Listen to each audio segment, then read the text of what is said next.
This is going to be a chat. One moment. Let me put myself on the screen there, fellas. There's going to be a chat with the good ma'am, Alyssa Mercante. Some of you know her. Well, a lot of you know of her, and I've never met her before. This will be my first time talking to her. I just sent her the link, and she is also streaming this over on her Twitch channel right now, where she streams games on Friday and lots of other times. I believe she's really heavily into Marvel Switch. She is a controversial figure, as the British say, figure. That's how the British do it. But look, here's what I'll say about Alyssa. I think she's going to be in for a run for her money, because I'm going to end up being the most progressive person you know. And I think she thinks that's her claim to that award, but we'll find out in just a moment. But we'll see. I'm glad she's here. I appreciate it. Her and I are going to chat a little bit. If you're doing chats and super chats and all that, they're always appreciated and welcome, but I won't be acknowledging them until a little bit later in the show, when Alyssa has opened it up for phone calls, or not phone calls. I'm fucking 53. Fuck you. You know what I'm talking about. Click the goddamn link I'll put up there. But she's going to talk to you guys and take your questions, as long as a couple of things. You don't have to fucking kiss her ass. I know some of you guys don't vibe with her take, but you got to be kind. There's no hate speech here. I won't. It's just not happening. So don't even fucking try it. But yeah, she's talk to her about whatever. But obviously, she's not going to talk about the current lawsuit in which she is currently dealing with, for obvious reasons. But short of that, as long as you're not an asshole, and she's got the time, she'll take your calls. Happy Friday. Let's bring Alyssa on right now. Alyssa, it's Jaffe. How you doing, bud? Hi, how are you? Can you hear me? I can hear you great. I can see amazing. You great. Yeah, it is absolutely amazing. It is nice to, now you just froze. There you go. It is nice to see you. It is nice to meet you. Thank you for doing this. Thank you for having me. Absolutely. Now, let me just make the thumbnail clear to people. I says to you right before, I says, let's take some dope on the stream, because I got these brand new Camino sours. I have no sponsors for this shit. Whoa, I love Camino. I know. They're great. And if I could sort of replicate them through the screen, I would give you some. Wait. Hang on. Yeah. Hang on, but David. I'm hanging on. And I'll put the chat up on the side so I can see it. But if it gets distracting, and Tony's watching, our producer, let me know, Tony, if right? Oh, look, we're drug twins. No, the other one. See, this is if you weren't a lesbian and you didn't hate the men, you and I would be peas in a pod, my friend. I have a straight man boyfriend. Well, wait till he finds out that you hate men and you're a lesbian. Hang on, let me make sure my producer's here so he can make sure I don't, I'm an idiot. No, but I asked her and I asked you, I said, let's take some dope before we start. And Alyssa, correctly so, is like, look, that sounds great, but I'm in the middle of a lawsuit and I probably shouldn't do that. So, okay, fine. I have a tendency to get really rambly. Like, I'm already rambly. And then when I'm stoned, these are great, but the uplifting ones, I am like, and it just is kind of nonstop. And my boyfriend doesn't really partake as much. He does not like when I get very high.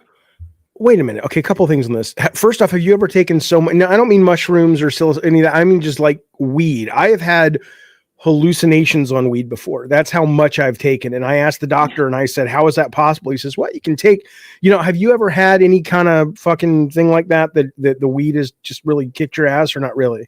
It never makes me hallucinate. It just makes me like, if I get that high, that's when I panic. And that's what's kind of shitty about it, is that like if I crest into that, like, oh my God, I'm super stoned. The only other time though is like, New York City, it's completely legal in New York State, but New York City, like any city, has like been selling it in bodegas, and it's like you don't really know what you're getting. My boyfriend calls them Scooby snacks, because you're like, what are you even smoking? And that's sometimes where I'll like take a hit of a pre-roll from there and be like, I feel kind of crazy. Yes. Well, I had one about, this is not what we're going to talk mostly about, I promise, but I had a joint. This is the craziest thing. My son brings home a joint from a friend of his who parents make it. They roll their own. Cool. And I smoke that, and I literally start seeing these beings, and I'm not fucking with you, man. I see these beings, and they say, we've come to you because we know you want to know things, you're a seeker. And they said, but we cannot let you take the information back out into the world, but we will let you remember that we told you a lot of the stuff that you wanted to know. And then I started hearing the voices of my dead parents. And I says to my son, I says, hey, what the fuck is in this? And he says, dude, it's just normal weed. That was not normal weed. And that's our stream. Thank you for tuning in. Bye, guys. Yeah. Okay. Well, let's, yeah, I know. And you're in New York City, correct? I'm in New York City. I'm in Brooklyn. Yes. That's got to be fun. I've only been there once. I loved it. New York is the first city I got off the plane. You get off the plane somewhere, then you got to drive a while to get into Manhattan. I forget where JFK. I don't know where I flew into. JFK, yeah. Probably. But once I got in, we stayed in Soho. Once I got in and I stood outside on the balcony, it was the first time I ever immediately felt at home. It usually takes me like a week to acclimate to a new place. And this was like, boom. I'm like, okay, in another life, I think I live there. Have you always been there? I'm born and raised in the suburbs of New York, so Long Island. Right. And both my parents are retired NYPD, so it's very interesting that I exist the way that I do. Yes. My God, interesting. Father cleaned up Ground Zero. Is he healthy? Is he still with us? He has some stuff. They're both still with us. But okay. he has some health complications. But so far, he's not good. Okay. But yes, I grew up in the suburbs. Pretty far out from the city. And then I lived in England for a few years. When I moved back from England, I moved straight into the city, and I've been here ever since like 2017, I think. Okay. I got to ask, because I know you're super progressive. I am too. And again, whenever people say, oh, you're a Democrat, I'm like, well, I tend to vote Democrat, but I don't consider myself a Democrat. Mm-hmm. Like I've seen you tweet the same, right? You consider yourself kind of independent, well to the left of what most people who are Democrats are. Yeah. I think the Democratic Party has shifted far more towards libertarianism in the last, 8 years. So yeah, no, I haven't aligned with most like mainstream Democratic policies in a long time. I'm still a registered Democrat, but yeah, definitely would not agree with a lot of the stuff they've said and done in the last few years. So both your parents being cops, and it is a stereotype, but I mean, are they of the same political bent, or are they the kind of typical conservative cop that most of us would assume most cops are? It's fascinating, actually. Like both my parents are retired. My father, because money is money and New York is New York, he started working again not too long after he retired, and he was a security guard. First, he was a substitute teacher. We joked he was kindergarten cop, and now he's a security guard at a private school. And in the time that he's been in these schools, I've seen his politics shift closer to the left than they were. They're both very conservative by nature. Typical, I think, more old school Republicans in the sense of like socially liberal, fiscally conservative. Mm-hmm. I have seen my mother get a little more radicalized to the right. And I think I love her, but I think it is partially because she hasn't worked in a while. She has a lot of time on social media, and I don't think her media literacy is great. Yes. So much so that she sent me like a TikTok, like in the family group chat months ago, that was like, what's his name? The guy who was on The Sopranos, Christopher. Shit, I'm blanking. One of the Sopranos actors was dead. It was like a TikTok that was like, sadly dies. And I was like, he's alive. He's very alive. Like, this TikTok is from 3 weeks ago, and there's nothing in the news that he's dead. He's not dead. So what happened to you? I mean, was it England? I mean, what made you become you in that way? It's weird. I always kind of liken it to, I was pretty conservative when I was really young, and I parroted a lot of what my parents said, and they're also Roman Catholic. So I was pretty religious too. And then I distinctly remember like mocking John Kerry when I was in high school. Like I was really, but then I was sitting at home and I was watching the Colbert Report. I think I just like put it on. I don't know why I didn't normally watch it. And like, it was like 5 minutes in, and I was like, he's making fun of my parents and like things that they say and what I say, and it's funny. And wait, hold on. And then I would watch him like every day. And then it's also, the cliche of like the liberalization of college campuses. But I think also it has a lot to do with the fact that I lived a pretty sheltered life. My parents were very strict. So going away to college and Right. then having access to a whole different group of people, having freedom to roam, starting to get into weed, which they were very not into.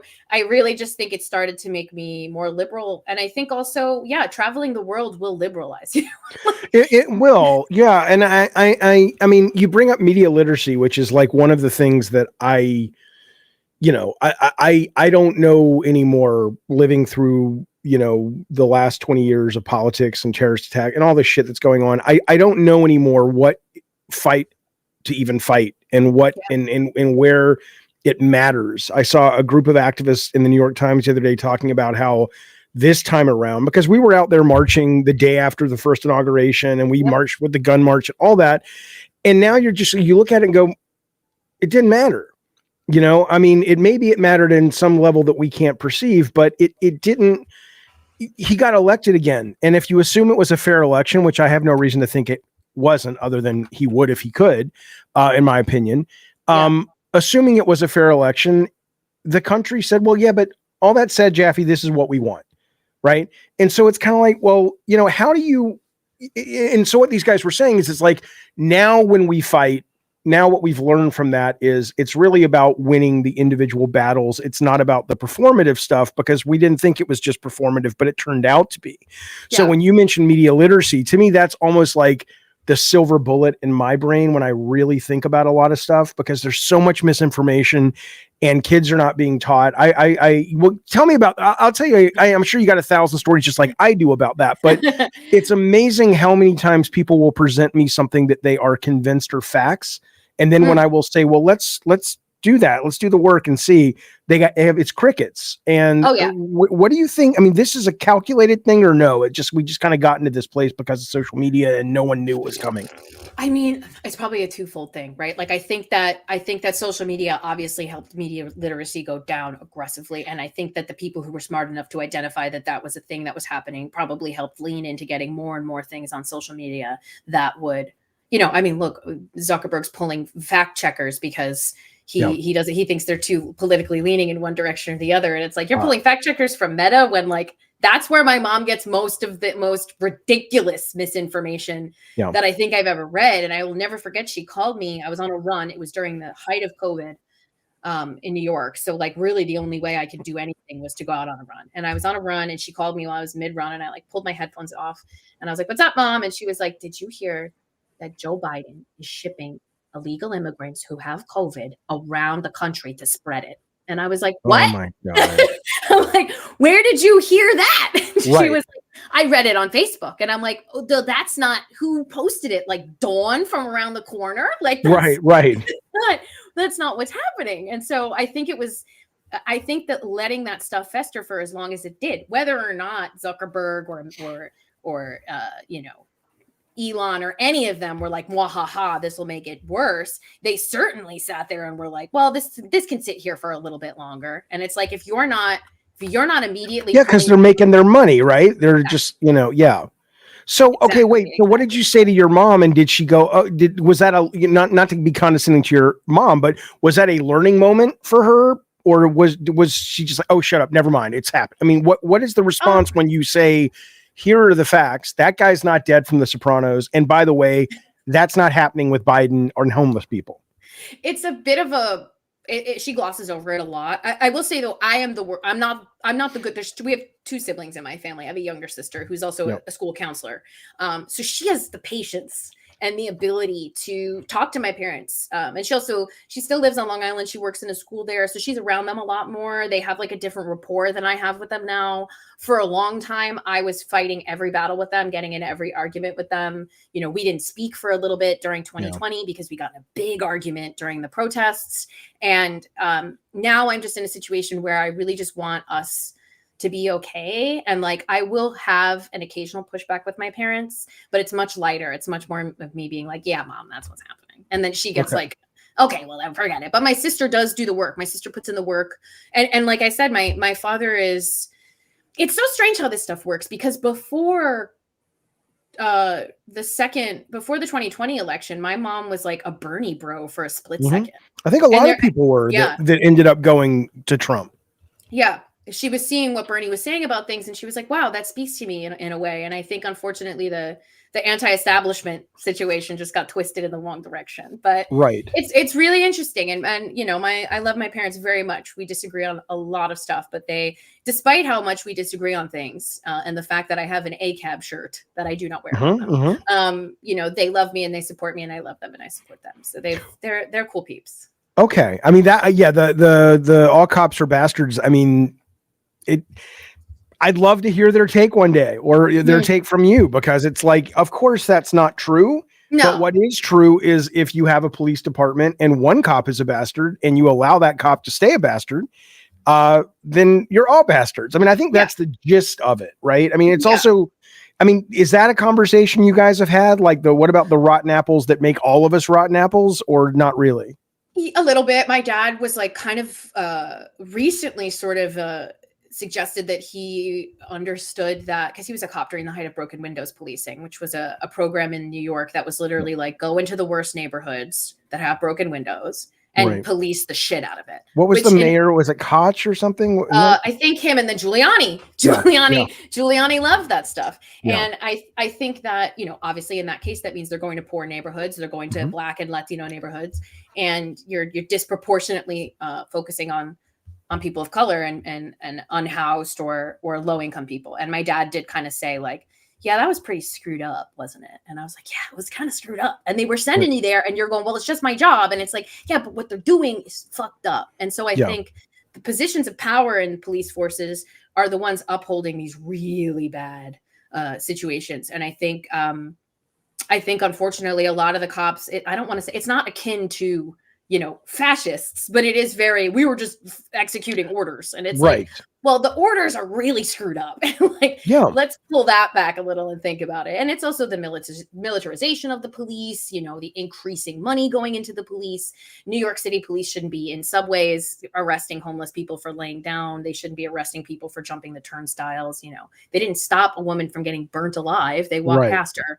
So I think it's just like what cops should be doing, what police should be doing has just been so twisted. And I think in this country, that if you need to have a separate mental health support wing because you can't call a police officer for someone having a mental health crisis because they might shoot them, I think there's like a little bit of an issue there. And I think it's a hard conversation to have. I will tell you, in San Diego, so my daughter was dating this guy who was a fucktard. And because she broke up with him, because he threatened to hang himself. It doesn't matter. The point is, he's whatever. I've been there. What? I've been there. But so to get back at her for trying to save his life and say, hey, parents of this kid, I'm worried about your son. I don't want to date him, but I'm worried about him. He does a mental health check on her, and we get a knock at the door at like 5 a.m, 4 a.m. from the cops. But what I will say, which I loved, and I told them to their faces, because they brought a therapist with them. And in San Diego, they have like that pilot program. Oh, they're doing it around the country, but San Diego is one of the cities. And they're like, well, yeah, we're just here to make sure she's safe. And she's the one who pulled my daughter aside and said, yep, everything's fine. This is a joke. And it's, you know, and so I mean, that's when a lot of people, I don't know why they called it defund the police, because most people that believed in police reform were not actually saying, let's get rid of all the cops in the world or in America. It was like, let's figure out, like you're saying, their police are good at certain things at certain times, and other times it might be a different branch of the police. But that's the thing about media literacy. So many people took it and assumed that all the people on the left just, oh, okay, well, fine. Well, who are you going to call when someone breaks into your house? I'm like, the cops. Defunding the police does not mean what it says, unfortunately. Right? I mean, demilitarizing them, training them more in the culture. It's also a very big issue, especially in New York City, that many of the cops don't live in New York City, my parents included. They came from a middle class suburban white town. They drove into the city and they started policing Black and brown neighborhoods. So they already don't, like, I firmly believe that a proper police force would be demilitarized. Obviously, then you run into the issue of like, we have to get rid of guns in this country in general, but I don't know if we'll ever be able to do that. And I think that the people policing communities should be from those communities. I think that would make it a hell of a lot easier, because you would have tons, and that's how it was back in the day, you know, especially local small town police. You'd get a phone call because, you know, Crazy Bob was standing on the, you know, on the train tracks. And if that was a cop who didn't know him, they'd be like, get off that side. But instead it's someone like, Bob, come on, dude. get off the Right. train, Remember in high Frenchman. school when we, Yeah, when you yeah, did this and then you almost got hit by the one going the other way, get off right. the train, but That's true. they don't know these people and they don't recognize these people. They see every person and now the dynamic has gotten so twisted that the cops see everyone in that place as hostile and all of the people who live there see the cops as hostile. And so there's this standoff of people just being like, I don't Yeah. trust you and you don't trust me. And if you move your hand here, I'm going to freak out. And, I haven't had great experience with police in New York City.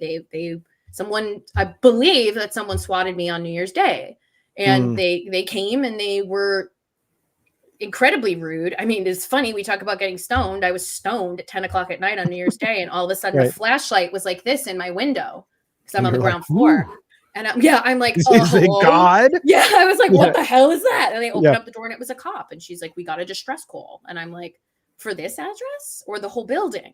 Right. I don't know. And I'm like, well, I called you guys a few months ago and let you know that I had been doxxed and that, people might be making false calls about my Right. house. This is a tactic that this isn't about that. Like, bit my head off, didn't let me finish. And I was like, well, no, but it is because I didn't call you. Right. So Right. somebody called you and gave you a false report. And now you came to my house shining a light in my window and you're not listening to me telling you that it's a false report. So I didn't even I called them to find out who it was, and they said it was made through like an anonymous report. So I can't even figure out what it was. Well, But I'm glad. Hey, I'm glad you're safe. I mean, that Thank you. shit's nuts, man.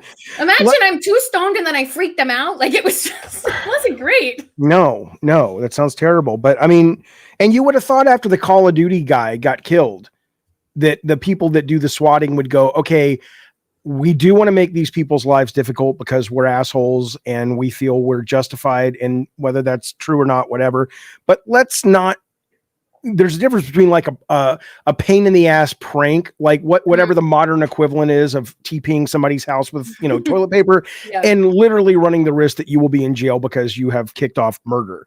But a lot of these people just don't seem to see the difference. But no, and I think a lot of it has to do with if you become someone who's in their line of sight and in their targets, there is just rampant dehumanization. Like the things that I have read about myself. And, I'm going to ask you about some of those because I'm like, now you might, but keep going. Sorry. No. I was just going to say it's just very easy to not care about the consequences of how you treat someone if you don't believe they're a person or if you don't believe they deserve any sort of rights that anyone else has. And the way that I have been spoken about and the sort of like character that I have been turned into. Yeah, a lot of people don't consider me a person or worthy of life or oxygen or breath. So I don't think they think twice about the idea that a chumped up cop could come and but that's less about you being Alyssa Mercante and more about you just being a woman. Yeah, a woman online. Right. Yes. But I do want to say though, and I'm curious about your take on this. And one of the things a lot of people that are either conservative right or whatever, a lot of people who push back on people like me, and I would assume people like you, are like, you know what though, you guys think you're so arrogant, you think you're so much better than us, you think you're so much smarter than us, and go fuck yourself. Because you and Alyssa can sit there and commiserate over your little leftist, kumbaya bullshit, but go fuck yourselves because you're a bunch of arrogant smug fucks. And I do think there is some truth to that. I do think that our side, if I may be so bold to put us at least in a adjacent bucket, our side has been unfortunately and cruelly dismissive for a very long time of people who we might consider folks who don't have the facts. And sometimes they don't. A lot of times they don't. But I think that has opened the door for a lot of people on our side to be cruel, hateful, dismissive, elitist, holier than thou. And I mean, I'm curious what your take is on that, because there's two ways to fight this fight that I think we're both invested in, right? Which is making things better and making things more equitable, I assume. Yes. But I don't know. I mean, what is your take on that? On the sort of, we're responsible too for some of this culture war shit. It's tough because I think it's really hard to be in a situation where, when I started facing this in March, it was off the end of a piece that I had written and published. That was solid, journalistically. The Kotaku piece about Sweet Baby, right? Yeah. And it is really hard to want to have polite conversations with people who don't believe that trans people exist, who don't believe that Black folks are naturally working in the games industry for any other reason other than DEI, who don't believe that I play games, or who believe that I performed sexual acts to get my job. It's really hard to not be dismissive of that. And I do think that maybe there is some nuance in situations. I have had conversations in DMs and back and forth sometimes on Twitter where I have been like, this isn't true, quite simply, here's the proof, rather than me being full blown, aggressive back. But a lot of it, and I have learned a lot in the past few months, I have learned I'm not Captain America, and I can't fight everyone who says horrible things about me. And I need to decide how I want to spend my energy and what I want to put out there. And that's why I've also been focusing a lot more lately on the philanthropic work that I do, and trying to support people more, and just break down when people are flat out lying, put it out there, and that's it. I don't need to, every single time Mark Kern says something disgusting about me, say that he is a 56-year-old man using a baby avatar and he's weird. He is weird. He's a weird guy. He's weird, but I don't subjectively, he's weird. No one is objectively weird. But in my opinion, see, I've been lawyer and media trained. In my opinion, he's a fucking weirdo. But I'm sure he thinks the same thing about me. That's fine. And I'm sure, yes, and I think that's tough, because we are both kind of Spider-Man memeing each other of I fundamentally don't understand you. You fundamentally don't understand me. And maybe there are instances where we could go in with a softer touch. But for me, it's really hard. And I'm sure it's hard for a lot of people to want to go in with that when all of the things that you believe in and you stand for aren't just being cut down, but they're being cut down with and you're an ugly slut too. It's well, why do I have to be nice to you now? It's tough. It's really tough. Well, at least that's more. I mean, I was on a podcast yesterday with, it was a debate thing on this thing called Wick TV. Oh, yeah. And I enjoyed it. It was great. It was fun. But there was a point where I just lost my shit, because one guy was talking about, he may have even been speaking about Assassin's Creed Shadows, which, by the way, I read your piece, Rolling Stone. Great. I'm very much looking forward to that game. It's surprisingly good. That's what I hear. And I was excited before, and people came at me on the internet like, you're fucking chill. I'm like, dude, I'm watching the fucking shit Ubisoft's putting out. It looks good. If it sucks, I'll tell you I think it sucks. What do you fucking care? But anyway, I'm talking to this guy, and he's like, well, the problem with these games being so shit today is that all these people are DEI hires. They've never made a game before, which is the first thing. And I'm like, okay, let me explain something to you. The scope of a game, unless you're talking like a little indie 1 or 2 man band, the scope of a game, forget the fact they're $350 million, behemoths that are on, but the scope of how to put together a video game with the thousands of people they have all over the world working on it and have it all work and all that, you are not putting people in any position, whether it's DEI or not, who don't know what the fuck they're doing. That's A. B, then he says, and that's why they're making all these remasters, because when you've got new people making games, that's the easiest thing to give them. And I'm like, you dumb motherfucker. And I know that there probably was a Jesus olive branching moment where I could have reached him, but I had just fucking had enough. So it's almost like maybe maybe the normal human isn't capable of bridging this divide. As much as I can intellectually know that guy's just a human, he's trying to get by with his day and have a good life and feel good about himself. You're saying stupid shit, and I'm trying to tell you, and I also had King from the Iron Lords on, who's a fucking journalist. He's trying to tell you, but no, you who have no experience, it would be like me sitting down with your dad trying to tell him about policing. It's like, and your dad could be like, well, I appreciate your opinion, but here's what's actually happening. Now give me your opinion. Nope. What you're saying is wrong, Alyssa's dad. Again, and I've gone through a learning curve, and it peaks and valleys throughout all of this. When I was on the Giant Bomb couch, the infamous call out couch, that is such a fun, silly night. Everyone from the industry is there, people you never see. I used to be, when Ryan Davis was alive, I was on it, but then afterwards, for some reason, they started hating me. I don't know why, but fair enough. It's a good couch. It's a good couch. Yeah. I'll ask Jeff. It's a good time. Everyone hangs out. They had a freaking leaf blower there that they were blowing in each other's faces so that their cheeks would flap. It's silly. Yeah. And I think that night, it was the first time I had seen anyone in person other than the few people I worked with at the time at Kotaku in the office, since the harassment campaign had kicked off. And it was the first time I had seen people in person that were like, oh my God, are you okay? How is everything going? Da, da, da, da, da. And I was riding such a high, like I was having such a good time. And, you know, that clip of me has now been taken so aggressively out of context. I don't know the clip. Can you describe the clip? Yeah, I was sitting on the couch and Grub was asking me about the harassment that I was getting. And I was basically saying, you know, like a blanket statement, if you don't believe that the games industry is naturally diverse, then just come fight me about it. Oh, like, right. And somebody said they'll fight you or something? Yeah, a few people tried to take me up on it. Obviously, my company at the time was like, please, like, we don't want you. Do I look like Alana Pierce is what you said? Well, I was like, actually, I do box and I do. No, I know. I'm kidding. I'm kidding. No, but I was like, because she did. If you don't know, she actually did. That's what my suggestion was. I was like, I'll just do it at Creator Clash and we'll raise a bunch of money for charity. It'll be great. Right. And then it'll be this funny, you know, journo verse, you know, blah, blah, blah. Right. But then it was like the people who were picky, like taking me up on it were like, it has to be on like so-and-so's channel and my channel. And I'm like, you're not making money off this. That's not the point. Would you... How you lift? You're a pretty athletic person. Yes. Could you take grums? I think we would all. We would. No comment. Oh, come on! Wouldn't that be a fucking fight for the ages? Fuck. I am not allowed to fight anymore. Really? Oh my God. I have like a really bad weightlifting injury. Like fair enough. So today I just got a bunch of like numbing shots down the back of my neck. That was my procedure, so that I stopped having tension headaches. Well, he got lucky. He dodged a knockout blow. Can you imagine?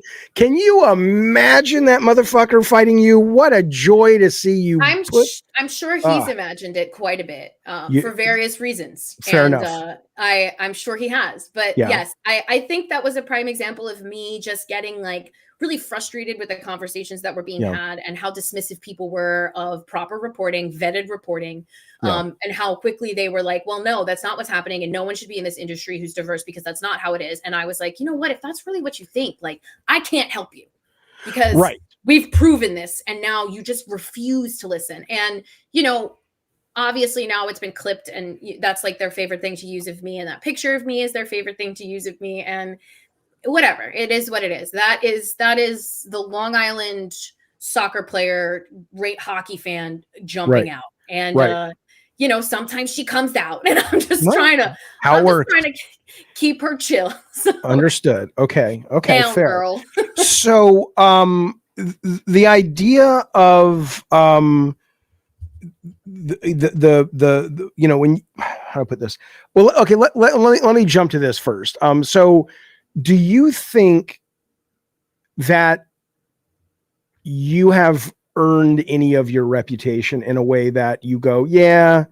Because I mean, I've done all this research. I've had people, I said, okay, I'm talking to Alyssa today. Talk to me about her because I know about you, but you know, I don't swim in the waters of the destinies of the world or what's the guy with the H, Harassment or any of the, it's just not, all these guys, all these like political, you know, I'm kind of tangentially aware because I think it's fun and interesting, but 99% of the time I'm playing video games, talking about video games. But you know, somebody said, oh, well, she has an I hate men tattoo. And I'm like going, well, A, so B, it's probably 50% accurate and 50% ironic. But I don't know. I mean, do you have an I hate men tattoo? And even if you did, who gives a shit? But go ahead. It's so much more embarrassing than that. I have a quote from Animal Farm tattooed on me. Okay. You know. It was from when I was 13. I'm amazing your parents. Okay. And I thought that the quote, all men are enemies, all animals are comrades, was very poignant because I'm also an animal rescuer. I work in animal rescue. I volunteer in animal rescue. I have 3 rescued cats. I've rescued dogs for people. I've advocated for against pit bull bans because I'm a big pit bull lover. So I just thought it was funny. I was like, this is a really good, silly tattoo to get because I'm fully vegan. And, you know, and it's also all men are enemies in the context of Animal Farm, which, by the way, is not even that like dense or good of a book. I was going to say now you're asking a lot of these guys who to read. Well, it's like, I'm not reading all that. It's like, now you let alone Animal Farm. So it doesn't say I hate men. It's No. but you've seen online where people say she has an I hate men tattoo. Yes. You just got to let it go, right? Or do you, I mean, how do you, maybe if you're watching, there you go. It's from Animal Farm. And if you don't know what animal is, I can't help you. I can't. All men are enemies means humanity. Humans. Yeah.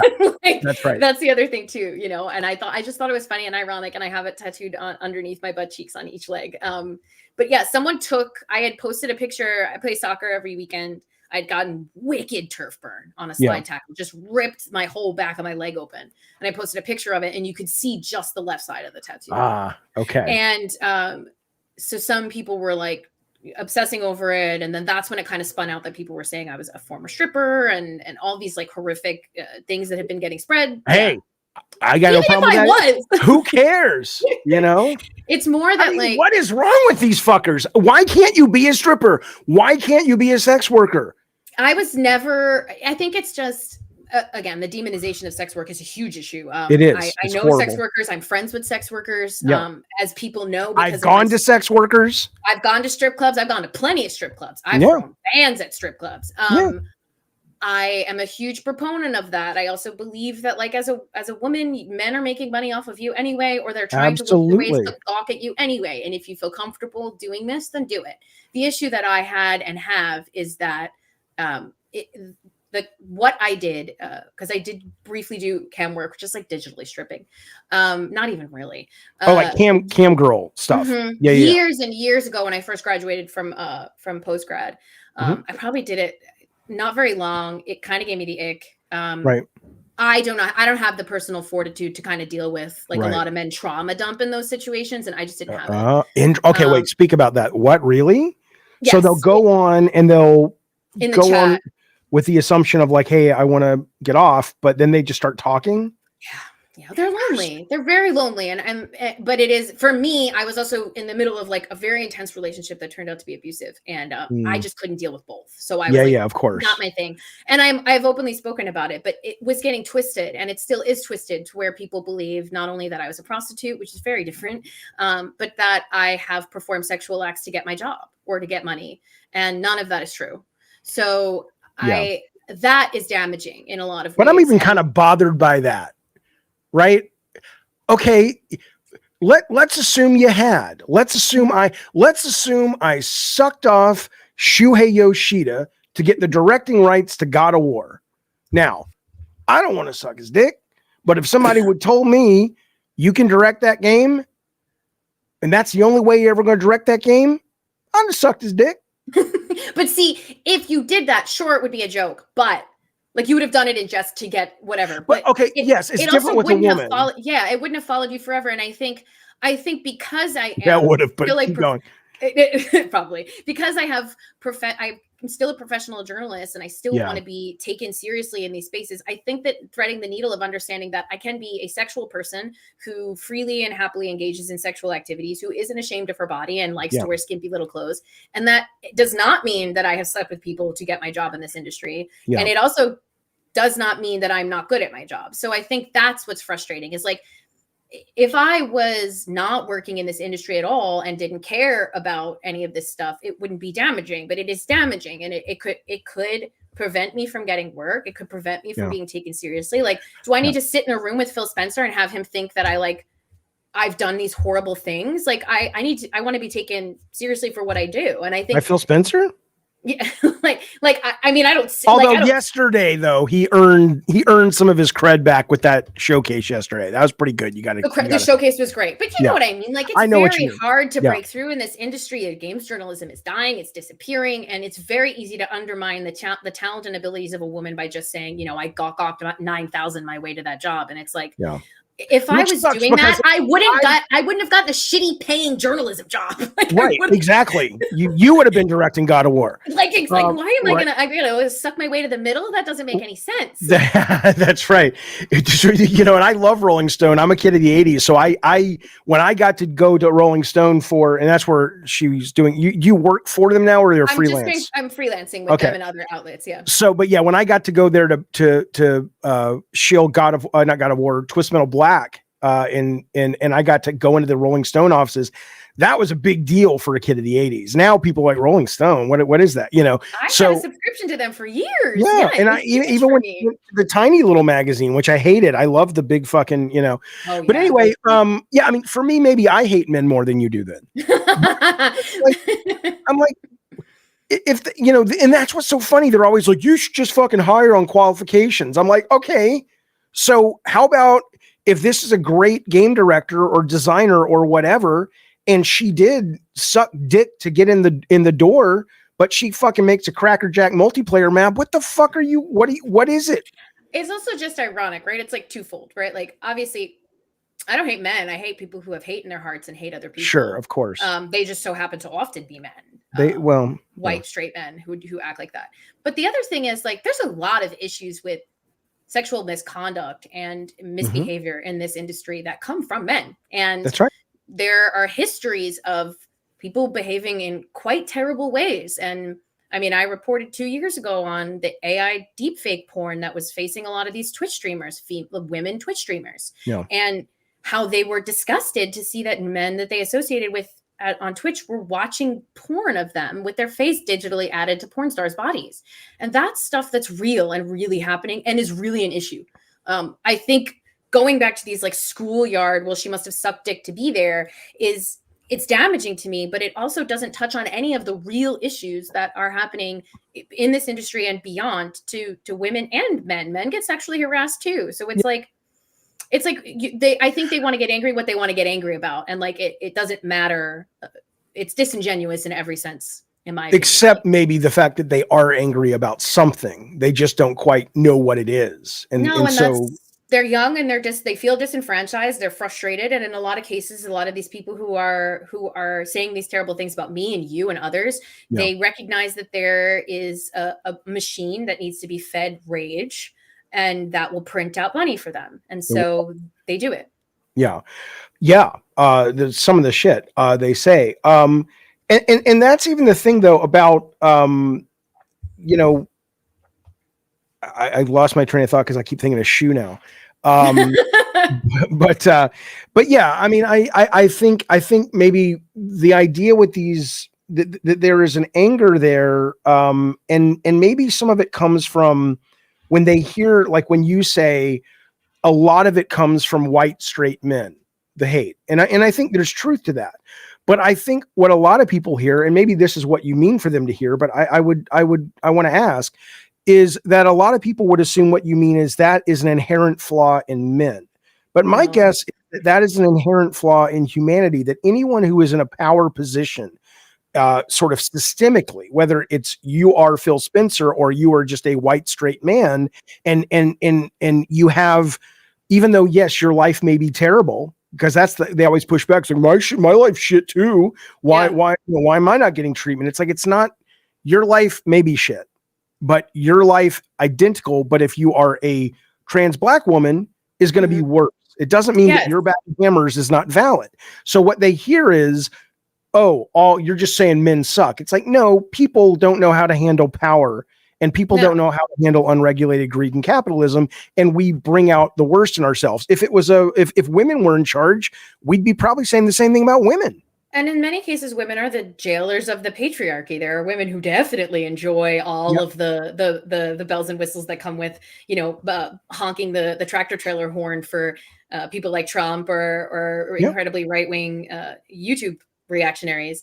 But it's also like, that's why a lot of the times I say things like, there's no solidarity that would unite people more than class solidarity, more than you understanding that the reason why these systems make you feel disenfranchised don't have to do with the fact that now there's a gay person working at your Starbucks when there wasn't before, or now there's a black woman at the head of Xbox Game Studios. It has to do with the fact that the 1% of people will remain richer than you could ever even imagine. They will get richer, and you will get poorer, and your life will be more difficult. And why can't that message get through?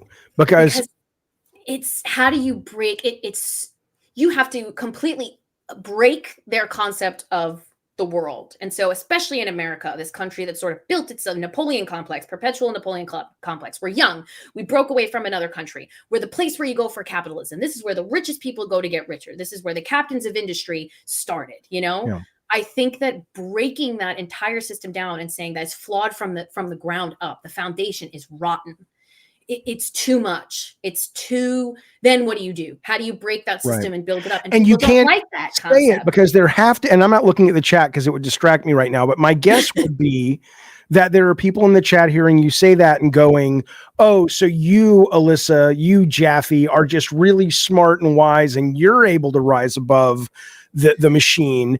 And thank you for educating us morons. And I'm saying that is a narrative that is sold. Of course. And I've done the work to understand this. Oh, Like I I know, wasn't, I know. yeah. And so have you. Like I haven't, I didn't wake up one day woke. Like I read and I took in information and I used a unique mix of personal anecdotes, actual information, proven data, social, like cultural and understanding of like those systems and those systems of power. And that's where, if you look at the way that the world is and the way that everything is right now, it so clearly points to, the way that capitalism has ballooned into this monster where the idea of the American dream is such bullshit, and everyone's continuing to think that they'll get a chance at it, and to be taken down 18 pegs is, they think that maybe they can keep, the Sisyphusian task or whatever of pushing it up the hill and eventually you'll be rich. It just doesn't work that way that much anymore for most people. And listen, like I exist in a capitalist system. You exist in a capitalist system. Trust me, I live in Brooklyn. I know plenty of non-binary they, them people who like sell the shit that they make in their apartment and do nothing else. Yeah. And I respect them for that. I couldn't do that. Right. I like to buy things. I like to have my nice clothes occasionally. Right. I like to spoil my cats. I like to go to the bar and have an Aperol spritz. Yeah. So for me, like I still operate in that system, but I understand that it will keep all of us, because nobody in this chat or on this call or in this industry, save for a few people, will ever be millionaires. No.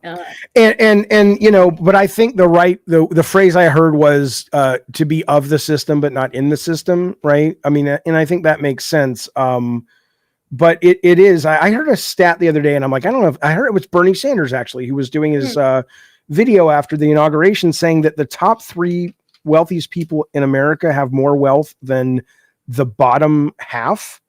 And I was like, what the fuck? Is that true? But I'm like, Bernie's not given to that much hyperbole. I'm like, that's probably, I didn't look it up. I didn't fact check it, which you always have to do. But I was like, that's pretty staggering, the fact that it's even believable. Yeah. And you look at like Microsoft, right? Great example.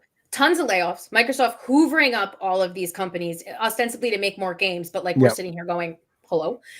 I don't agree with that. I think we are starting to see the vision of that, but still. Yes, we are. For a couple of years, we were like, what's going on? But it's definitely falling into place. And I did just say this on Game S Mornings, that I think they needed that to be the case now. We need to see but something like Microsoft and having all of those layoffs after spending all that money to acquire Activision Blizzard, then the CEO of Microsoft made more money. He got like a bonus last year.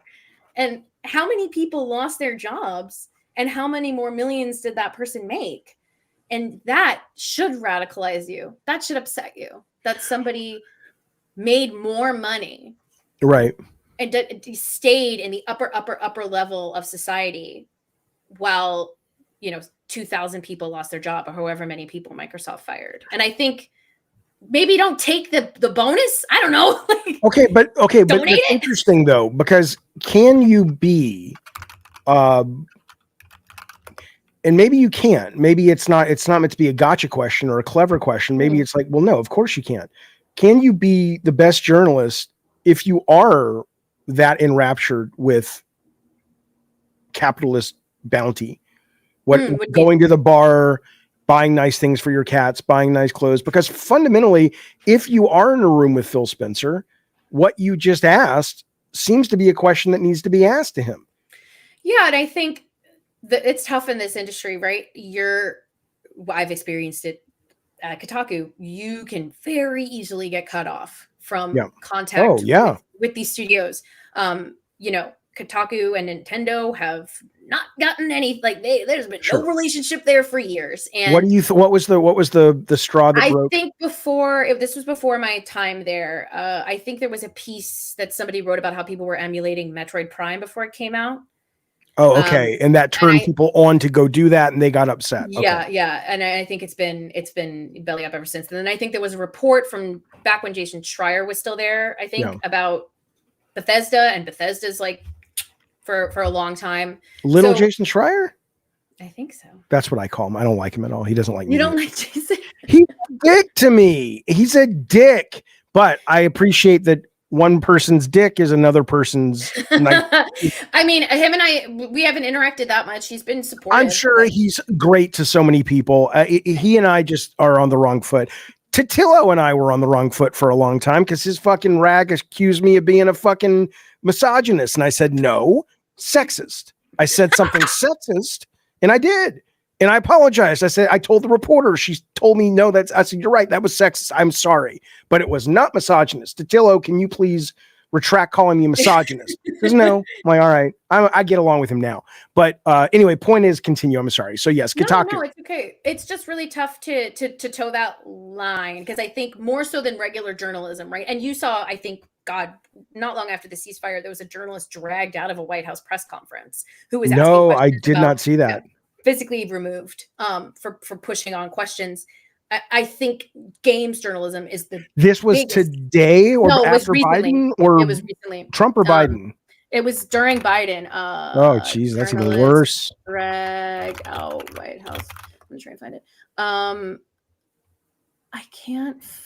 I have to find the Biden White House was kicking journalists out. Is this old? I'll find it and link it if I can. Yeah. Okay. But I think games journalism is like a prime example of like how difficult that line is, because I think there is value in people pointing to how sometimes some outlets, and Kotaku would very openly deride them, are just mouthpieces they're just PR times two. They're just, this game looked good because look good, and that's a lot of like the mid-level game sites. Right. Some of the big ones are very pro company. IGN, I assume, would probably. I like IGN in the same way I like, People Magazine, right? I mean, it's got access, it's fun, it's but I don't go to it and expecting anything other than the total surface previews, which is great. They do a great job of that. But yeah, that's not where I go. Sometimes some of their stuff, social media stuff, I'll see, and that often has to do with like oh God, why can't it sponsor content stuff, which always has to be delineated that it's sponsored content, but sometimes it can be a little like, I think they had like a few military like sponsored things where we were like, but they have some, and it gets, I think maybe people forget, but like some of their reporting is incredible. Like the Rebecca Valentine reporting that she did for Game Science and Black Myth Wukong, which has gotten her so much shit. I didn't know she was, I thought she was GameSpot. No, she was. No. That's Lucy James. Was it GameSpot? Yes. Okay. Yeah, Rebs is at IGN. So there is, there are excellent reporters there. But what I mean is like there are a lot of sites, and I wouldn't necessarily put them in there, that are just like mouthpieces. And I think there are people in the games industry, or at least game fans, who see that and they're like, "Fuck the access media." I don't trust any of this shit. And I understand them. I understand that frustration. There is a line that is so tough to toe where you do want to push, but also, Totillo, Schreier, those guys push, but they can push because you cannot blackball aggressively Totillo and Schreier, because you can try, but you will let me just tell you something. Here's a story for you. And it's so old that it's not going to matter. But this, in the last 5 years, Schreier, let's just say I have a recording that someone sent me from a meeting at Sony where he had said something, and I don't even remember what it was that pissed them off. But they were saying if he doesn't, basically, I don't know if they wanted him to retract something or not print something, then we're going to cut all access to him. I have and this is not something on the internet. This is somebody at Sony recorded it, sent it to me when I was streaming. And I said, that's not what I do. And it's not my place. And, I just, but at the end of the day, it all worked out. But it's like, they would do it. They certainly tried. And I don't think they're an anomaly. No. And I'm sure there are instances of that. I have been in the room with like roundtables with Schreier and Totillo, and they're investigative journalists, and they have so much clout that they push harder than I think some. It can be really scary for someone who feels like they're young in this industry, who feels like they're still cutting their teeth as a journalist, who's scared to get uninvited from things. It can be scary to push. And it can also be, it can negatively affect you. I have not been in a situation since that Microsoft CEO where I've been able to even have that conversation. And to be honest, there are conversations that I have had that don't have to do with that. Like I haven't been in an interview since I learned that information. And maybe when I am, I will have that conversation. Will I get invited to another Microsoft thing? Right. Let's find out. Let's find out. Yeah, and as someone who's currently freelance, who doesn't have a masthead, who's trying to make money on her own, there is a level of power dynamic here that can be really scary for people. And it is literally like looking at, okay, am I going to poke this bear and maybe never get an invite to something again? And there goes a whole section of what could help me get more freelance work stopped. And do you think though, and I don't know, somebody, when I mentioned that you and I were going to chat, they're like, oh, well, Colin Moriarty and her don't get along. And I'm like, I love Colin to death. He's a great guy for me. I've always had a great relationship with him. I don't know your relationship with him, but my understanding is you guys are oil and water or whatever. I think we've interacted once or twice. I was not a fan of the way that he treated the people at Fanbyte. He was pretty intense to them during a time period where they were struggling to keep their site up, from what I understand. I don't know any. This is the Chinese company. Mm-hmm. Oh, well, yeah. I mean, he like me. I mean, I have issues with a lot, but the bigger, we can talk about China and their involvement in video games and all that and why he might feel that way. But I bring it up though, more from a standpoint of, that he has always said, he gets no access. Nobody will give him any access to anything. But I think you're not dissimilar in a lot of ways, and that the people who trust you, they're not there because you got to play 6 hours of Assassin's Creed, right? They're there because you want to rip the Band-Aid or you want to rip the covers off, both in terms of the political stuff, but also in terms of just the analysis of the product, right? I mean, do you think that's sort of changing that desperation for access on the part of games journalism? It's like, it's not as important as it was because it's more now than just about previews, at least when you're an individual versus a big company. I don't know. It's such a weird situation to be in because, like, I was invited to see South of Midnight at Compulsion Games because the studio was a fan of my reporting that I was doing about this stuff in the space. And they knew that I very clearly understood the harassment that their community manager was facing and all of that stuff, and that got me invited there. My work got me invited there. And I was able to have an exclusive interview with them because of that. And that is that's rare though, because if you look at Sony Santa Monica, like sticking up for someone like Alana, or you look at like Square Enix having to do like an anti-harassment policy because people were harassing their employees, that doesn't happen that often. So I do think the games industry is not so much I'm sure some journalists are concerned with access. I'm uniquely in a weird situation just because I don't have, you're emailing my Gmail, I don't have an @soandso.com right now. Right. I'm working off of freelance and the money I make, streaming, which isn't a ton. And, I'm in a unique position just in terms of like, do people still know that I'm capable of doing this work? Has my name been smeared so much that I can't? And you would rather I have to ask, because I'm always fascinated when I see the success stories of, whether it is a Colin or whether it is a Giant Bomb, you would rather continue that versus going, I'm setting up my own shingle. You already have a Patreon, right? So why not just go all in on your notoriety and or fame, depending on who you're talking about, and just sort of make that space? Yeah. It's something I've considered, and it's kind of the reason why I'm, Twitch streaming and doing the Patreon. But I actually don't have I'm a video game journalist, but I'm not just a video game journalist. I'm fascinated with internet culture. I've written pieces for like women's magazines. I love sports, and I'm a writer. So like for me, I don't believe that I'm fully pigeonholed. However, I'm not well known outside of the video game industry. So when you look at someone like Totillo and GameFile, or you look at even someone like Taylor Lorenz, who left WAPO and started doing her own thing, their reach is so much bigger than mine. And they're still like, it's okay. Or like Aftermath, which is all ex-Kotaku folks, There is not a lot of, I think, ground for multiple separate individual reader paid and supported journalists and Sure. like If it's reader, if it's reader, yeah. like I do think that it will just people aren't gonna. I mean, no one wants to pay for 8 different subscription services Right. to watch fucking the Vanderpump Rules, and nobody's gonna want to do have 5 different subscriptions to 5 different. So we're in a tough spot. I have obviously the streaming and the Patreon. It's not going to replace a salary. And also I function a lot better, me individually, having severe ADHD and about to no longer be medicated because I won't have insurance in a week. Oh my God. Oh my God, dude. I can't imagine. Yeah, it's fun.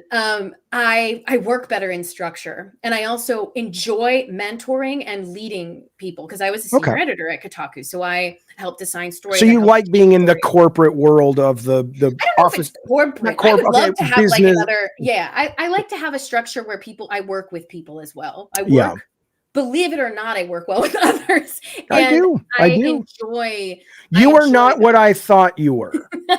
Thank you. Which is kind of a compliment, but kind of unsettling, given that you have a reputation that is not what The internet has, especially a place like Twitter, there's no nuance. It's 4chan, right? It's become 4chan. It's 4chan. And you take one tweet of mine where I'm clearly being silly, or I'm clearly like, I've had an entire day. I think also it's really hard. I'm not media trained. I'm from Long Island and I got a big mouth. Me too. And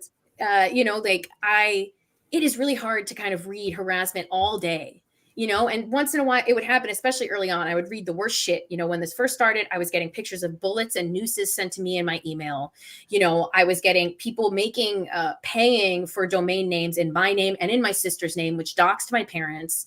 And meanwhile, my father was like, tell him to fucking come to the house. I'm like, no. But like, I would spend all day getting abused. And then I would be like, fuck you, to like one person. And then it's like, remember when you told that person to go fuck themselves? You're mean. Right. You're mean, bear poking, aggressive. And it's like, I'm not even posting the majority of shit that I'm getting because it's horrific and I'm tired and I don't want to give it any more credence than it's already gotten. And I don't want them to get that like serotonin surge from seeing me recognizing who they are and recognizing their message. Right. But I'm getting it all day. And like one time I turned around and I'm like, shut up. And it's like, well, you're a piece of shit. And it's like, okay, I can't win here because they don't want you to fight back. They want you to lay down and take it.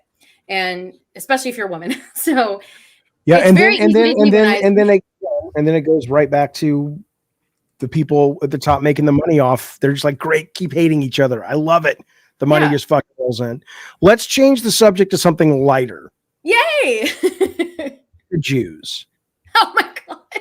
Because, they're telling me you're an anti-Semite is what I hear, which I have a hard time believing you're an anti-Semite, but hey, have at it. What's going on with that? It's a strange thing to have come up because I love and support and know Jewish people. I worked for a long time in a really predominantly Jewish neighborhood on Long Island. I believe that you can love and support Jewish people and also stand firmly against what's happening in Palestine. Me too. And I believe being an anti-Zionist is not being an anti-Semite. And I think people who conflate those are being anti-Semitic because there's this belief that if you are a Jewish person, that means you're pro Israel taking over, all of the world, all of Palestine and having, like a legal apartheid state. And I don't agree with any of that stuff. And, I stand against all of the violence that took place there, but I am firmly pro-Palestine. I believe Palestine should be its own state. I believe that what has gone on there has been atrocious to those people. And I support the end of killing of children and bombing of homes. And I think, unfortunately in this current landscape, when you say stuff like that, and you roundly denounce what's going on in Palestine and the horrors in Gaza, people can kind of turn around and be like, well, you don't like Israel, so you're anti-Semitic. And it's like, those two are not conflated. Yeah. Because I know Jewish people, I'm working with a Jewish woman who she runs a charity where, because she has dual citizenship, she can go freely to Israel whenever she wants. Right. And she brings just fucking cash to give to people in the West Bank. Right. Because it's very hard to get money in. You can't get anything into Gaza whatsoever. Right. But this is like one-to-one direct action. Right. And she runs this charity, and her and I'm going to be doing a charity stream for them in a couple of months.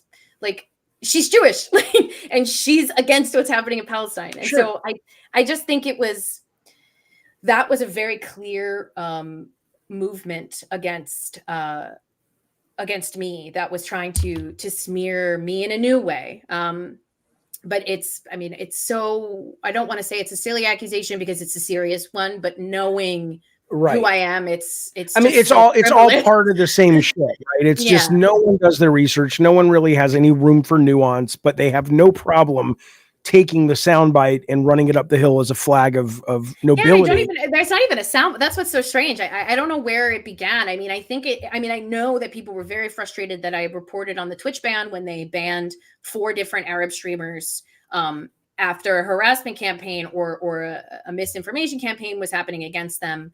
And I reported on that. And obviously that was vetted like by 3 different people because we knew it was gonna piss people off. And that was kind of the beginning of the end of my time at Kotaku because it got untenable. But no, I would not agree with that statement. Yeah, my guess is you are like most rational people that say you are abhorred and opposed what happened on October 7th. You are abhorred and opposed to how Israel has consistently responded, and you are pro-Palestine and anti-Hamas. I would assume, but I don't know. But that's my position on it as a guy whose last name is Jaffe, who is an atheist agnostic, but I was raised Jewish. So yes. And I think it's also really important to remember that like none of this stuff happens in a vacuum. And so yes, that's right. October 7th was horrific. And I can't imagine knowing someone who went through that or being someone who went through that or having someone in your family that went through that.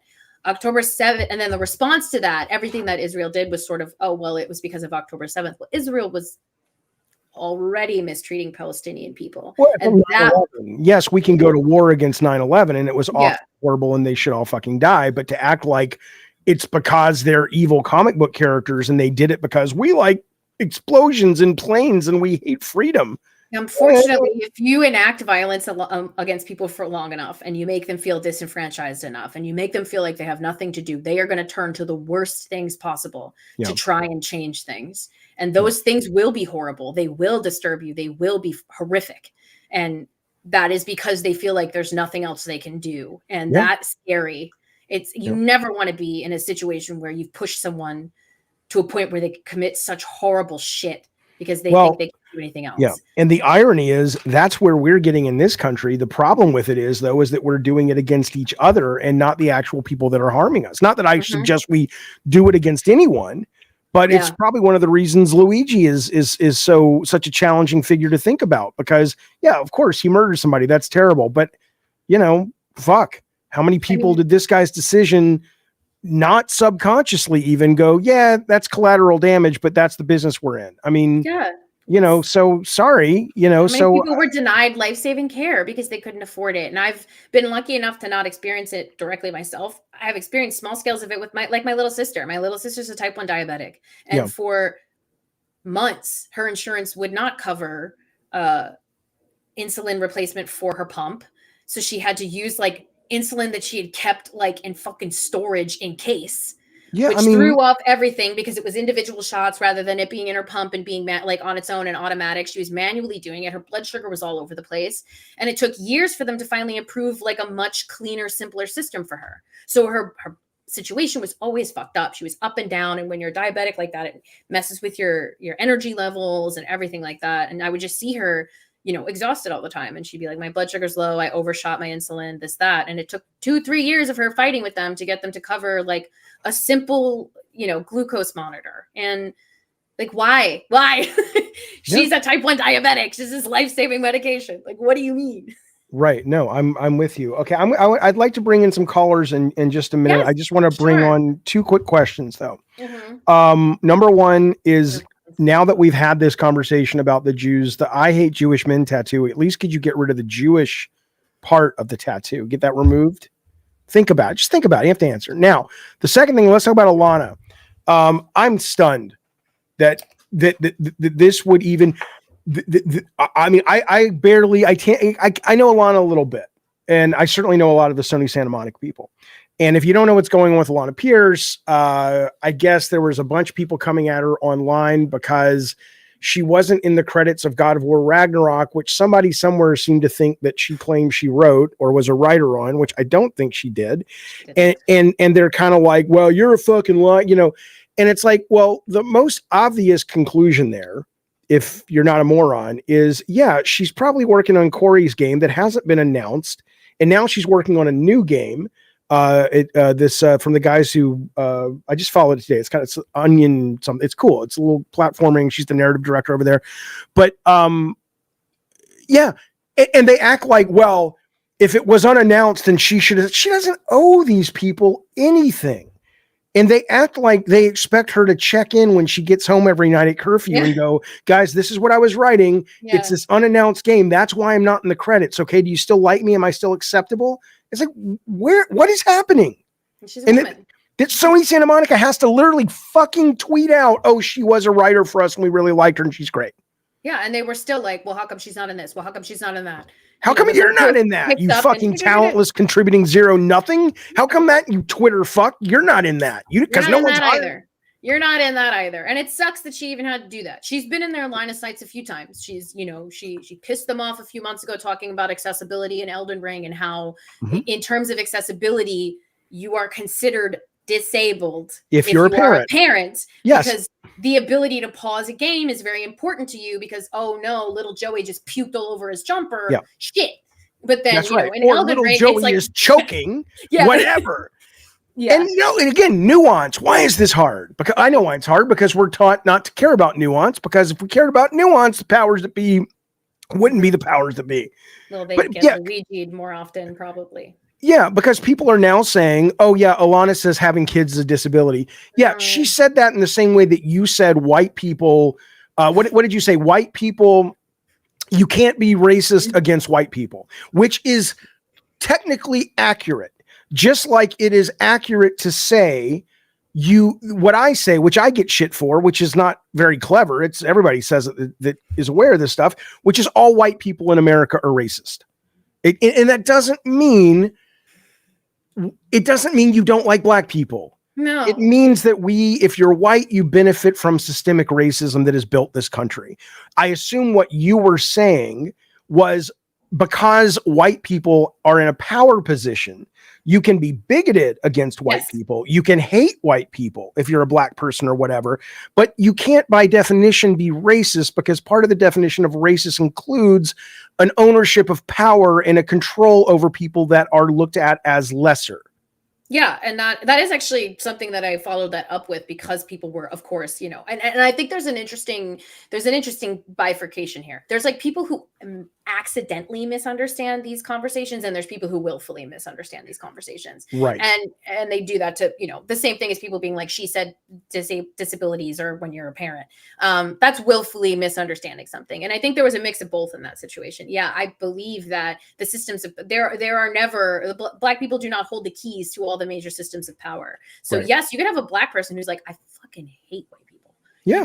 You could have anybody who says that about anybody. But whether or not they can use that hatred to affect the life of more, you know, multiple white people or even one white person because simply they are white. Yes, they can't do that. Right. They can't do that. So I mean, answer me this. If we lived in Wakanda, it would be different, correct? Then if you lived in Wakanda, you could absolutely be racist against white people. Well, yes, and if Wakanda's on another planet. Yes, yeah, that's what I was going to say. Okay, yeah, because if you're having but they don't trade with other people. Come on now, you know T'Challa, he's not into that. He's not doing deals with Elon. Okay, so let's bring on some calls and super chats. Tony, I'm going to put the link there. And if you can post it and pin it to the top of the YouTube, that would be great. Again, I don't ask, you can do whatever the fuck you want, but you'll be off the show. You know, which is fine. I mean, big fucking deal. You shoot your shot, have your moment. She's not talking about the lawsuit, which I'm sure you can understand. Don't be a prick. You don't have to agree with her. You don't have to like her. You don't have to like me. You can disagree with everything she said. but you're not doing hate speech. Even if it wasn't Alyssa, I don't do the fucking hate speech. You know, I fucking don't. So go fuck yourselves. Okay. That's not hate speech. That's just mean. It's so funny. My sister's name is Alana. Spelled well, we were just talking about Alana, and my notes say don't forget to ask about Alana because I know you were tweeting. Okay. Before I get to this first super chat, though, where do you think the people who are against people like you and I in our stances, where do you think they're right? Where might they be right, and what might we be missing in terms of things that they say about our side or our position that we should probably listen to? I don't know necessarily if we're wrong on this. I think they're right in seeing that the games industry has shifted in a way that doesn't value its workers and the people who play those games. I think that they're right in feeling frustrated that a lot of game developers, or at least major publishers, just kind of see them as like piggy banks that they can withdraw money from. I think they're really right in seeing that. And I think they're looking for someone to blame, and so they get sent in the wrong direction. You need to get sent up top to get mad at that. Don't get sent to the bottom, or the community manager. She's not the reason why you oh yeah, and she may or he may be super liberal, but that's still not. Yeah, I think that's definitely something that they're right about. The games industry overgrew during COVID. I think they overhired, they overspent, they took too many shots at what they thought would pay off in a few years. They took way too many shots on live service, way too much stuff, like put way too much effort and energy into that. And I think they're right in seeing that those are issues. But I think in a lot of other cases, I don't think it's right or wrong. I just think we fundamentally disagree on a lot of basic human rights things and equality. Like, I just want gaming to be more diverse and to feel like people have an equal chance to get into this industry. And I don't think that's a crazy liberal idea. No, well, the guy we're about to bring on first, Wick TV, and I'll bring him on in just a second. I was on his show yesterday, and there was definitely a sense, not Wick necessarily, I can't speak for him, but from the people I was with, they felt a lot of people in games were there because they didn't deserve it. And I can just tell you, man, when you're hiring, you are desperate for the best fucking people. Yeah. And you're not this idea that you're just going to hire anyone at a very important level. I've not seen it. I've just not seen it. Doesn't mean it's not true, but I haven't seen it. Totes Professional Gaming, thank you very much for joining, buddy. I sure do appreciate it. Big Afro Man, 18 months. Thank you, sir. Always great streams and interviews, Jaffe. Thank you very much. I want to have your baby. Big Afro Man, 14 as well. Look, I'm progressive. I told you I'm more progressive than you are. Big Afro Man gifted 1 Jaffe membership. Thank you, buddy, for that. I appreciate it. And then Stephen Hawkins bringing up the rear, 34 months. He says, thank you, buddy. He says, why were you blocking people and being so nasty when all the doxing stuff going on and the warring? Okay, I'm going to read this exactly as it's written. I don't quite understand what he's asking. Steven says, why were you blocking people and being so nasty when all the doxing stuff going on and the warring and whoring?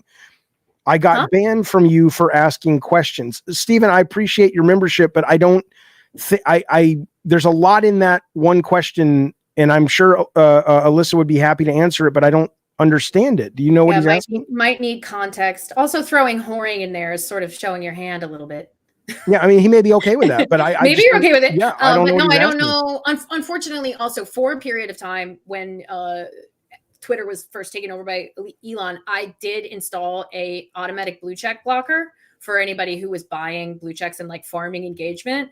Okay. That was uninstalled a couple of weeks later because I was testing how much you could make off of having a blue check. Not a lot, but I was very curious about it. And I think there's still a lot of people who have like fallen under, like I've even noticed like regular gaming, like news things are blocked. So you could be blocked for that reason, or you could just be blocked because at a certain point in time, I was getting very overwhelmed. And for like my mental health sake, I went through a lot of health shit because of all of this. I'm sure. For my mental health sake, I was just like, I can't. And there sometimes the whimsy was I'm blocking. Sometimes the whimsy was I'm going to try and stick up for myself. And so I think, that could be why. I'm sorry, I don't know more. Yeah, but I mean, people aren't owed free access to people, No. So I block all the time now. The one thing I have learned from Lil Jason Schreier is block like a motherfucker. Yeah, because there's a point where it's like, if you want to engage, you've made that clear. If you want to be a troll, that's fine. I support your right, but I'm busy. I don't have time, Yeah. you know, and I used to engage. Yeah. It's just too much for me, honestly. Like, Yeah. really, the health stuff was enough. I'm like, I I don't need understand. to be dealing with this. What are you on, Vyvanse, Concerta? What are you taking? For ADD. I don't have it filled. I haven't had it filled in a very long time. Because there's so many issues with it getting filled, especially. Oh, I thought you were saying you're about to run out. I haven't been on it for a while, but I was okay. just on Adderall, just Adderall, gotcha. your daily Addies. I gotcha. Oh yeah, I was just curious. Didn't love it though, because they did kind of make me feel cracked out. Yeah. Well, you may not have ADD then, because I take the shit out of that stuff, but I don't feel it. Like caffeine doesn't affect me. It makes me normal. But anyway, let me bring on Wick. Wick, how you doing, buddy? Here he is. You're on with what are you there? Yeah, can you yeah, I'm sorry. Hello? Yes. You were on with Alyssa. Hi, nice to meet you, Alyssa. How you doing? Nice to meet you. Good. How are you? Oh, I'm here. We're living life day by day, but we'll get through it.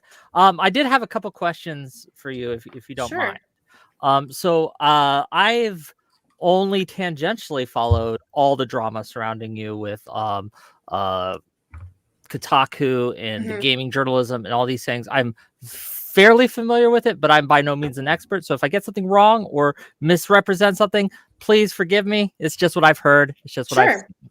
Fair. During your spat with people like Cabrutus, Grums, and all these other creators, if you could go back in time and change anything about how you've dealt with any of these things, what would you change? Is there any portion where you feel like you yourself, like, oh man, I shouldn't have said that.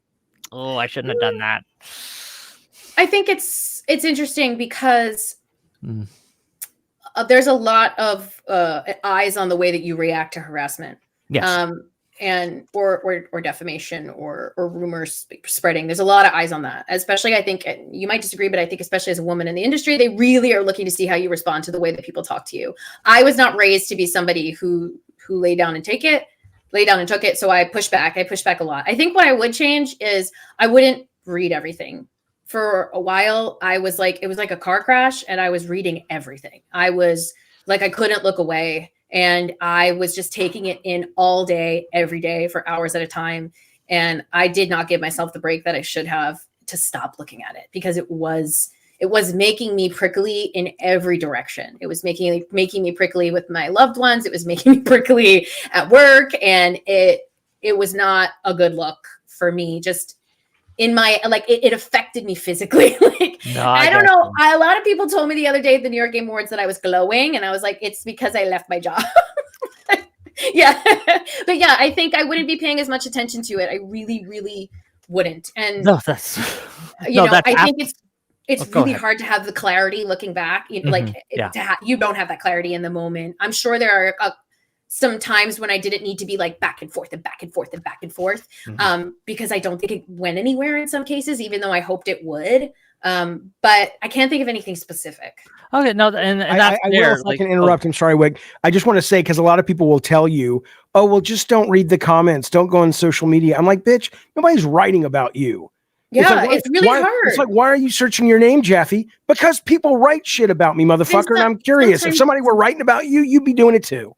In some cases, they were outright threats, and in some cases, they were sharing my address. So, like, I had to be reporting these things and being aware of it. So now you know what someone's going to say to that, and maybe they're right, maybe they're wrong. But people say, and I am not going to get into specifics of legal stuff. It's not my place, and I agreed that I wouldn't.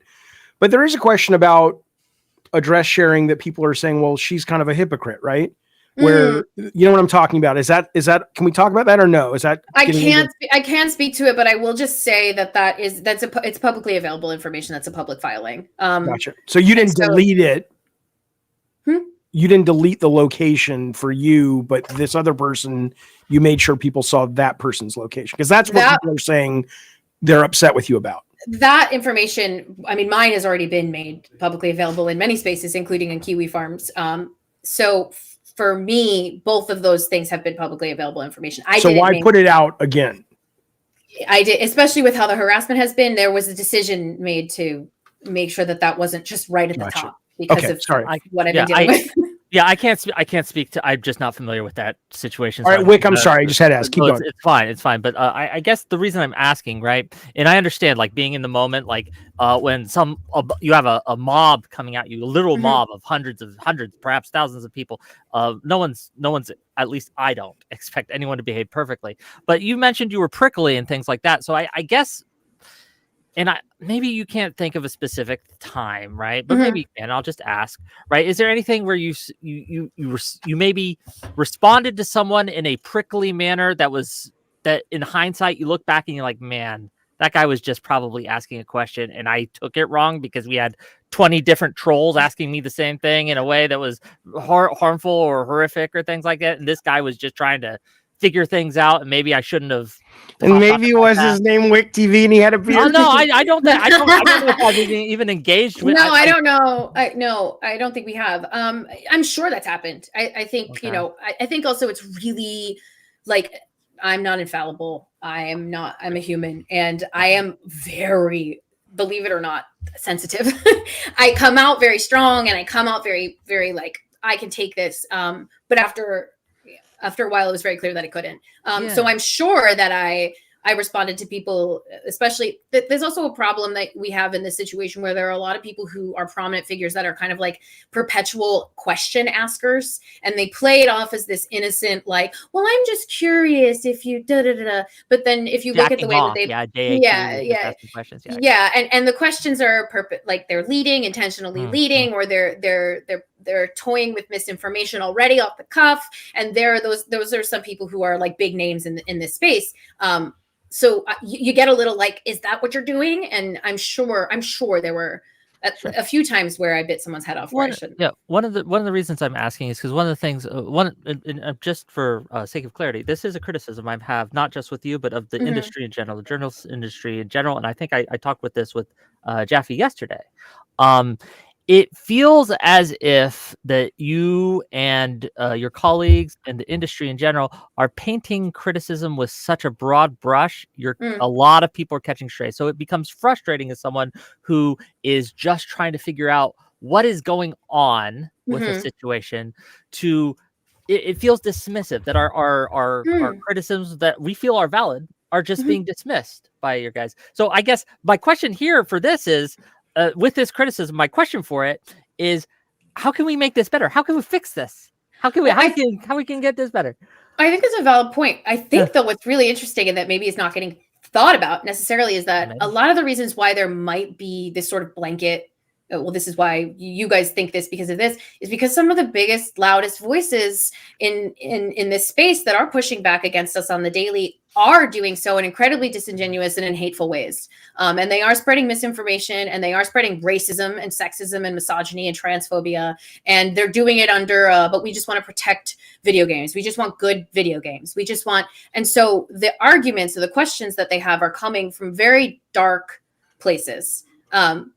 I think, or financially interested places. Yes, right? I think, if you have someone who is telling you that someone such and such a studio is infested with DEI, I don't think we can have a one-to-one calm conversation, because I have an issue with the concept that you believe that, seeing a person of color in a space they're only there for DEI, or they're not there for merit. So I think there are a lot of people who have taken up the mantle for people who might have valid arguments in the games industry. And I think they've commandeered it and taken it over and turned it into something that is much more nefarious than just, I actually do want to know about this. I actually do want to know about that. And that is part of the reason why I'm streaming now, because I am breaking down news from my understanding of what goes on in the inside of the industry. And I am trying to point to valid issues and valid criticisms. And I would happily take a genuine, kind question from somebody in the right setting and talk to them about it. But you also have to realize too, like, I am trying to protect my mental health in some cases and my safety, because like sometimes I know you don't owe anything. We get it. But like one of the things I've seen, and maybe this isn't fair, and I'll admit this because this isn't from the video game industry, but it's from the tabletop industry. One thing I saw recently, one of the I'm not sure if he's the CEO of Piazzo or someone involved, said something like, if JD Vance plays our games, he needs to stop and send it back. And I understand why you say that. Look, I voted for Harris, right? I understand. But it feels as a lot of people who didn't, right, or who may have sat out or maybe even voted for Trump, they feel attacked by these kinds of things. And it becomes like there's this animosity, right? People who just want to play games. And they don't like, maybe they're not politically active, maybe they don't know, right? But they're like, yeah, I voted for Trump because whatever. And they're seeing that there's an active hate from owners of these businesses, and they don't know what to do about that. And I think it's increasing the animosity. Yeah, I think that's interesting because I think, look, if you don't want JD Vance to play your game because JD Vance is a racist and beyond that, a lot of things, I think that's valid. I think that people who might have voted for Trump for whatever reason, media literacy aside or political literacy aside, I think assuming that someone's saying if you are JD Vance, don't play our game, then 1-to-1 applies to you, I think might say a lot about how you do consider this stuff. Maybe you are more politically aligned. I mean, we're all tribal, right? Maybe you are more politically. If I consider myself a Democrat, for example, and you start attacking Biden or you start attacking Harris, whether I should or not, right? Whether that's right of me to do it, I'm like, hey, wait a minute, that's my team, right? No. I mean, I don't believe that. Like, I fucking make fun of Joe Biden more than anybody in the world because I think that's a weird old man. But I'm also not the difference is the difference also though is that Republicans and Democrats have a lot of different aspects. But one of the things the Democrats can do more, doesn't mean they all do, but one of the things they do a little bit more than the Republicans is they're not as beholden to their leaders as figures. Like we, as a Democrat, as a progressive who votes Democrat, usually Biden works for me. I was glad he dropped out because he's too fucking old. He shouldn't have run in the fucking first place, right? I have no problem saying that, but a lot of times you get a lot less people on conservative folks that are saying that. They won't say that about their guys. I'll just cop to you that yes, Republicans are worse at this, absolutely, 100%. But let's not act as if Democrats and even socialists and even communists and even libertarians and even any group, right, that you identify with yourself. Like if I say I'm a feminist, right, and then someone has a critique of feminism, it can feel like an attack because, well, that's me. I'm part of this group, right? Sure, and so that's what I'm worried about here. You know what I mean? I think a statement of like maybe the conversation of like we don't want any conservative person to play our game, that's a different statement. But I think also if you say I don't want a transphobe to play my game, or I don't want a racist to play my game, or I don't want a homophobe to play my game, okay, then if you are any of those things, look to God, because that's why are you like that? I get it. I do. I think they're fundamentally different. I think that's the connection there that's happening. That's weird. If you are so affronted by the idea that JD Vance is not welcome to play a game, why are you aligning yourself so much with this person that feels like a 1-to-1 attack on you and what you believe in? And if that's the case, do you agree with what he has to say? And do you understand why that person may feel that way? And I think I've also said, if you don't like these things, you don't have to pick up and buy these games and play them. And I've never advocated for anyone, picking up a game that they disagree with and buying it because they have to. So I think, I think identity politics can be a bit of a bitch in some ways. I'm going to let you go. Thank you, sir, for calling. Yeah, thank you for coming on. Bye. Thanks, Wick. Speaking of what you just said about they don't have to play it, I was speaking to, I'm going to call her Gloomy. I don't know if that's what she goes by, but her and I were talking earlier because I was saying, hey, you were coming on the show, and she's a woman in gaming, and she games a lot, and she had some thoughts. I was like, that's a really interesting take. So I'd like to bring her on. Sure. This is it Gloomy or Gloomith? Or what Gloomy's fine, yes. All right. You're on with Alyssa. Hi. Hello. I was curious because I do read some Kotaku articles, and I try and gauge all around, listen to Moist Critical, this and that, get as many takes as I can. Mm-hmm.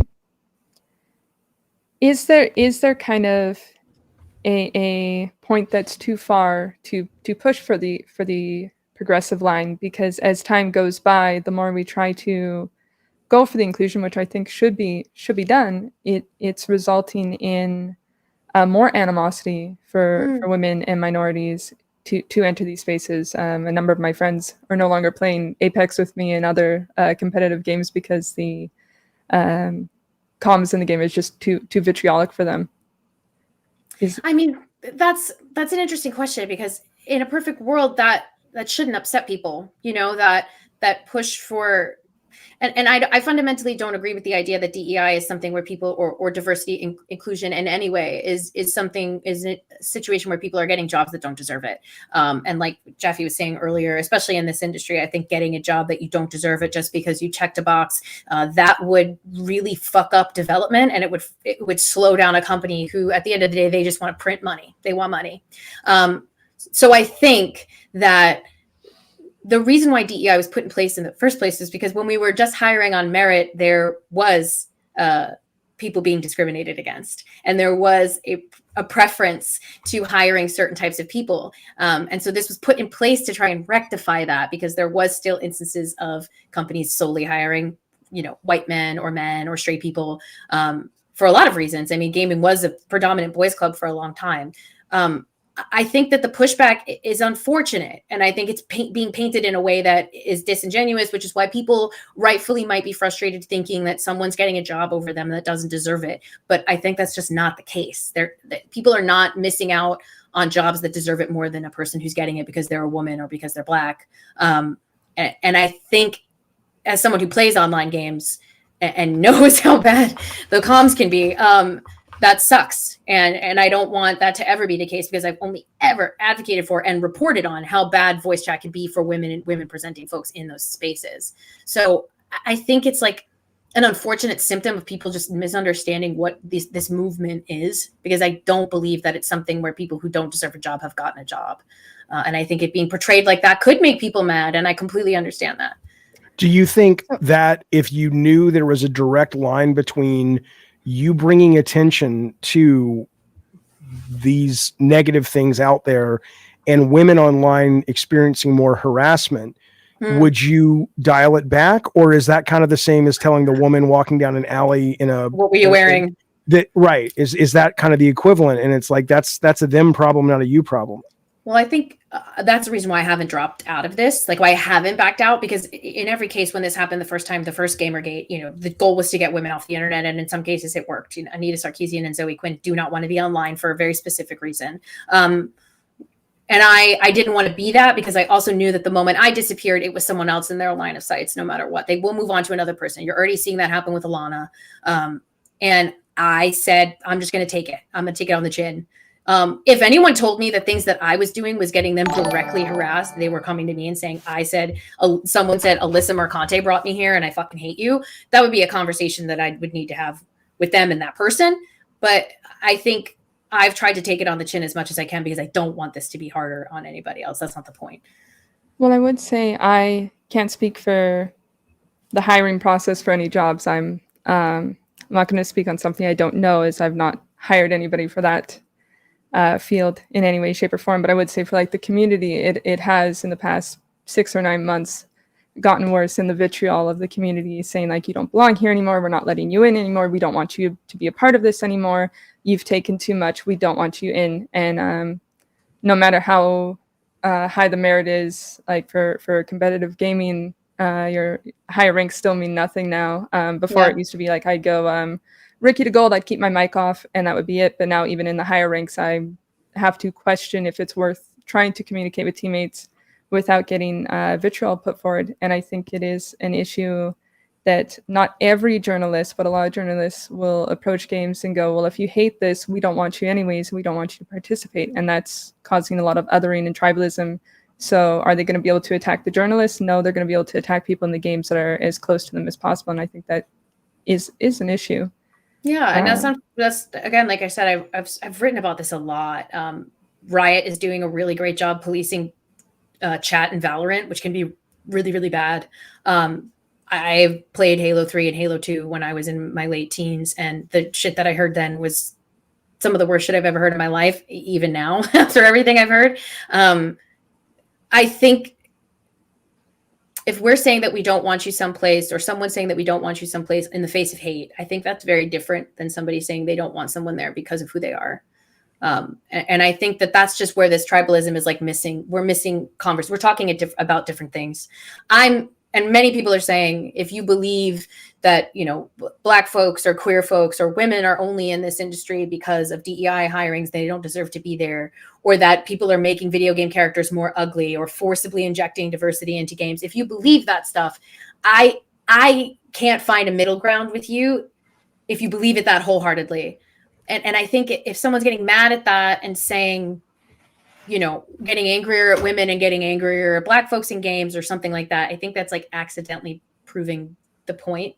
As unfortunate as that is for other people who have to deal with it, I don't want, especially people who are not involved in this stuff, to be dealing with hate online. That's the last thing I want.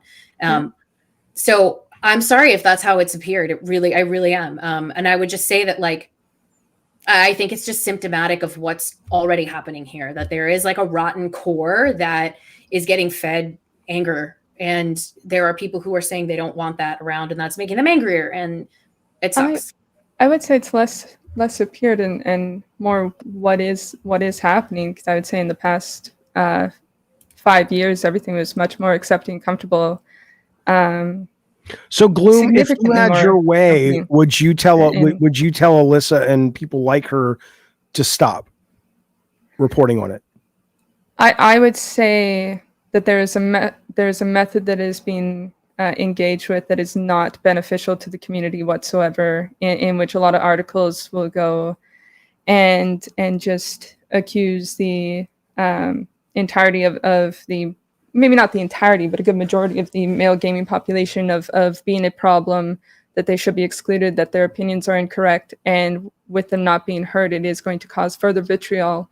They are going to lash out further. They've been left behind in a lot of society. I think I know in a lot of my reporting, I've never made it a point to make a sweeping generalization about male gamers. This has been strictly about the reactionary right-wing movement that has been gaining steam, and that focus on those men, and they feed off of those insecurities that they may feel for good reason. And they tell them that the way to fix that is to, you know, point to the people who don't look like them that are in that space. But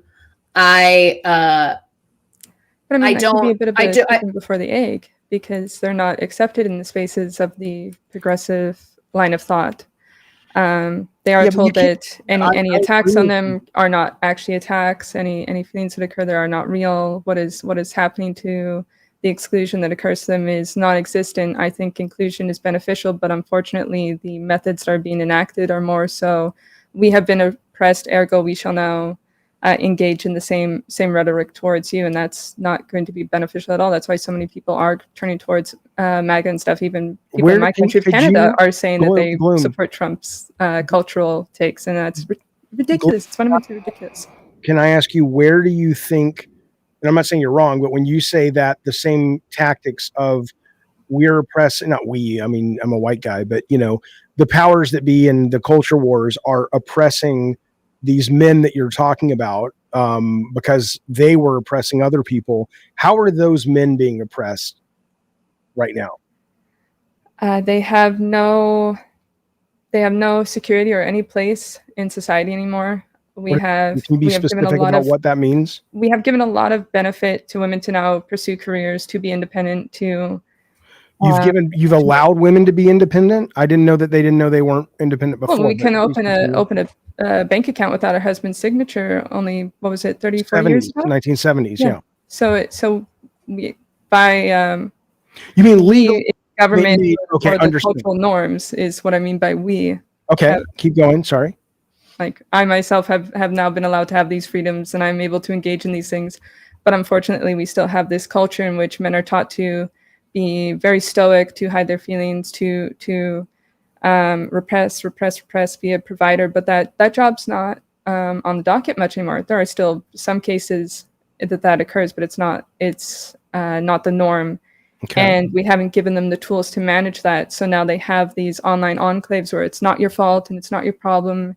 And we'll be there with you and we'll sympathize with you and we'll fill you with these radicalized thoughts. And when they go onto a lot of these feeds online of, like, I guess would be the term mainstream media, they are blamed more often than not, rather than trying to be understood and included. So it makes sense that it is a self-fulfilling prophecy of this pipeline of isolation and radicalization. I think that is going too far. I want acceptance. I want people to be treated fairly. But to do so and to deny a vast majority of the population seems counterintuitive. And now people in the communities that are minorities. Okay, I got you. I have a response, but I want to hear Alyssa's response. Oh, no. I was just going to say, like, most of the time I know that a lot of people would agree with me that I do think that there is a serious problem with the way that we've treated masculinity in this culture and in modern society. And that's incredibly it's incredibly symptomatic in the game space. But I will say that the unfortunate reality, at least in my mind, is that I think progress is slow, and progress is almost often met with pushback. And I still think that there is not nearly enough equity and equality and respect for women and people like me and queer folks and Black folks and people of color in this space.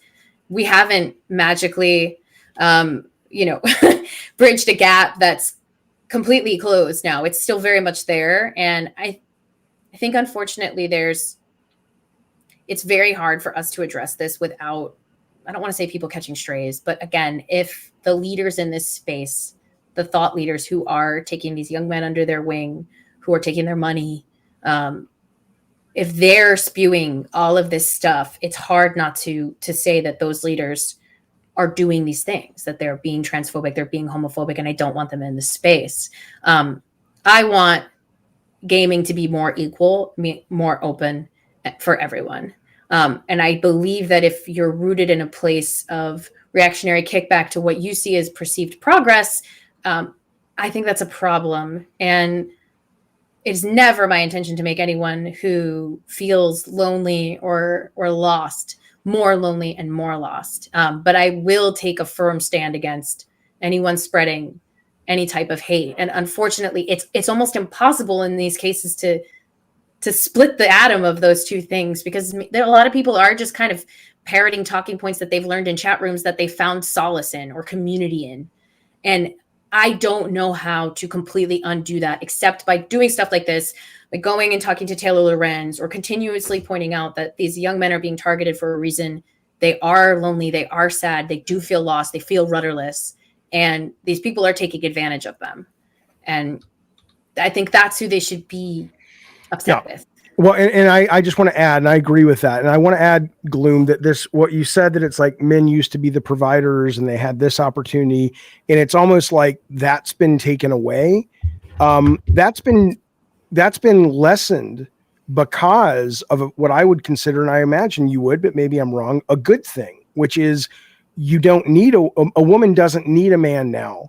And so now what I think you're right, the unfortunate response to that is that a lot of these guys feel useless. But honestly, if they want to look for some help, stop making fun of the left when we say therapy is good, self-reflection is good, meditation is good. Absolutely, you're right that the ramifications have led to these awful things that unfortunately women are experiencing online. But fundamentally, it's not going back. It's never going to go back to you not being able to have a checkbook. But what it can do is a man can go, I can cry, I can emote, I can express myself, and I can still be a man, whatever that means to them. And I think that's more of a position of the left than the right, to be frank with you. Well, but anyway, are beneficial tools. Yeah, give me one more. Hey, Gloom, sorry.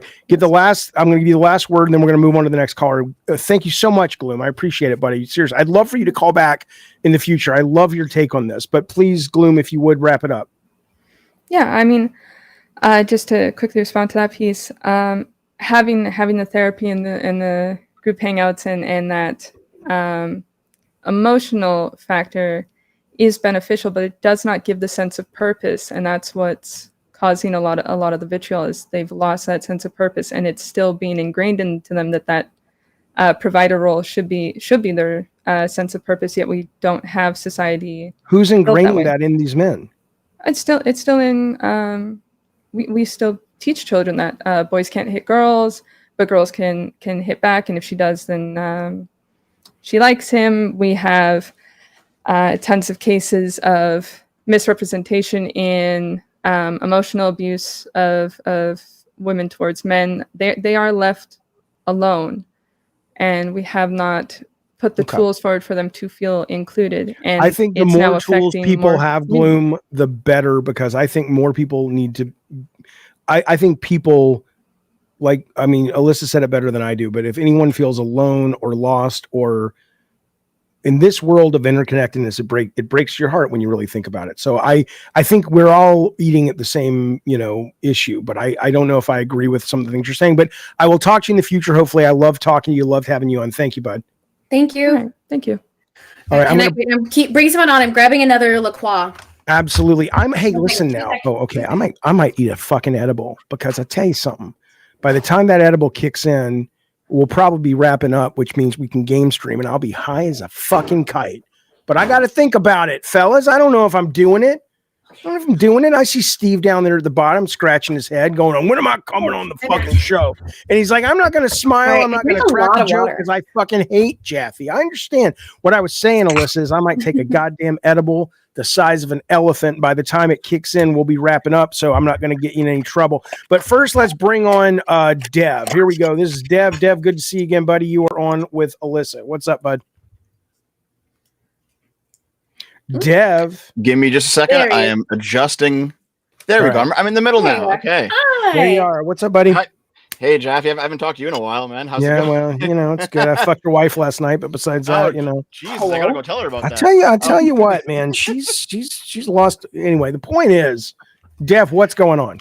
We were on WIC TV together last night. This is kind of a semi-continuation of that conversation.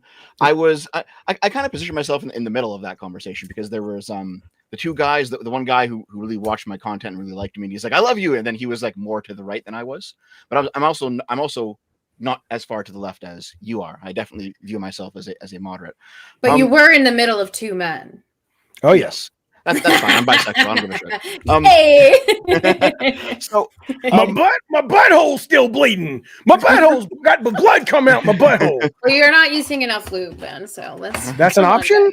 Oh shit. So I can continue a bit from where Gloom was talking, because she had some points. I don't know if she was gonna quite get there, but she had something that I think I can hitch onto, because there is definitely a problem with men, and not just in terms of men being toxic. So, for example, men graduate from university at around half the rate of women right now. And if you average out all the university degrees over the course of your lifetime, that's an additional $1 million earned at your job. So now at this point, also plus the fact that men are overwhelmingly homeless more than women are, there is definitely a growing class disparity, not just a sex disparity between men and women. Okay. So there are definitely like men exclusive issues that I think people who are more progressive tend to, they belittle or they don't service them properly. And so you have. Where do you see the belittling of that? I'm sorry to interrupt, but because everything you're saying, I see Alyssa nodding about.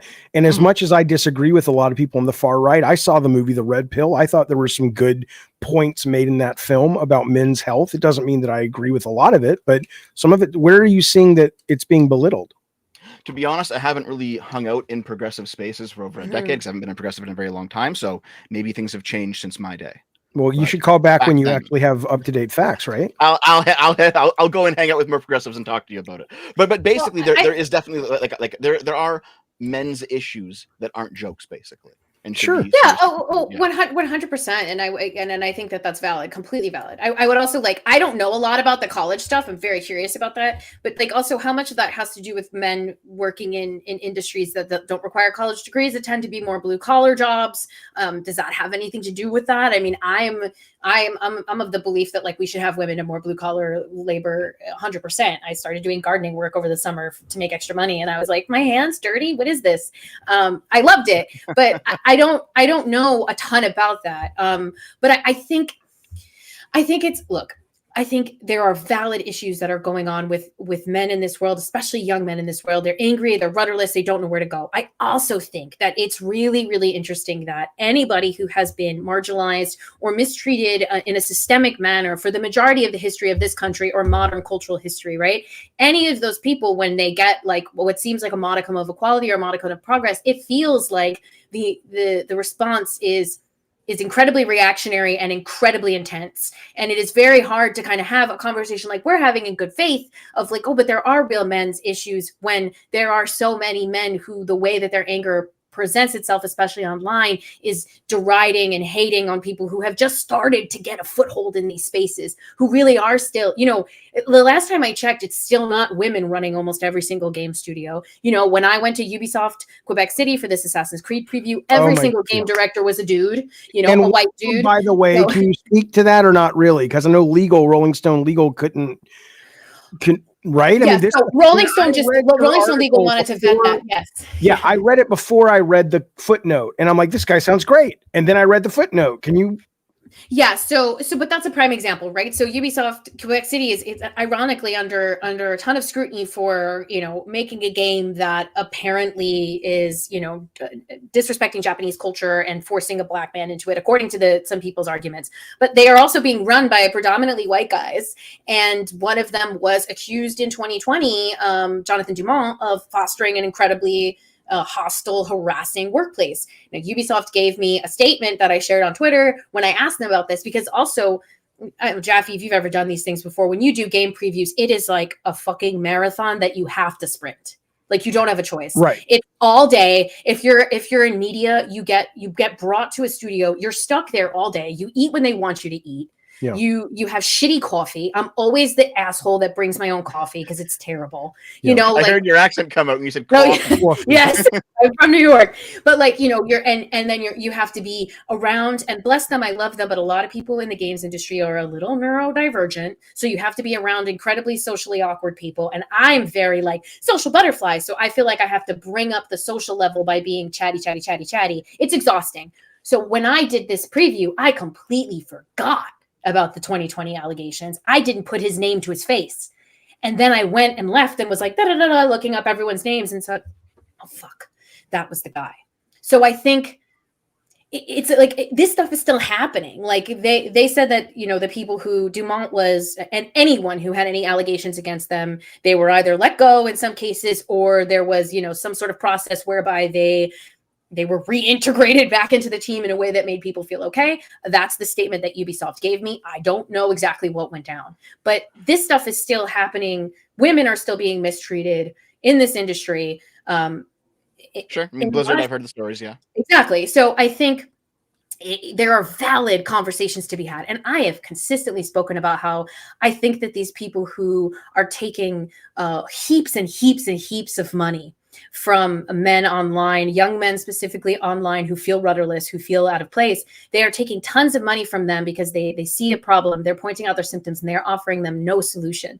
But they're just who are you talking about specifically, if you don't mind? Well, there are a lot of leaders in the right-wing space. You know, there's in gaming specifically, you can point to someone like Mark Kern, who's raised $600,000 for a game that's been in production for 8 years, and he's done so off the back of a lot of anti-woke conversations on Twitter, and that's where he sent a lot of his backers have gone from Twitter to backing his game. That's 8 years of a game's dev cycle that we don't know much about and that he's pretty quiet about.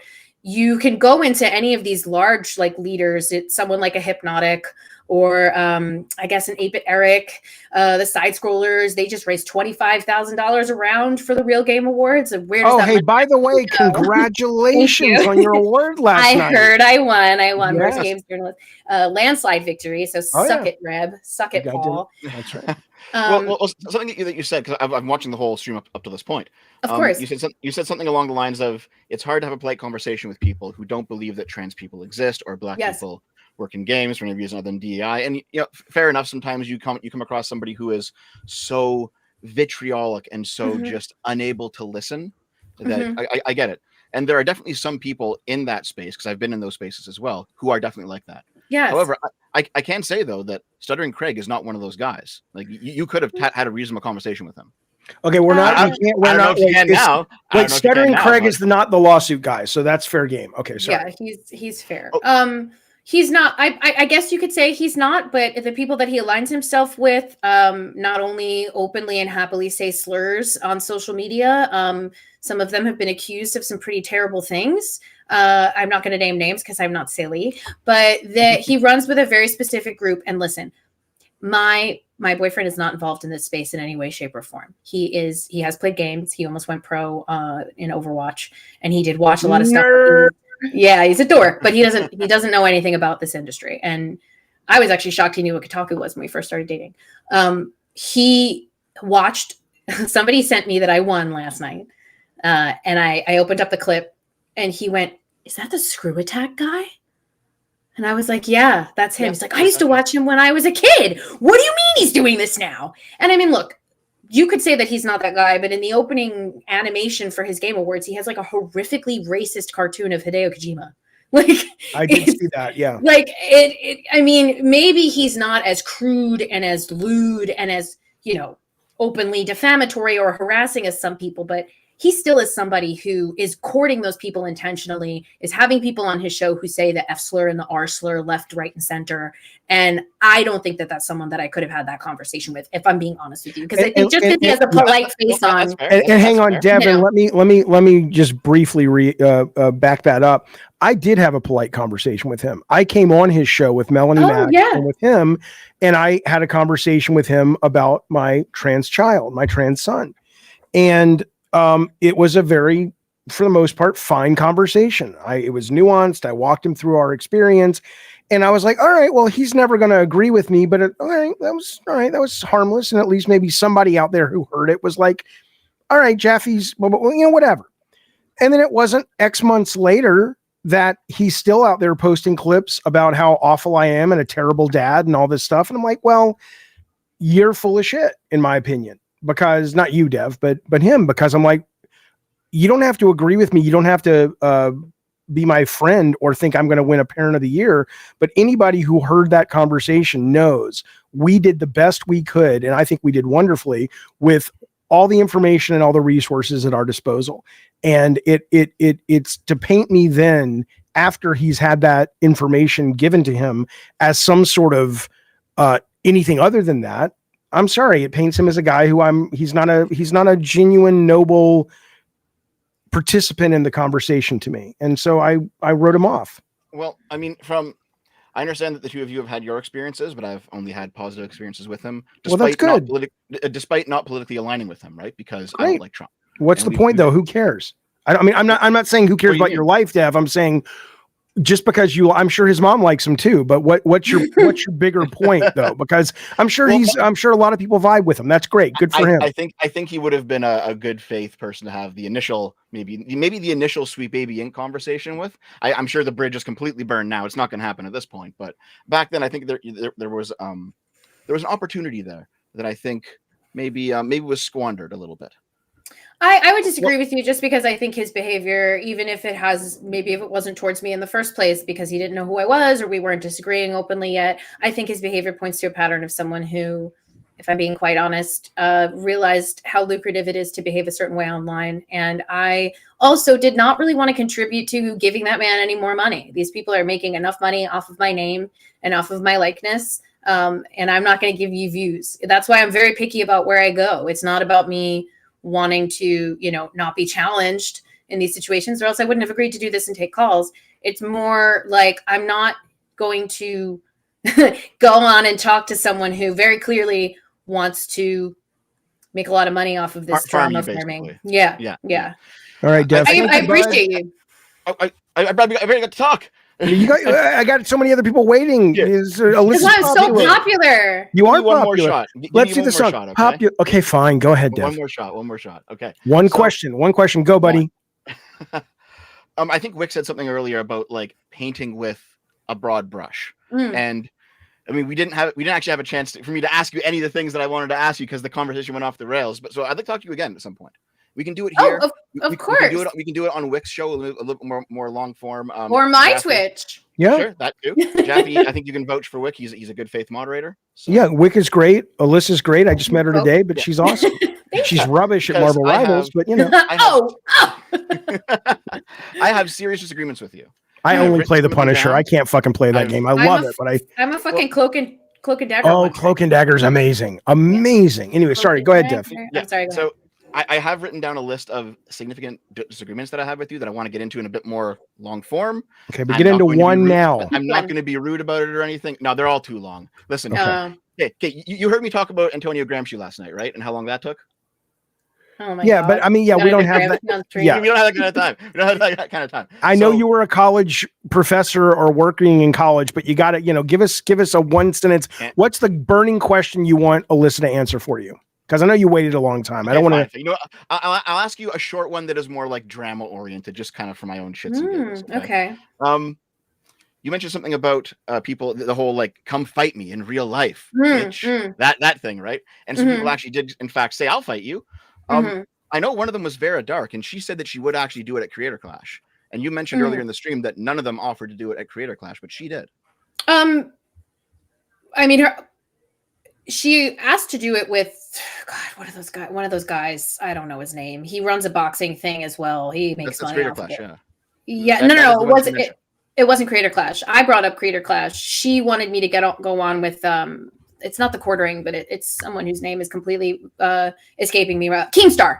She wanted me to do Keemstar's like a show on Keemstar's thing, and he wanted to put it together with his community, his organization thing that he does, and I told her no. I didn't want her to make any money off of it, and I didn't want him to make any money off of it because I disagree with him as a person as well. It also is really funny because I think it's really clear that there was like that was a very blanket, fun, silly statement that then turned into a real open season on people wanting to like, oh, we can do violence normally on her now. We've been threatening it for months, but like now it's okay. And there was a lot of men who were like, I'll fight you. And it just, at the end of the day, like I stand on business. And that was what I was trying to make very clear. I believe in what I say. I believe in a diverse industry. And no one was named because I don't want to like fist fight anybody because I'm almost 35 and I spend way too much money on Botox to screw up my face.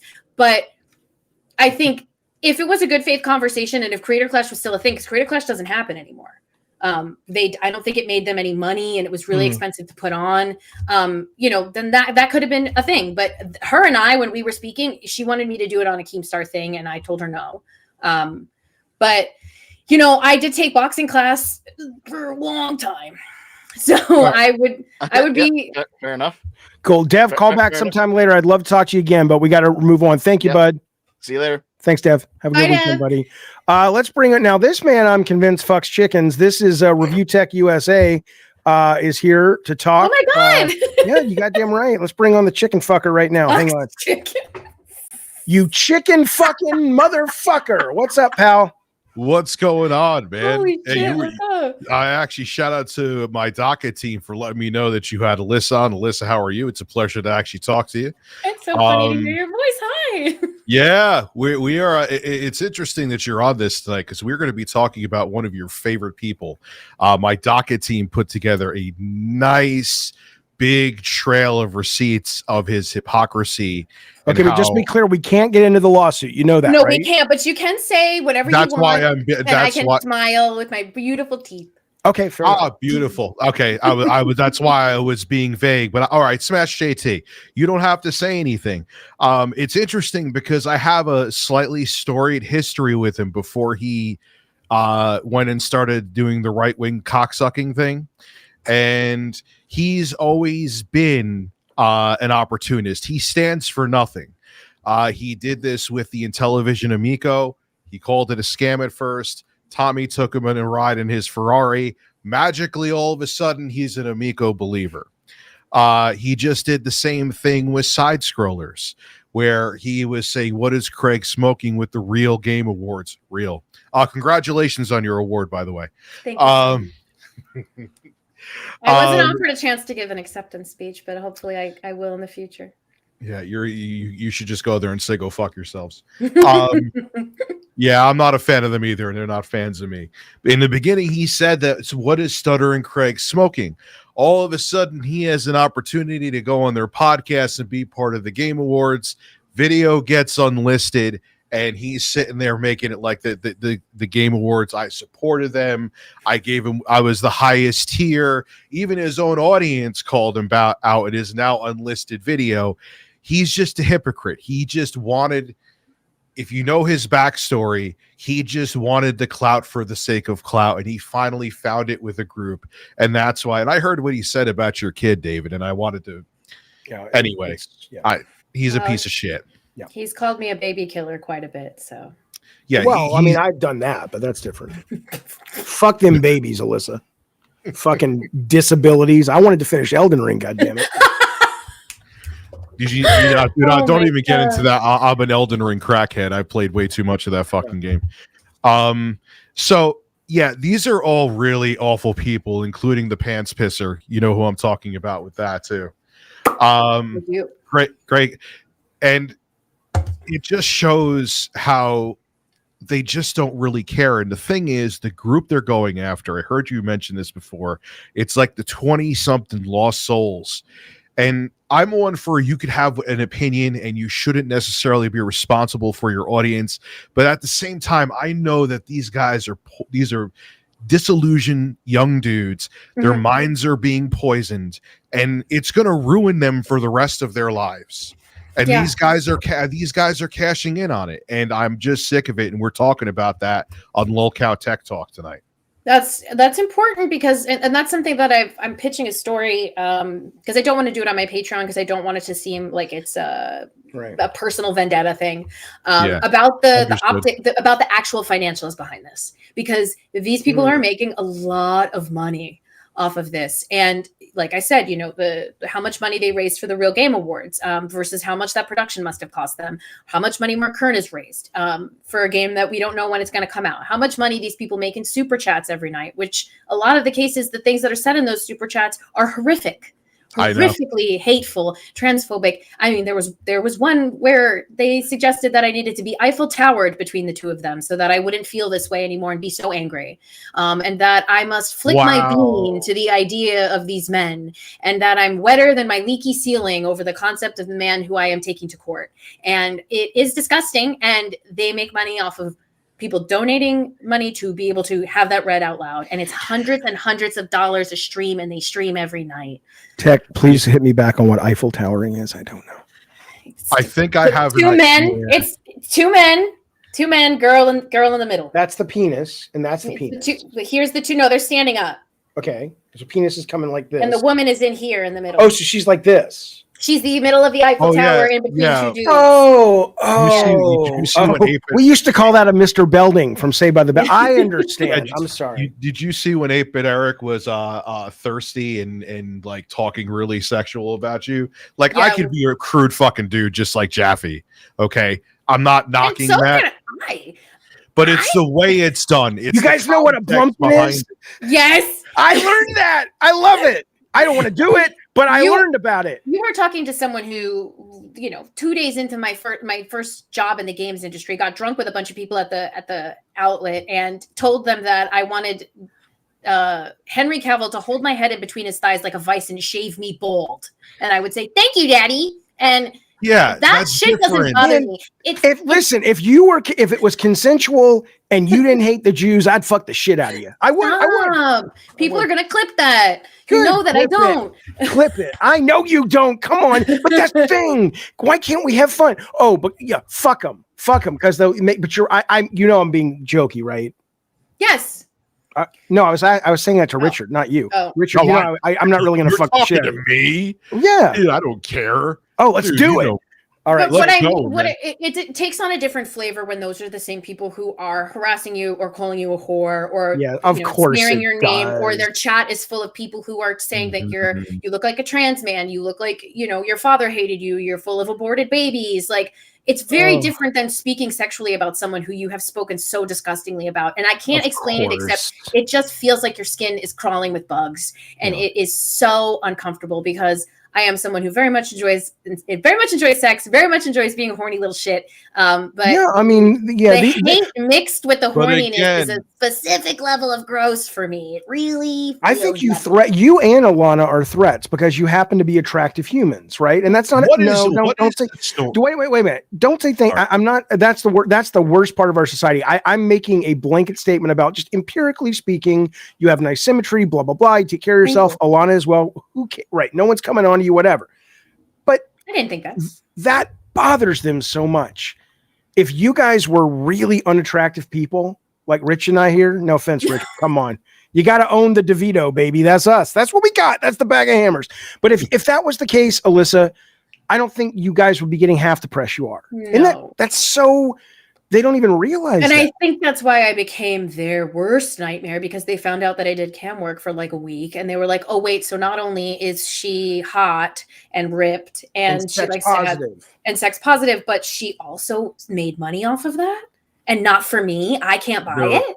They're also salty too because they're like, oh, I can't have her, and then they go into like this. It is like, really oh, interesting that these men hate me so Yeah. much, but they continuously focus on talking about me sexually or taking pictures of me where I am in very limited garb and making that the thumbnails on their pictures. So it's very interesting. I'm not a psychologist. Pick a lane. I'm not a psychologist, but it's very interesting. Richard, I love you and I want to have you on all the time. And I'd love to come on your show, but I do got to move on. Is there something specific you wanted to chat with Miss Alyssa about? One interesting thing, you don't have to respond to a man named Jeff. When he had his video about being sued, one thing that just shows you how hypocritical it was, he was mocking you for not being able to afford to fix a leak in your roof, but literally almost in the same breath, I have a sound clip on my soundboard where he says, I need money, I just do. That's Jeff. That's Jeff. Anyway, thank you for having me on. Alyssa, it was great talking to you. Don't forget Richard's new show tonight, right? That's coming on Loud Cow. Is coming on what time? It's on at 8, actually in about 40 minutes, 8 p.m. Eastern Daylight Time. And we're going to be roasting the shit out of Alyssa's favorite person, so make sure to tune in. All right, buddy. Thank you. Always good to hear from you. Bye, Bye, Richard. Bye. Bye. Okay. Are you doing good, Alyssa? Everything okay? Yeah, I'm doing good. I'm gonna have to get dinner in like 2025, but I'm good. Tell me when you're ready to wrap. I'll go, I can go for a while with this shit, but if you're do this all day. Like I said, I'm this had a little bit more time in me. All right, let's do it. All right, let's bring on I think Ember's Arcade, and then I'm gonna bring on Sync, I think, but let me bring on Ember. Ember, it's Jaffe. What's going on? You're on with Alyssa. Hey, can you hear me all right? Yep. Yes. Hi. Oh, great. Hi, nice to meet you. Nice to meet you. I've got a kind of a big question about I guess the gaming industry having a bit of a progressive slant, that sort of adversarial relationship that it's developed over the course of the last 8 to 10 years with some people that are consuming games media and looking for games coverage and industry analysis. It seems as though the games media space is shrinking year after year. Layoffs are happening. This strategy isn't bearing fruit. I wanted to ask you a little bit about psychology of sort of the willingness to have an adversarial relationship with the reader, or maybe with the gamer as a metaphysical concept.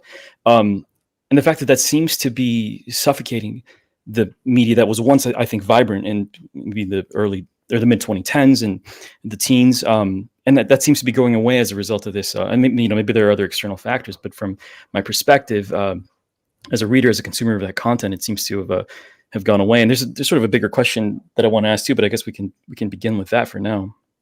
Yeah, I would say there are definitely a lot of other factors that are going into why these places are disappearing. A lot of it has to do with the fact that so many of these sites were thriving under the old Google SEO format, which is consistently getting changed now. As someone who's been on the inside of this and understood, how often we were just trying to chase SEO terms so that we could rank, and how often we were struggling to continue to go up against sites that were in some cases churning out like AI generated content or stuff like that. There's also, a lot of these media companies are owned by investment firms that are always just looking for ways to cut the fat as much as possible and sell it for parts. Geo is a prime example of that. And I think when you start to see the way that things are getting automated through AI and other stuff like that, you quickly realize that you should, cut the fat even more and get rid of more and more people or more sites. Advertisement is also not doing as well online as it should. Brands are really scared about not being brand safe, so they don't want to associate with certain things. But I will say what you're feeling in terms of like adversarial, I don't know how much it's that, Kotaku was at the center of Gamergate the first time this happened. And so I think the people at that site are like uniquely positioned to be dealing with this kind of stuff. And even when I was there before any of this happened, it was kind of like anything that you said was undoubtedly someone was coming at you because of what you did at Kotaku, because you worked at Kotaku. I don't know how much of it's adversarial. Obviously, I've been back and forth with people quite a bit. Right. As much as I think that it's also like I'm a gamer. I've been a gamer. That's why I got this job. And I was a gamer in a household that did not understand gamers. I got into it because of my cousin. My parents were jocks. I was a jock. They're like, what are you doing? I don't understand what this is. We're not paying for this anymore. You're a girl. You're not getting an Xbox.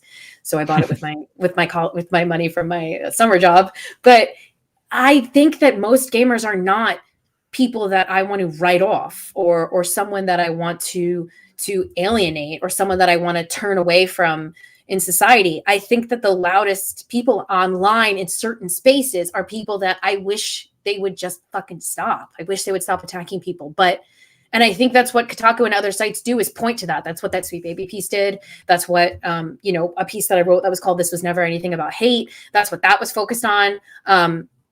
I don't know if it's as much adversarial as it's, especially people who have dealt with it at Kotaku, they just have a firm line of what they don't want to deal with. But I do agree with you that the industry is shrinking. It's shrinking aggressively. And what's unfortunately happening is what's filling in the gaps are these YouTube and accounts and these people online that are not held to the same standards that we were. If anyone wants to think that we weren't held to standards, that's a different story. But I'll tell you right now, there have been several instances where I have been at Kotaku where someone has gotten called into a room to have a conversation about a piece to ensure XYZ was done, because GeoMedia has already dealt with aggressive litigation for any sort of error that someone might have made. I mean, just look at the Hulk Hogan case. So there is a level of accountability that you have to be held to when you're at a company like that someone making YouTube videos doesn't. And I think it puts us in a really weird spot. But I totally get why you might feel that it's that way, because, you look at someone like me and I'm pushing back. And of course we make these over the top hyperbolic statements of, I can't stand gamers. It's like, I go to GameStop and chat with the guys on Knickerbocker, I chill with them. I don't hate them. I hate mean people. And mean people, unfortunately, are like, I speak for all gamers. No, you don't. I would hope you don't. I really do. Well, I really appreciate that. It's a much more insightful and thoughtful answer than I was bargaining for. I mean, that was I really appreciate you taking the time to do that. I was going to ask you a bunch of big questions, but I don't want to take up too much time, and I'm sure there are other callers. But I have a small question. What's your favorite game of all time? Mass Effect 2. Oh, okay. Mass Effect 2 or Halo 3. Oh, wow. 2 was my least favorite in the trilogy. Can you believe that? I think that might be our. No, I can. Maybe that's why I hate you. No, He's probably Jewish too. No, I'm Catholic. I was raised Catholic, but I'm nothing. I really appreciate taking the time. I wanted to say before I go here, I think you're lovely, and I think that it was nice to get a chance to listen to you speak for yourself, because there's a lot said about you, and I don't think that I've had the opportunity to sort of just see who you are, and you're obviously very lovely. You're very intelligent. I think that if we got granular about, well, how do you feel about this and this, I'm sure that we would disagree on something. Sure, I would, and probably quite a lot. But I think that you're a really wonderful human. I think you've demonstrated that today, and I hope that a lot of people will be able to soften, I think, in the way that we talk to each other, because even if we disagree, it's clear that there's beauty in our humanity, and I think that's worth cherishing. So thank you. I really appreciate you taking the time to talk. Thank you. You have a crazy good speaking voice. So if you aren't already doing stuff with your voice, you should. I am. Yeah. Okay, what do you have? What do you have to say about me that's nice in Burrs Arcade? David Jaffe, I think you were made in the image of God, and I think that you're a beautiful man. Even if you don't agree, I believe I'm beautiful, but I don't believe in the God part. Good to see you, buddy. Thanks, Ember. All right, there he goes. Let's bring on Sync. Sync has been waiting a while. This is Sync's nephew. I think that's a reference to that guy on the Young Turks or something. Yeah. Sync, am I saying it right? You're on with Alyssa. What's up, buddy? Sync. Water's empty. Are you there, bud? While he's getting set up, you want to go grab another drink? Can you hear me? Go. Oh, here we go.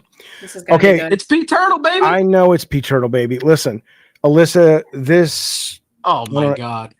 Be nice, be kind, and begin, Pete Turtle. He's out of his fucking mind. Nice. I just think she should be challenged today, because the go. last Nobody 6 cares guys, why. Just go. You can't interrupt this. Yeah, nobody needs preamble. Just talk. Ask her what you want to ask her. Well, listen, I have a bunch of things I got to ask you, but you can't ruin the flow. God damn it! I assure you, I'm Pete Turtle. I think you know me. I'm not sure. No. Sorry. Okay, we've spoken before, but anyway, uh, you keep pointing to the right as this horrible, evil. All we do is attack people. But what about you and people on your side, like Kate Bush's husband? He just got blocked on Twitter, right? He told a pregnant woman to go kill herself. Told a bunch of people to go kill himself. He's your friend, isn't he? Do you promote him saying that? Are you Let okay her with him answer, telling a Pete pregnant Turtle. woman to kill herself? All right, let her answer. He doesn't speak for me, and I don't speak for him. But we do know each other. You're his friend. He's been very supportive of me throughout all of this. But yeah, I don't speak for him. And also, I think a lot of that conversation is taken out of context as well. So that's important to take that into account. I followed the whole thing perfectly in context. To context to what? Is it ever okay to? Oh, let me tell you. Is it ever okay for a guy to go online and tell a pregnant woman to kill herself? What would be a proper context for that? I don't think it's okay for people to say that trans people shouldn't exist, or for someone to make a character in a video game that they also that name justifies a trans it. person. I'm not saying it justifies it. I'm saying that I don't think that's okay. Oh, what about you, Jeff? Do you think that justifies telling a pregnant woman to kill herself? I mean, how attractive Especially is the she? side that cares about women so much. Listen, here's what I'll tell you. I don't know the context, but let's say this. Do I think that telling someone to kill themselves is ever a nice thing to say? No, of course not. That's ridiculous. But do I also think that I don't know Kate Bush or her husband, but I do know that my guess is that it was built on the bones of an argument that was already festering regarding something that the person that they said that was awful. What was it that woman? God. Well, I'm asking you, what was it that she said that Kate Bush's husband felt the need to respond in that way? She was just an anti-abortion person. Well, okay. So she just basically came out and said, I'm anti-abortion, and he said, kill yourself. Is that what happened? Yeah, she was basically talking about how wrong it is to get abortions. Basically, she didn't tell anybody that they're going to hell or anything. And even if she did, that's not worse than telling somebody to go kill themselves. Especially while they have a kid. You're telling the kid to die too. Alyssa, wait. I'm not sure if he even knew that she was pregnant. Oh my God. The deflection is real. Your side, you guys take accountability for nothing. It's not a deflection. I just Eternal, don't know if that was top common knowledge. Would you like Alyssa to take for something for someone else? I'm just saying, she came on here and she was talking so bad about the side of men. Real right-wing men. No. Yeah, right-wing men. No, that there's not no even space, and they say all these horrible things to women, but I don't think you could point to one thing that somebody on my side has said worse than telling a pregnant woman to go kill herself. P Turtle, hang on. What has Alyssa said on this particular chat that was bad about right-leaning men? She's basically, but she didn't say. Not basically. What did she say? No, she's basically saying there's no room in this space for right-wing men. I don't think she ever said that, and I'll give you $1,000 right now. That is what she's saying. She didn't say that verbatim. That is what she's saying. Okay, so where are you? Wait. You're making a pretty strong accusation against a woman who's clearly shown that she knows the number of a lawyer. So let's be clear. You are telling me that there are things she said that are obviously suggesting that she thinks right-wing men are what, bad? If you're a religious person, right? That's not what I asked you. Do you have any evidence? Because you're saying she didn't say that. No, I was about to give it to you. Okay. If you're a right-wing person, right? A what? A what? Was you talking to me or her? You. If you're a what kind of person? If you're a right-wing person, right? Or if you're a conservative, right? Yes. Or even if you're a Trump supporter. Listen, do you believe Trump supporters should be allowed in gaming? You're getting off. No, answer your fucking. If you are a right-wing person, look at her face. Because she's confused because you're not saying anything. If you are a right-wing person, continue the thought. Do you believe that those people are good and should share the same space as you guys? Or do we have to succumb to all your beliefs? Are you willing to make compromises? By the way, I don't believe in compromising. We're destroying you guys, but I want to know if you guys believe in compromising. Alyssa, just let me know when you're ready. No, I don't believe that you should compromise with anybody who thinks that trans people shouldn't exist or queer people shouldn't exist or Black people shouldn't have jobs in gaming. I don't know what you mean by compromise. I don't want to have conversations with those people because I don't think if they believe that in their hearts that we'll have any common ground. Okay. And last thing I was going to say, because I know I had like 100 things, but Jaffe has to get me off. Even though, you know what, Alyssa, we have a lot that we actually agree on. I don't have to get you off. I'm anti. It's Not that a Zionist. you're not. I know you do the character, and that's great, but we're on for 2 hours. Alyssa's tired. I assume I'm tired. It's 6, 7, 8 o'clock in New You let York. a bunch of content creator grifters talk about nothing. That Ember's Arcade guy came on and literally just kissed her butt. Ask her. I am. All right, last thing. You said that a bunch of people have messaged you and, making up lies saying that you suck your way to the top. Now, you can be honest about this. I don't know if it's true or not, but I saw a tweet you made saying that when somebody asked you, and you're smiling right now because you know what's coming. Somebody asked you, how did you get into this industry? You said you suck dick. Is that true? And if not, then, and if it is, then why are the people who are accusing you of that wrong? Is it true she made the tweet, or is it true she did that? Yeah, is it true she made the tweet? And if it's true that she made that tweet, which I know it's true because I've seen it, then aren't they justified in saying that you made it to the top by sucking penis? My guess is it was clearly a joke if you made the tweet. That's a good guess. Maybe not. She's very sex positive. That's a very sex positive. I would love to know So your body count. You're saying that you can only be sex positive. If you're sex positive, then you also have to trade in using sex to advance your career. Those the same things. You have to. I'm saying that it's likely if you're sex positive, you would have no problem sucking your way to the top. What connection do you have? Said you would suck a penis to get to the top. Did you not say that? You're the same kind of person that thinks rape is a sexual crime and not a crime about power. Oh my God! You keep saying that. Why don't you let the woman speak? I don't have to let her speak. Stop She's simping, probably Jeffy. Let her speak. I don't need to simp. But I know you don't need to, so stop it. So listen, did you say that? Did you tweet that out? That tweet that you've seen, I think hyperbole is a lost art. And I think jokes are often misunderstood online. But I also can't speak about it that much for a lot of reasons. You want us to give you a second to look up hyperbole? I know what hyperbole means, and it's fair enough. I'm just saying. So people calling you out because not everything is understood through text. People saying you suck your way to the top. It's not them lying. It sounds true. You wrote it, and if you're saying it's a joke, you could have clarified that. There is a very valid reason why I can't clarify that, and I can't speak to it anymore. But hopefully, in due time, people will learn that. So, but Peter, thank you, buddy. Enjoy your weekend, good sir. Thank you so much. Fair enough. Thank you, Jeffy. Anytime, bud. I try to bring everybody on, I'm not gonna listen. I'm not gonna hide. I'm not saying you are. I'm not saying you are. Steve, you've been waiting a long time. What's going on, pal? Hi, Steven. I'm just getting high as hell, Jeffy. Good for you, man. I had to calm down a bit because I was getting amped up in the chat, and I'm like, all right, I got. All right, what's going on? What you want to talk about, sir? I've got a couple of things. Oh yeah, you are getting high. Oh yeah. Yeah, it's burning my freaking throat. Anyway, the first, you don't know me from anyone, but when the whole thing was going on back in I don't know, May something. I came on and I was defending you. My name's Steve Hawkins, by the way. It's not a hard one to remember. I get it all the time. It's real.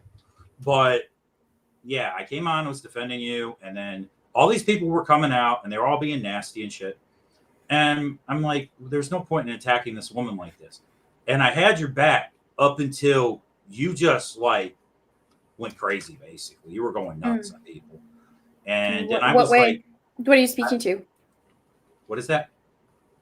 What are you speaking to in terms of what you considered me going crazy? What was that time that turned for you?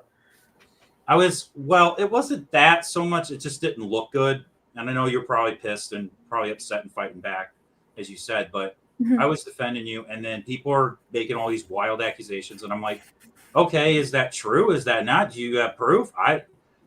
And then you blocked me. And I don't care that you blocked me. It doesn't hurt my feelings. It was just, to me, it was kind of absurd. Okay, it was just kind of absurd. So I'm still what was going on with you mentally or something back then? I'm not trying to be demeaning or trying or anything. I mean, she did kind of already answer that though, right? Yeah, I did kind of speak to that a little earlier. Yeah. Yeah, but I'm talking about what specifically happened to me. But she doesn't. How would she remember? No offense. I don't want to diminish your situation, and I don't want to like come off like a dickhead. Okay. But it has been like I almost consistently have a DM that's gotten flagged and has to go like by Instagram or Twitter or TikTok or email. Like almost every day. And during that time, like especially in like April, May, June, when things were kind of like really kicking off, I was getting nonstop. I mean, like I could show you what my inbox looks like. It's a battlefield. So in some cases, I was just doing things to protect myself. And sometimes they were knee-jerk reactions. They were like, oh, block, I can't do it. Oh, block, I can't do it. And I may have never even known that you were someone who might have been sticking up for me beforehand, because I was just almost at a certain point in time, you like blur to what it even says or who it's even from. You just, block, I can't. And it was more just a personal protection thing. But I'm sorry if that hurt your feelings, especially if you felt like you were advocating for me, because it does feel like I don't get that a lot. So I do appreciate that. It was just strange. That was all. I mean, like I said, I don't really care. It was just like, wait, what happened? You know what I mean? And then, yeah, I can understand that completely. And then there's some other things about, like just the whole doxing thing and all of that. There were accusations brought to you against you that you doxed somebody's wife or you went after somebody. And I just wanted to know, like, and I don't know anything about the lawsuit, so if we're getting into that territory, just say that's not. I don't know if that was the lawsuit. Yeah, it does get into that. So I can't really talk on it. I'm sorry. I didn't know that. Yeah, I'm sorry. It does. That's fine. I just. All right, Stephen, you've waited a long time. Any other question for Alyssa before we move on? Yeah, I just don't like the nastiness online. I don't like all the back and forth. And I know that you've kind of put fuel on the fire of it, even if they were attacking you. I disagree. So I think a lot of people wanted me to lay down and take it, and I didn't want to. So I think, unfortunately, and I also think a lot of people want you to be polite in the face of some pretty terrible stuff.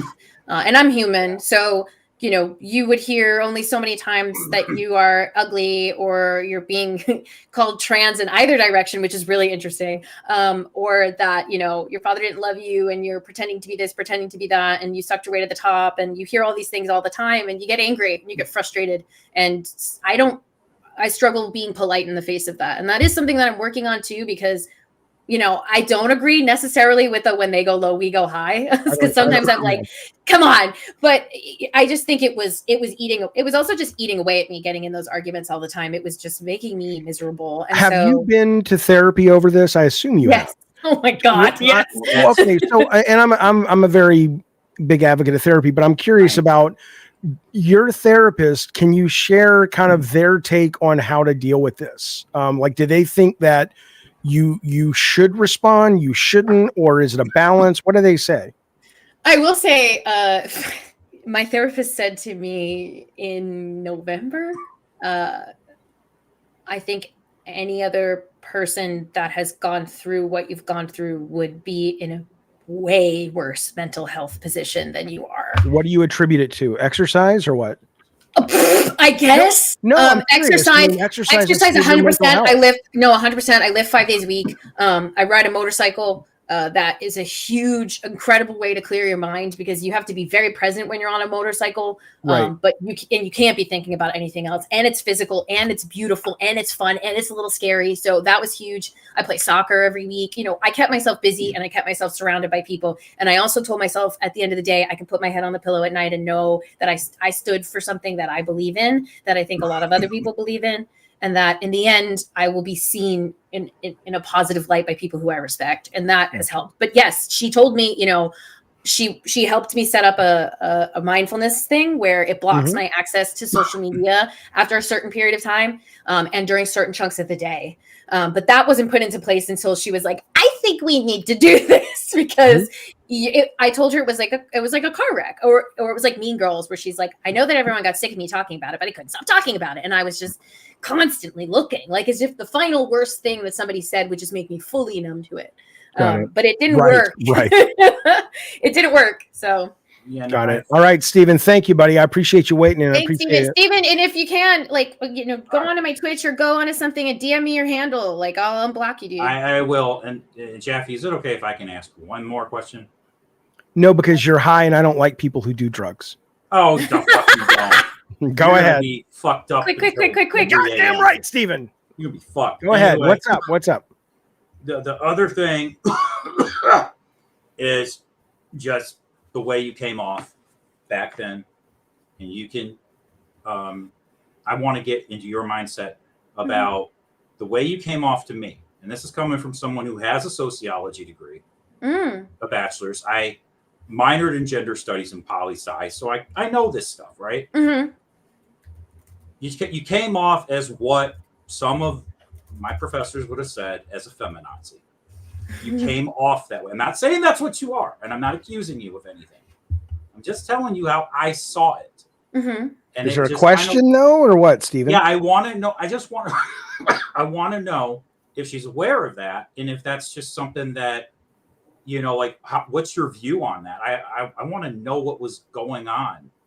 I would say a couple things. One, I think it's really interesting that a gender studies professor would ever say the word feminazi. But he was kind of crazy. Yeah, that kind of.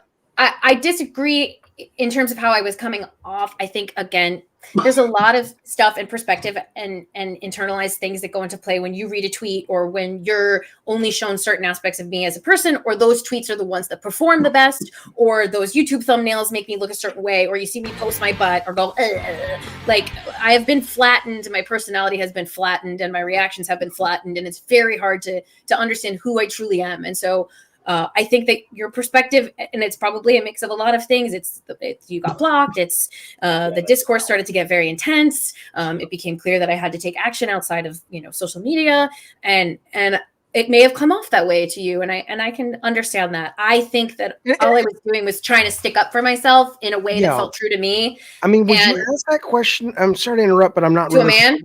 I mean, doesn't it feel like the equivalent of "Why aren't you smiling more, honey"? It is very like that I should have accepted, this horrific old school misogynistic, With listen, grace. I'll put this into perspective. I bought Halo 3, I bought Xbox 360, I bought Xbox Live the day that Halo 3 came out. Yeah, I did too. My parents were like, what are you doing? This is the stupidest thing I've ever seen. And for years, they will still tell this story when they go out to dinner and they explain to people what I do. For years, my mother loves to talk about how she walked past my bedroom one night. It was late.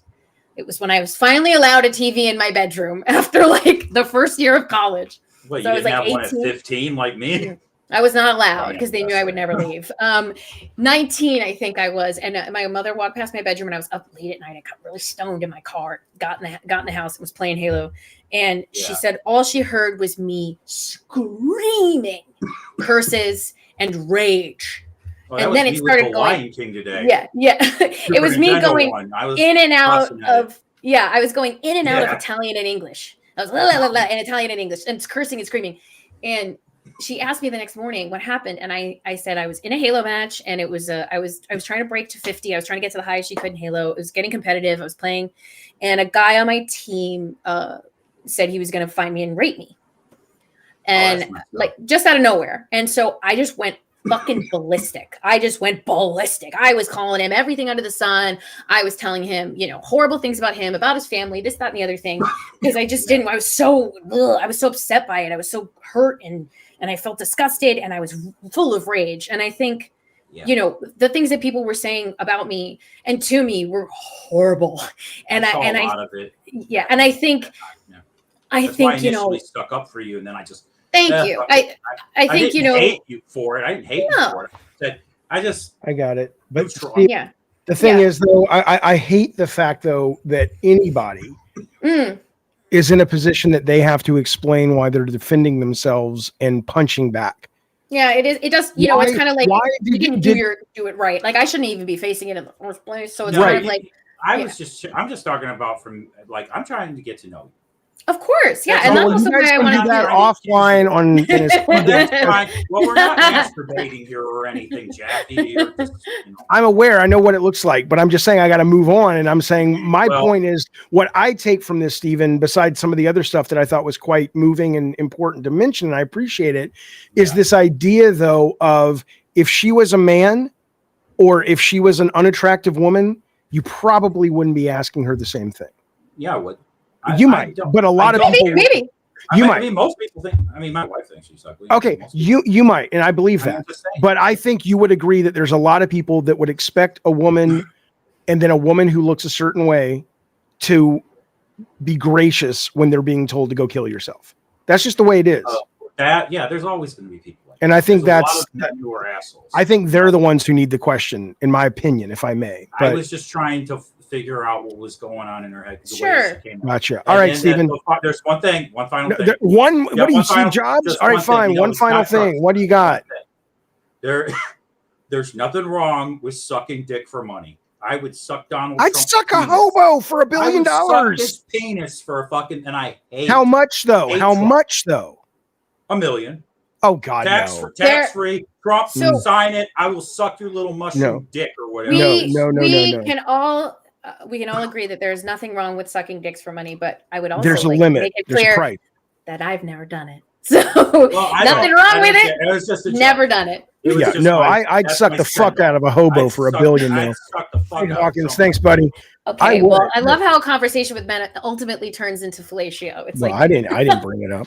I didn't bring it up. Hey, let me ask you real quick. There is something though, and I don't think it gets. I mean, maybe it gets talked about. I don't know, but it kind of goes back to when Dev was talking about a lot of these men and they feel isolated, and you've talked about lonely men. There is, and I'm certainly not a guy who's out there, defending a lot of what they call themselves like the incel community. Yeah.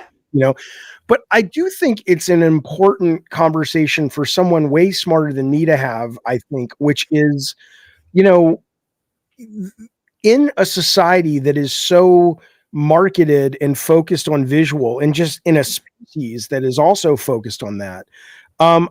In a situation where we have now women who don't need men and be, as they should be, choosier, there is this kind of collateral damage of men that if they can't do it with money or looks or charisma, a lot of them, unless they just get lucky, I don't think they're wrong when they say, yeah, we feel kind of shit out of luck. And at least the Joe Rogans of the world, or maybe the Stuttering Craig of the world, will say, hey, I'm going to show you how to get what you need.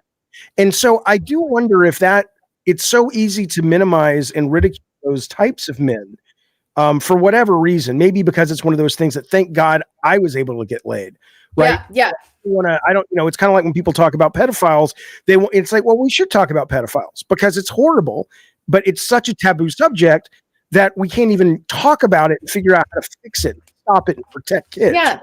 And so with incels, I look at it and I go, okay, you know what? We should be able to talk about it in a way that's not belittling to those people, and go, what's going on with that? And how does that get fixed? Is the only reason we have 8.x billion people on the planet, and that we're losing that now because for so long women had to have men, but now that they don't, that's just the natural ramification of, is that what we're going through? And there's no solve other than they just die out of the gene pool?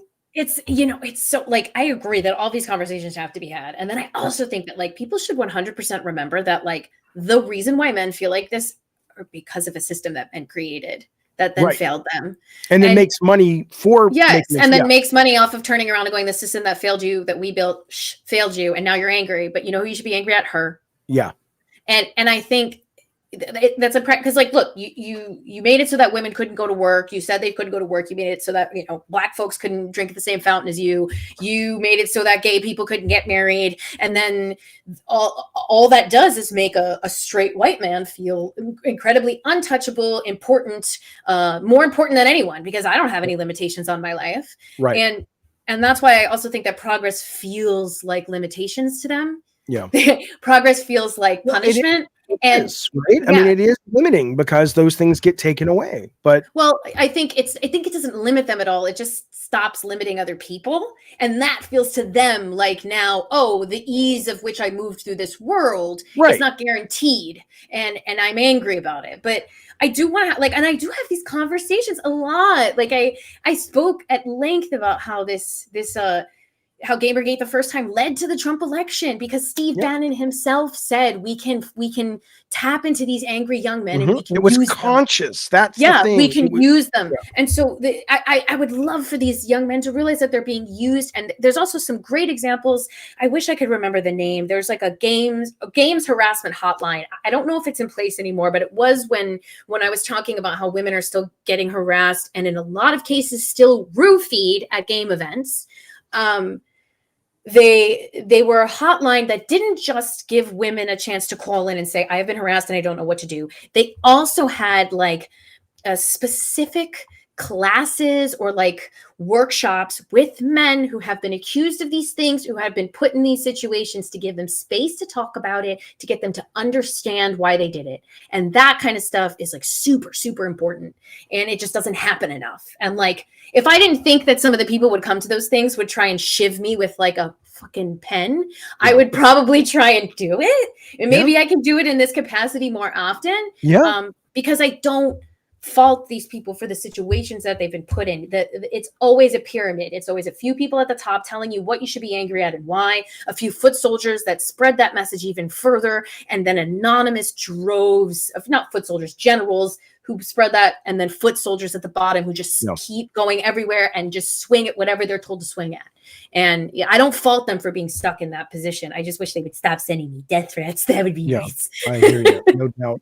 Do you, when you play on Rivals and you go on voice, do you play only with friends, or you'll just go live? And oh my God, I've solo queued my whole life. Do you get shit because of your voice? And do you say, I'm Alyssa Mercante? No, can you God. imagine? I mean, no, I can't. You just got Mercante, bitch. Yeah, That's what I'm going to say when I kill somebody with my Punisher. Yeah, try and do my voice. Just do the New York accent. Hi, here's the call. That's all I got. That's all I got. I'll get AI to do it for me. But anyway, so you do still get shit.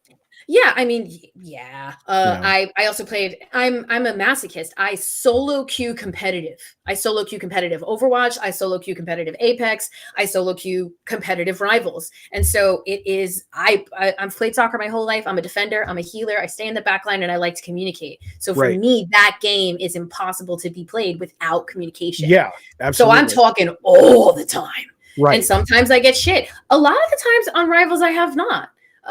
The worst I've ever gotten has been on Overwatch or Call of Duty, but honestly, Rivals has been pretty okay to me. If you keep, when you stream and you stream mostly your competitive stuff, can people, when they tune into your channel, they can hear this shit? Like that's got to be fascinating. Well, actually, they joke around about how toxic I am, and it's not good. It's not that I'm toxic, and I'm not cruel. I'm the same way I am on the soccer field, which is you're like competitive, and I'm telling you to go somewhere, and if you're not going there, I'm like, what are you doing? What are you doing? Oh my God. Like it's that. And I'm very, but I assume you don't use the N-word or slurs. No. And that's just fucking trash talk. It's like, it's trash talk to say, hey, you know what? I've seen harder competition, when people were lining up to fuck your mom. That's trash talk. I say stuff like, my favorite thing is like, if somebody's doing, I also, and this is a problem that I struggle with, but I also get really frustrated at people who are being like purposefully obtuse in these games. Like if you're losing because we're running 4, damage characters, 1 tank and 2 healers, and I'm just trying to fucking heal you everywhere and you're not getting any picks and you're not changing your character, you're an idiot. And you're a comp. You're stupid. And so I'll always get like, my favorite is you're fucking dog water, dude. You are dog water at this game.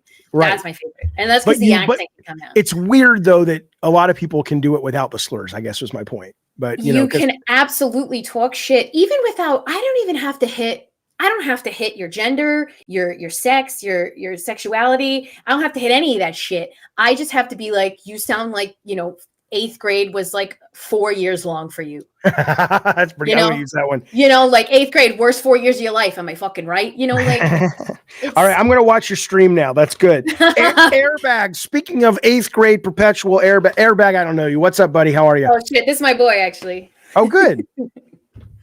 Airbag. What's up, bud? You're airbagged. It says you're not connected. All right, I'll bring on somebody else. If you're there, put yourself back in. I'll bring you on. Yeah. This is Andrew, you are on with Alyssa.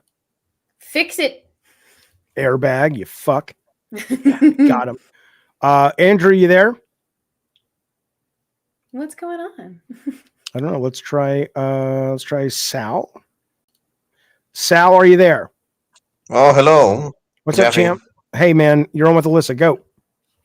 So, Alyssa, I wanted to ask you about the theory about left-leaning video game makers get allowed to make uh, games and get the finance of games again and again, even though they failing in making the numbers to be financially successful. And one example of this is Red Games, the developer of Dustborn. Of what? I'm sorry. And Dustborn. Uh-huh. Dustborn. Dustborn, yeah. And they recently got like 2 million kronas from public money from the Norway Film Institute to continue to make games, even though apparently their last games weren't successful. What's your question? What's your question? Yeah, I'm curious what the question is. What is your response to that theory? Yeah. Well, I think there's a lot of really interesting approaches to this question here. Like, success is if they're getting money from a government, right? In a lot of cases, that's usually a government effort to support more of a specific type of industry in their country. They did that with CD Projekt Red. Poland invested heavily in games industry, in giving grants to people who were starting game studios. So because they wanted Poland to become an epicenter of game development. And that's why we have Cyberpunk 2077. And that's why we have, the upcoming Witcher 4. If they're getting government money to make something like that, I would guess, and I don't know the whole backstory, but I would assume that it has something to do with promoting the arts in Norway or whatever it was. And I also don't think that they have the same metrics of success that we might in a traditional worrying about sales sort of way. I think it has a lot to do with, did they make a game? Was it an artistic endeavor? Let's see what else they can explore. And I think, if the player didn't want to buy it and they didn't buy it and they still have funding from some capacity because it's probably a government initiative, I don't really see an issue with that, because I think, every government is allowed to support the arts in any way that they want. Because again, and I think that's another thing that we forget, video games are obviously a heavy and capitalistic endeavor with a huge economy around them, but they are also art. And so there are games that are made just to push the boundaries of that and to play with that medium and to be interesting and weird that probably won't do well. But how does art do well? It's a very weird thing to think about. Do you know what I mean? Yeah. All right, Sal. Thanks, buddy. Yeah. Make me up. We'll wait. We'll wait if you don't mind. I have to pee. I'm gonna wash my hands, guys. Be good. Okay, Sal. What did you say? Make me a mod. Make you a mod. Fuck you. Fuck you, Sal. Go play the Dustborn and Platinum it. Then we'll talk. Don't do that. All right. See you, buddy. All right, let me see if I can get Airbag back on. Airbag.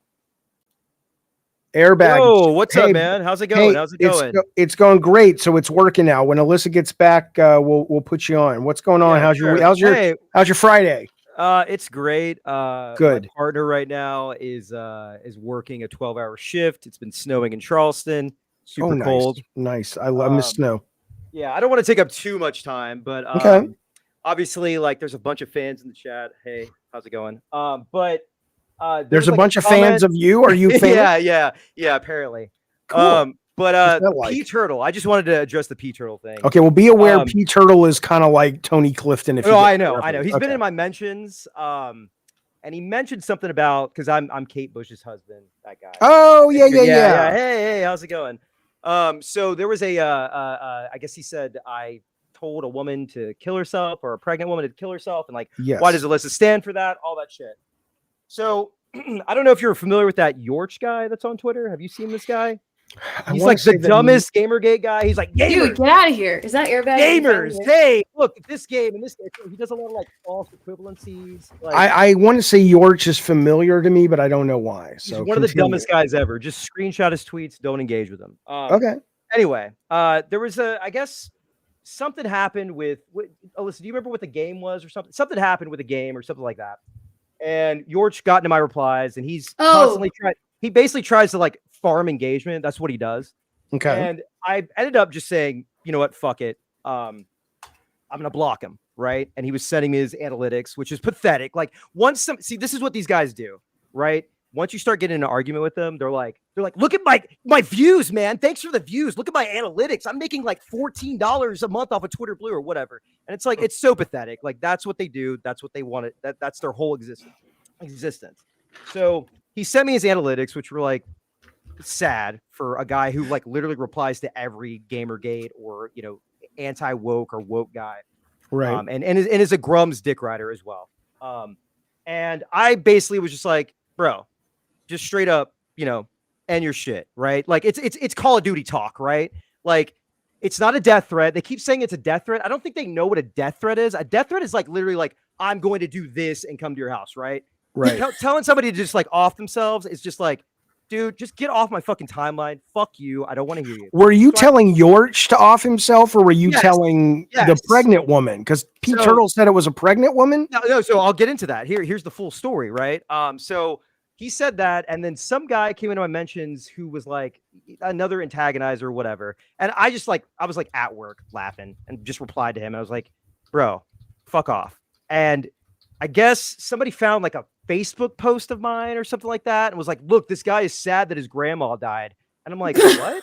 And fucking old bitch. Yeah, exactly. I'm like, yeah, okay. Like, all right. Like it was literally like one of my family members was like, let's celebrate the life of his grandma or whatever, or our grandmother or whatever. Anyway, so that guy replied and I was just like, yeah, fuck you.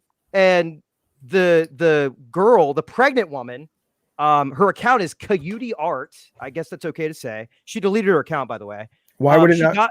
Oh, I see. Yeah. But she got into my replies and she was like, oh, it's so, why would you tell somebody to kill themselves, blah, blah, blah, blah, blah, and I'm like, you literally, do you not understand? You came into my replies out of nowhere. We have no mutuals, nothing.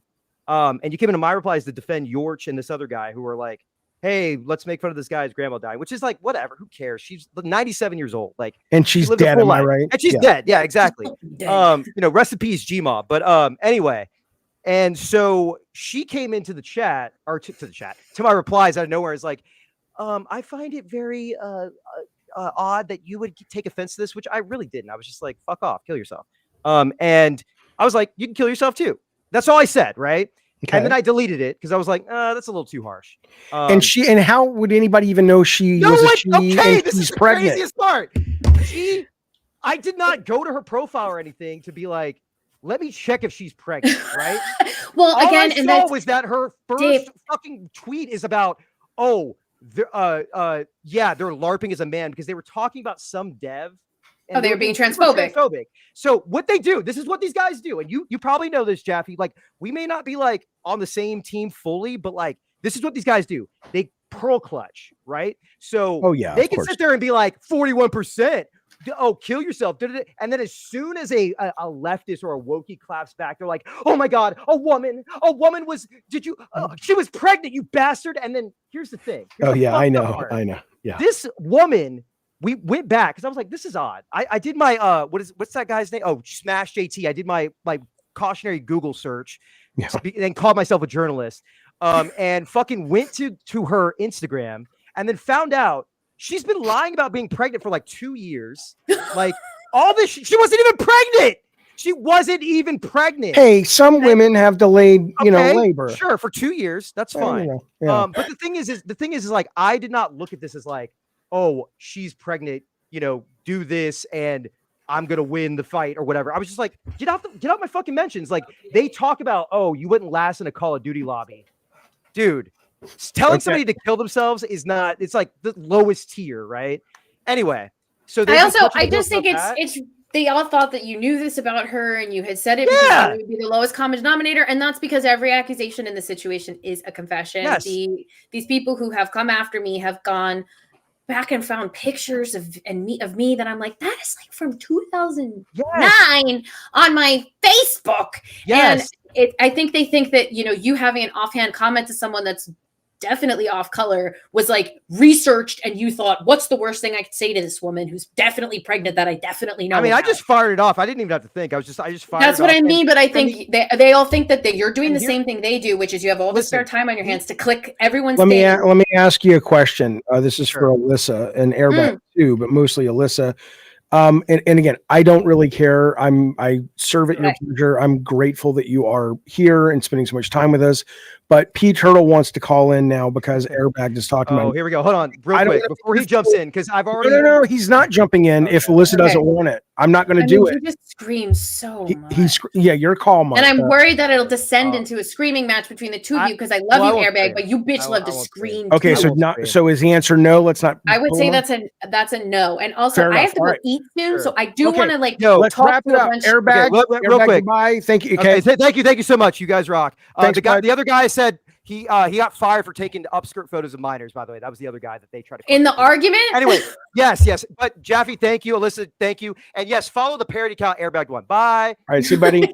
All right, last two callers I'm bringing in. Okay, and we make it quick. And let's see, we got DC. DC, you're on with Alyssa. What's up, bud? Hi. Hello. DC, where are I'm you, here. bud? Yeah, I know. DC, are you there? 5, 4, 3, 2. Sorry, pal. And did I already have Andrew? And Andrew, did I bring you on already? Andrew, where did your mother and I go wrong? Are you there, buddy? All right. Well, there we go. So I'm going to get some super chats and then we'll wrap it up. Sure. Alyssa, I still have questions. If you would ever want to come back. I would love to. Oh, I would love that. Because I think this has been good for everybody. I had such fun, man. I was scared of you. They told me you were scared. Scared of me? No. I think that somebody said that to me. They came up to me at the New York Game Awards. And obviously, when you go Alyssa Mercante in public, and I'm kind of like, like I'm not sure, and I'm like leaning. And he was like really kind. We had a great conversation about writing, and I told him this thing that I've been thinking of. I've been wanting to do a zine, like a traditional zine. I want to like have people write things, but I want to print it out. I want to format it all physically with like a really zine style, and then scan it in. Excellent. And have bespoke art. And I was talking to him about how it's something I want to work on. And then he came up to me at the end of the night and he was like, I just want to say thank you for being so approachable, because I think I thought that you would not be. But you gave me like the courage to go because Todd Howard was there, and so was Reggie Fils-Aimé. And so they were like, let's say hi. I'm happy to say hi to other people now because you were chill. And I'm like, I really think that even people who might agree with me must think that I'm like super intense because I come off very intense online. But I am like, I love people. I love talking to people. I could talk to anyone. I got that kind of face where in public, the fucking waitress is telling me about like her son's girlfriend after the first drink is, served. Excellent. So like, I love people. So I've really enjoyed this. I really enjoyed Me too. I'm gonna ask you to come back sometime soon because I do want to cover multiplayer. I want to talk about Very Dark briefly. I want to talk a little bit about a little bit about Kotaku and their responsibility and things like that. I would love to. And also, why are some of these big games failing? We have theories. Yes. We'll talk about that. But let me get these super chats to wrap it up because these guys have been patient and very generous. Yorch, which is not the same Yorch, he says, "You're the best, sir. Not a fan of a lot of views expressed today, but I can respect them. Keep up the good work. Nice to be able to see a human Alyssa. Wish I could call, but still working maybe later. Thank you for all that support, Yorch." Mikey Russo, very wonderful guy pushing back all the time on the assholes on Twitter. He has gifted a membership. Thank you, pal. And he has also finally joined the Diet Soda Soldiers. Thank you. Hypnotic has dropped a super chat. Thank you. Fuzzy, thank you. He says, I want to ask Alyssa if, in her opinion, she sees conservative-leaning folks in the game business having to filter their opinions or not. Also, how does she navigate interacting with this sort of person? I'm assuming Fuzzy's talking about P Turtle.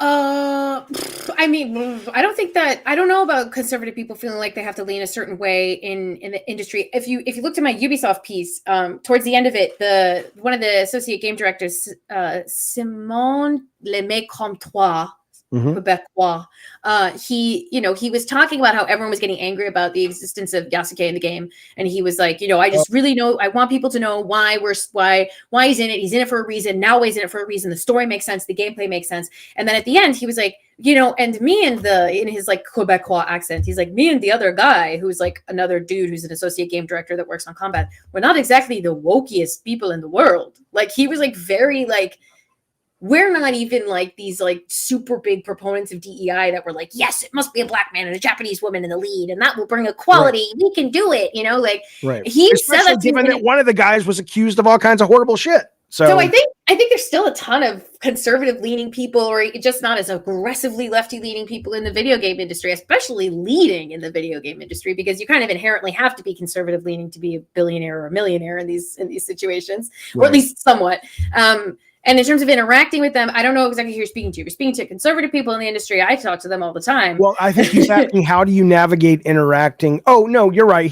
Fuzzy was saying, how do you navigate like this guy? You didn't. Let me ask you this. If you had known the guy you were talking to for Assassin's Creed Shadows was the guy that had all those accusations thrown against him, would you have approached that interview different?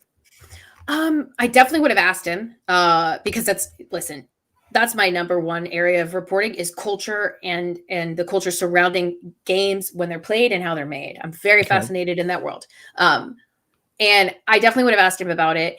I think it's interesting because it almost would have made me look at his answers as like even more genuine and less PR-y if I knew that he had probably exhibited some behavior or allegedly exhibited some behavior in the past that was a little bit backwards and conservative leaning and maybe a little bit not great, especially because it would make you think that putting a black samurai in a Japanese location has to come from a place of story value or conceptual because there's value. No way he would have wanted to have done that if he was, technically or allegedly not a good person.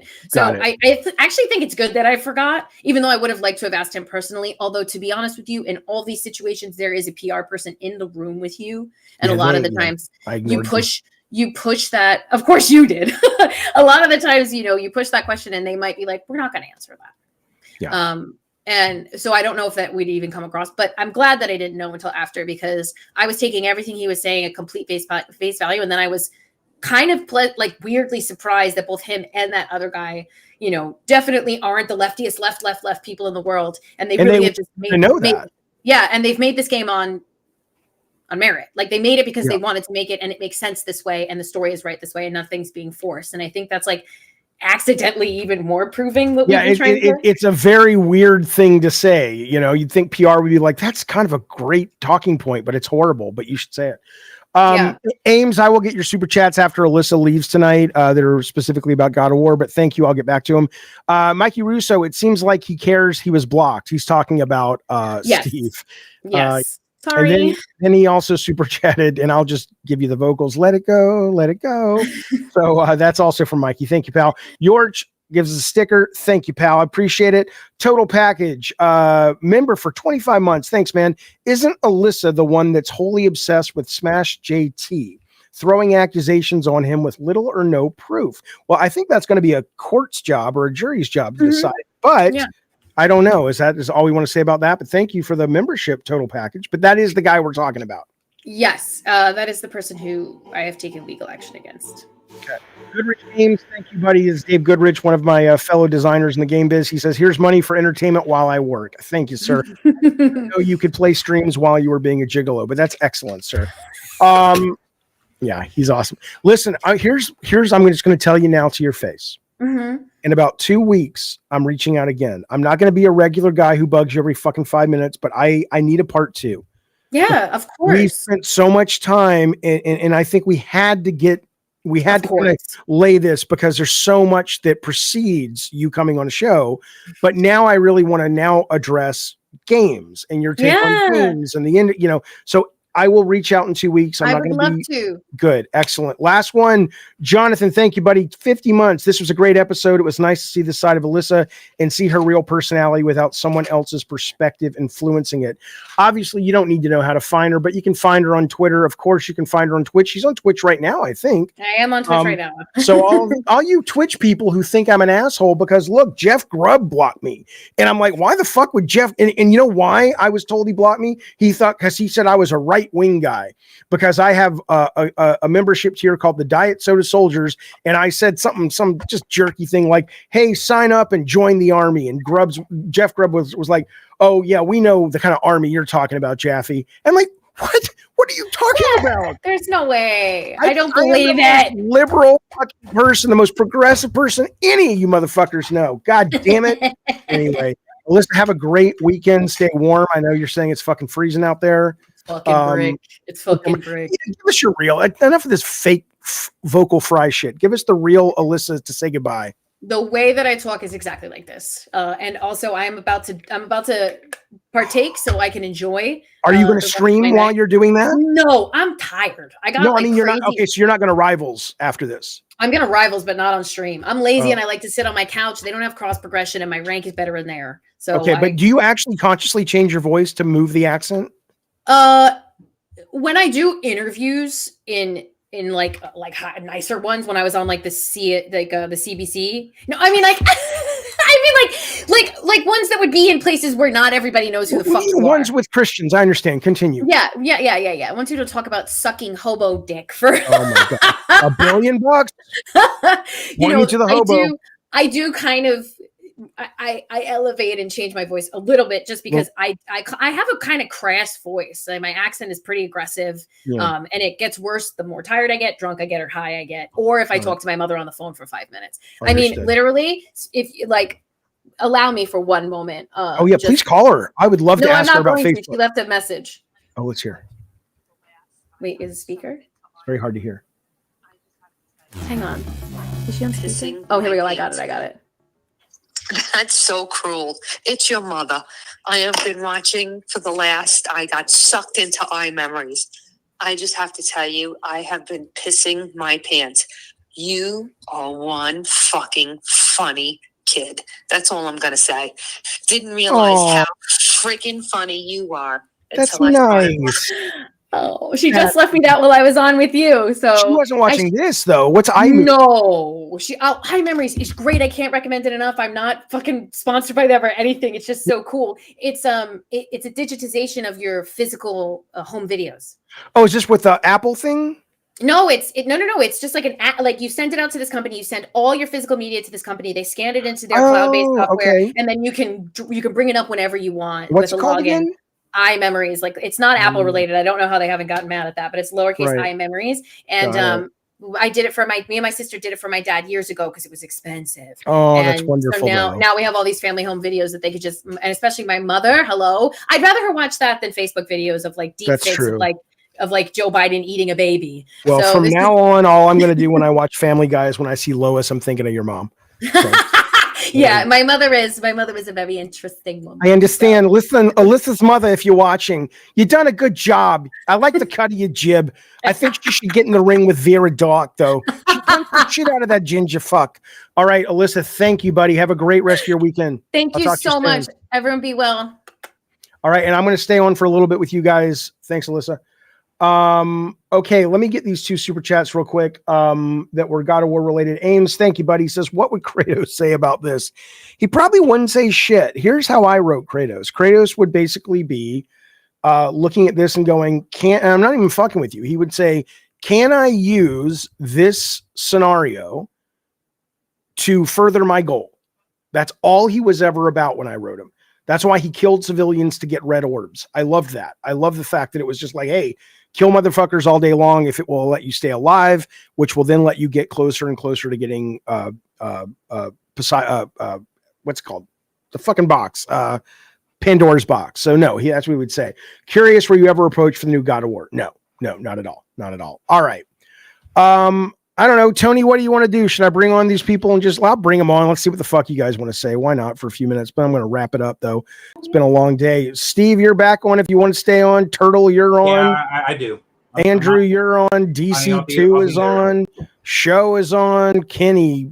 Can you guys hear me? We can all hear everybody. Oh, Anthony. Anthony, I tried to bring you on earlier and nobody was there. Oh, did you? Yeah, that's why I was like, I didn't know it was you, but even so, yeah, I brought you on and I was like, Anthony, and there was no response. I'm sorry. Oh no, I didn't hear you, man. I'm sorry. Yeah, that's all right. What's going on, you guys? What do you want to talk really about? wanted to get a question into her too, but maybe it would be better to ask you. Maybe I'd get a better answer asking you. Okay, go for it. So what is this chick's big drama? Like I don't understand. She Oh seemed God, very that's cool. the question. No, yeah, That it was is the whole because chat, bro. she seemed really cool. Yeah, she's There's great. YouTube videos you can watch of that. You know, Jeffy's not Yeah, gonna they're all tell the over. whole story. Send me a link. No, but I'm just asking, like, what's the lawsuit issue? Oh, we can't. Well, okay. Yeah. I guess I could talk about it, but I barely I know can talk anything about it too. Okay, go ahead. Yeah, Both go. of you talk about it. All I know is when she agreed to come on, which I'm grateful she did, she was clear. She's like, "Hey, I can't, understandably, I can't." I said, "Yeah, of course." So I didn't really ask about it, and I honestly didn't look into it that much. So I know that there's a guy who goes by like Smash JT in San Diego, and she is suing him for something. I'll leave it at that and let Pete Turtle blame. Is this like a similar thing to a mutual friend of ours lawsuits with the gaming industry? You mean Via? Yeah. No. I was gonna call her out on this. No, I don't think this is similar at all. So Pete Turtle, what do you know? Go. I don't really know anything. I just want to say, Jeffy, I You just said appreciate you knew letting about me. it. I'm not going to the whole thing. The guy could just look at a YouTube video. Oh, you fucking lying whore. All right, what is it? I know Pete about Turtle? it, but anyway, I was Well. going to say thank you for having me on. I know it was tough to have me on, but you derailed the entire bit I had. Listen, I wasn't going to even be mean or anything. I was going to be nice. I was know actually gonna start off talking about we're from New York. You got to put yourself in my shoes, right? I get it. I know who you are. I know what your character is. I know what your shtick is, and to an extent, I can enjoy it until the viewership starts to collapse, right? Because I get it and I dig it within reason. But I think when I have a guest on and she's not prepared for all the masculinity that you bring, Pete Turtle, no woman It's a lot. It is a lot. Yeah. It's like a big dog, bro. Oh yeah. Then I would say that, I need to respect her time, and you can listen, go. I'm grateful you have me on anyway, because believe it or not, a lot of these right-wing guys, the guys that are probably attacking you, these guys even got me blocked. And I'm nowhere near as vulgar as I am in your chat, in your show. Yeah, so, one sec. Hey, I appreciate it. Okay, there you are, Tech. Okay, well, you're welcome. It's good to see you. Hang on one sec. Kevin, Later, thank you, guys. buddy. Thanks for everything. Big gay Kevin in the chat says, Jaffe, you had good rapport with Alyssa. I was so pleased. I wasn't actually scared to talk to her, but I did, I had heard, and that's what, if anything else, maybe that's a good takeaway, which is I had been prepared for just this really conflict heavy conversation, and she was clear with me at the beginning. She said, hey, you can ask me whatever you want. But she was really interesting and she's a delightful person to talk to. I enjoyed it. And I do want to have her back on now that all that drama we can move away from and really get to the essence of what she does and what I like to talk about, which is video games. So I'm with you, man. All right. What's up? What do you guys want to talk about? Does she do a lot of video games? Like a lot of streaming? Oh yeah, she streams. She's streaming right now on Twitch. She streamed. Well, she might have ended it, but she streamed me over there, dude. Oh well, there you go, Steven. She's like, yeah, find me on Twitch, DM me, whatever. Yeah. I think she feels streaming bad about it, so I don't even care. You did what, Steven? I said I think she feels bad about maybe blocking me, but the thing is, I don't even give a shit. You've made that clear. I'm making T-shirts. How little you care. Yeah, well, everybody in the chat wants to talk shit. Fuck you all. Steven and I talked about this for like 15 minutes. This is a parasocial relationship gone to hell. There ain't no parasocial shit. I'm married, you motherfuckers. Well, that's when you need the parasocial relationships because those they can get away with sometimes. Am I right, boys? Yeah. Anyway, anybody else? Kenny, what do you want to talk about? Andrew, DC2, Tech Protect. What's going on? Where's my daughter? She just got back from a run. My sweet girl. She sent me the nicest thing. She says, "Dad, I caught some of your stream. It was funny. I liked it." I love my kids so much. They're delightful little creatures. Anyway. On? I don't know. Probably not. Hey, Jesse, can you hear me? Who's that? It's Kenny. Oh, hey, Kenny. What's going on, buddy? Yeah, man. Yeah, I'm a little upset at you, man, because you put up that post on Next about wanting somebody to... Kenny, I can Yeah, hey, the mic is really popping. I don't know what you're saying. Yeah, can you hear me now? Yeah, that just talk, lower your voice so it won't peak it. Yeah, what's going on, bud? Oh, okay. Yeah, I was just saying I'm a little upset at you because on X you put up that post about wanting like a debate partner or a conversation partner for that conversation you had the other day about DEI and games, and I I sent you a comment, but you never answered or anything. So Well, I didn't see it. Probably. I mean, let me go to it real quick. What did you say? I reached out because I was going to have Kirkland Gray on, and then Kirkland Gray had a good point, and it's what I and Tony were talking about, which is it's weird for me to go on a debate podcast talking about sort of diversity in gaming, and I'm a white guy and he's a white guy. And so I'm like, it probably makes a lot more sense to bring on, someone whose life is actually or experience is affected by a lot of these choices, and to see if it's bullshit or not. And so I was like, oh my God, I've always wanted to have more of a conversation with King. So yeah. I mean, right. Yeah, but I mean, obviously, even with the whole DEI thing, I mean, it also encompasses like white women as well. If you look at, for example, the gaming industry. Kenny, you got to fix that mic. I'd love to have you back. Call back right away. See what's going on. But what it's sounding like is your gain is really fucking high, and so it sounds like that's what we're hearing. Really? Wow. I'm so sorry, guys. Okay, no problem. I'll call back. We're here. All right, thanks, buddy. All right, man. All right. Who else? Should we go to Twitter and see what people thought of?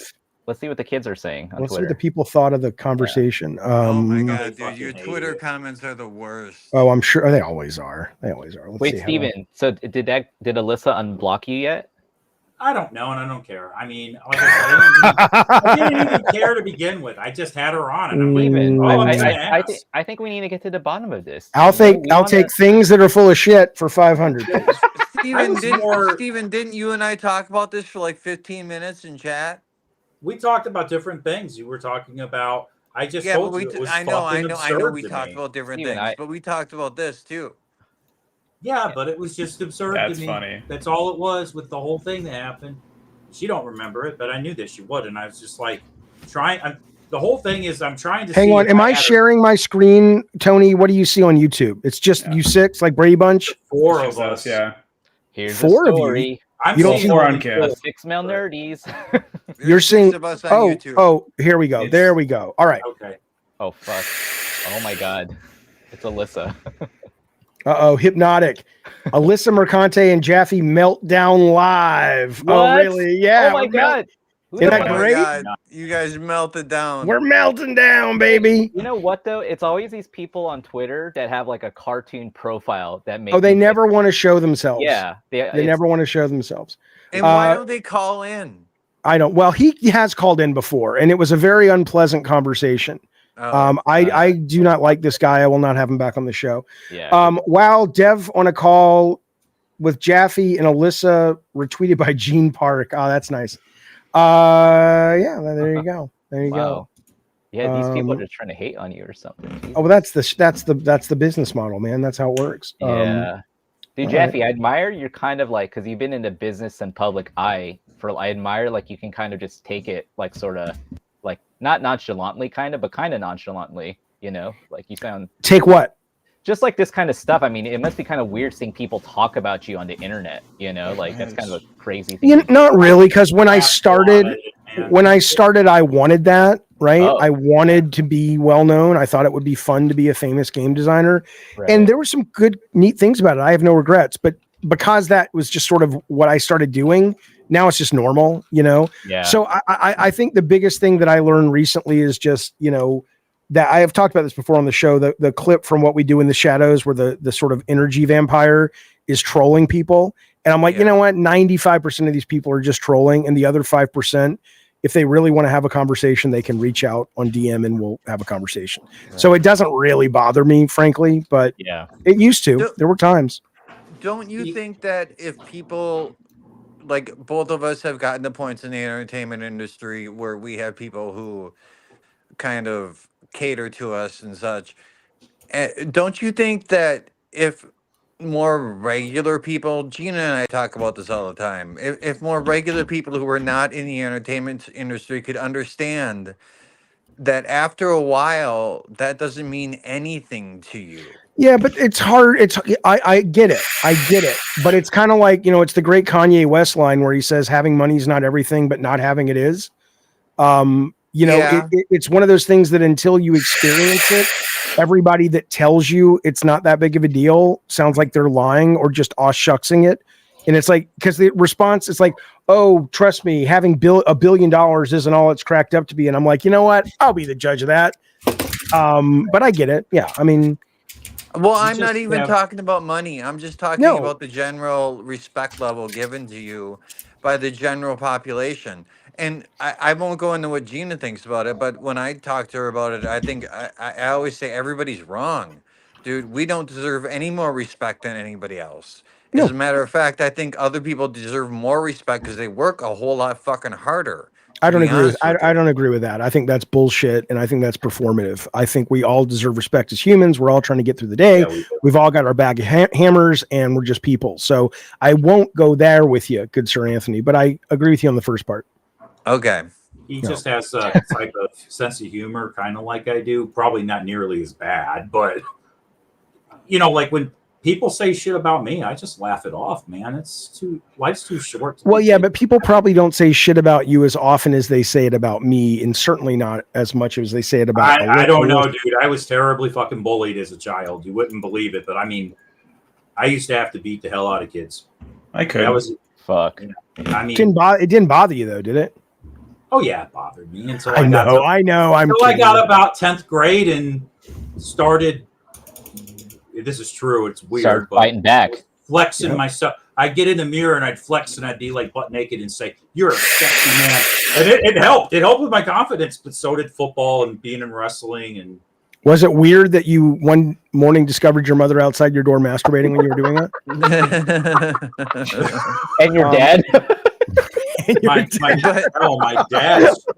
dad probably would encourage it. Jesus Christ, my dad's just as nuts right. as me. Was he butt naked too? Kevin, don't start. This is gay Kevin. Right. Wait, just was the mirror at home? It's not at school. You weren't like in the school bathroom, just naked doing it. Dude, he was in the just flying around bathroom, or he was like in Nordstrom's in the changing room. No, he was at the Russell's pretzel. Like I said, if you haven't noticed already, I'm on the spectrum. So I was a weird ass kid.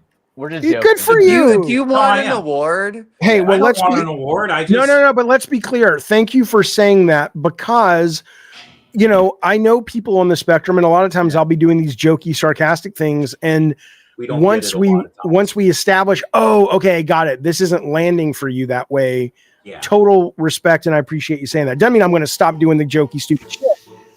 But they're all up to say they're on the spectrum. Yeah, well, are you enjoying Spectrum? I use Men's One a day for my daily vitamin, but I heard Spectrum's good.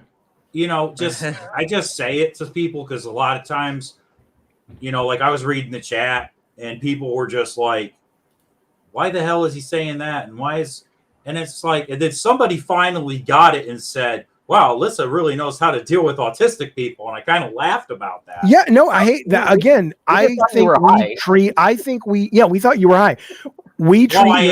I am a little bit high, but autism's still there. We treat neurodivergent people horribly in this country, in this world. And it's not that I think people are fundamentally mean. They just don't know.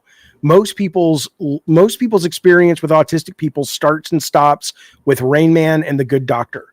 Which is all a joke. Well, I know, but I'm just saying that's sort of, what time's Wapner on? Or if you're younger, it's like, I am a surgeon, right? Take your pick of what autistic joke you want to do. But a lot of people don't know, it's kind of like the trans thing. Until you meet trans people, it's just this other strange idea to you. And then you're like, we got one that works at our Aldi here. Yeah. In Georgia. I don't know what he or she goes by, to be honest, because I've never asked, but they're cool. Steven, you're married also, right? You said you have a wife. Yeah, she was just like, "What are you doing?" And I'm like, "So you're getting the pussy, dude. Go you." I always did. I don't know. Kevin, you are as gay as the day is long. But I always did. I mean, I wish you got some cock instead, Steven.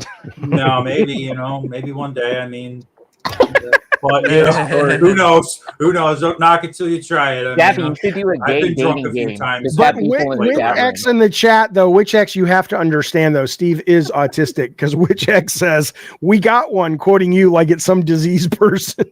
When you say we got a trans person, that's not what I don't think he meant it that way. There you go. See, I told you. Johnny Utah, thank you for the super chat. He says, Steven, take us to the gun show. Or Seven, take us to the gun show. Who's Seven? I think he means Steven.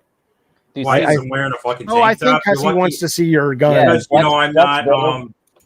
Careful, I'm wearing a I might tank top, come. I'm not wearing. I'm like, you're lucky I'm wearing a shirt. You have to be Colt Calypso to come, Kevin. Hey That's a Jaffe, higher how come? tier- Hey Jaffe, Yeah. how come you didn't talk to her about the fact that she's hot and she has followers? I did. She's not that hot, dude. She's like. I absolutely she's pretty did. fucking hot, dude. Her vibes like are I was dope, looking at her Dude, Twitter. she's not Wait that a second. fucking Hang on a hot. minute. Let me try to figure out why DC3 and DC2. Jesus, your standards. Kenny. Okay, hang on. Pick out the only black man. Okay. No, dude, if you look at her Twitter, for the love dude, of if you God, look at her wait. Twitter, she has pictures Anthony, where she's I like know this you're wearing- drunk as fuck. Wait, please, for the love of fucking God. I'm trying to Oh my bring God, Kenny okay. on, and all I see is something that says DC3 and DC2, and I don't know how to get rid of those people. Oh, here we go. Let me hide. I don't know who DC2 is. They ain't saying shit. Is that the want wolf hive Dreamcast mind? 2 Careful, and 3? Jeffy.